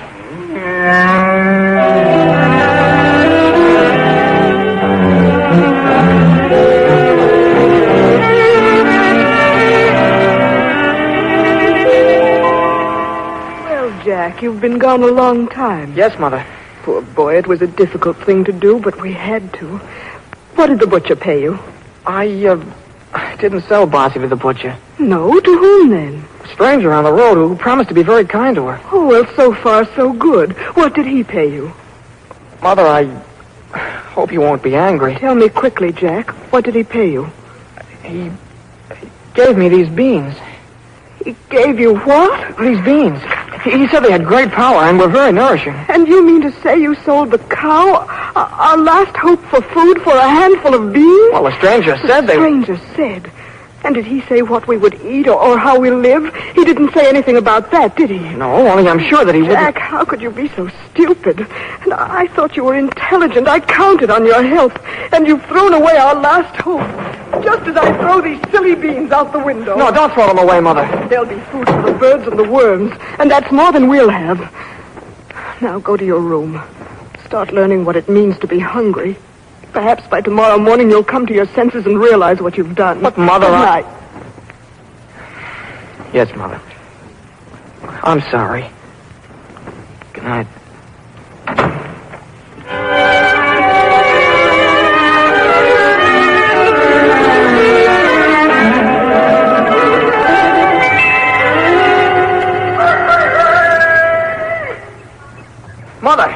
Mother, come out here quickly. What's the matter? Look, just look what's happened. What is it? A beanstalk where you threw the beans last night. I can't believe my eyes. Look how tall it is. Well, I can't see the end of it. It reaches to the sky. Why, Jack, it's magic. The stranger said those beans had great power, but who would have dreamed that this could happen? It's wonderful, simply wonderful. Jack, What are you going to do? I'm going to climb to the very top. Who knows what I shall find? Oh, Jack, no. Oh, but I must, Mother. There's some reason for all of this, and I must find out what it is.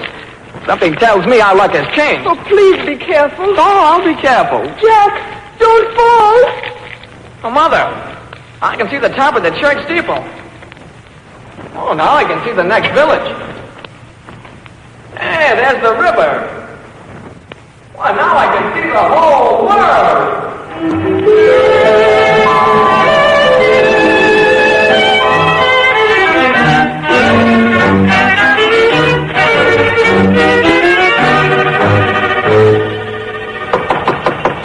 Come now, there must be somebody here.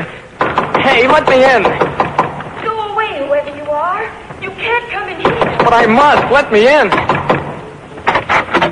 Go away, little fellow, quickly. But I'm so very tired, madam, and I'm very hungry. Can't you let me have a little bread? Who are you? How did you get here? My name is Jack. I've been climbing the beanstalk for hours. I'm dead tired and terribly hungry. I must have some food before I go back. Won't you help me? Please. You don't know where you are, Jack. This is the top of the world. And little folk who come up here never go back. Why not? Because it's the home of Bullibus the Giant. Bullibus the Giant? That's all I wanted to know. What did you say? I said I'm too hungry to go. Please, let me have a glass of milk or a bit of bread, then I'll run. You're taking desperate chances. But if you insist, come in. Thank you. Come into the kitchen and I'll give you something. If you promise me to leave right afterwards. Yes, I promise. Oh, that milk looks good. And cake, too, thank you.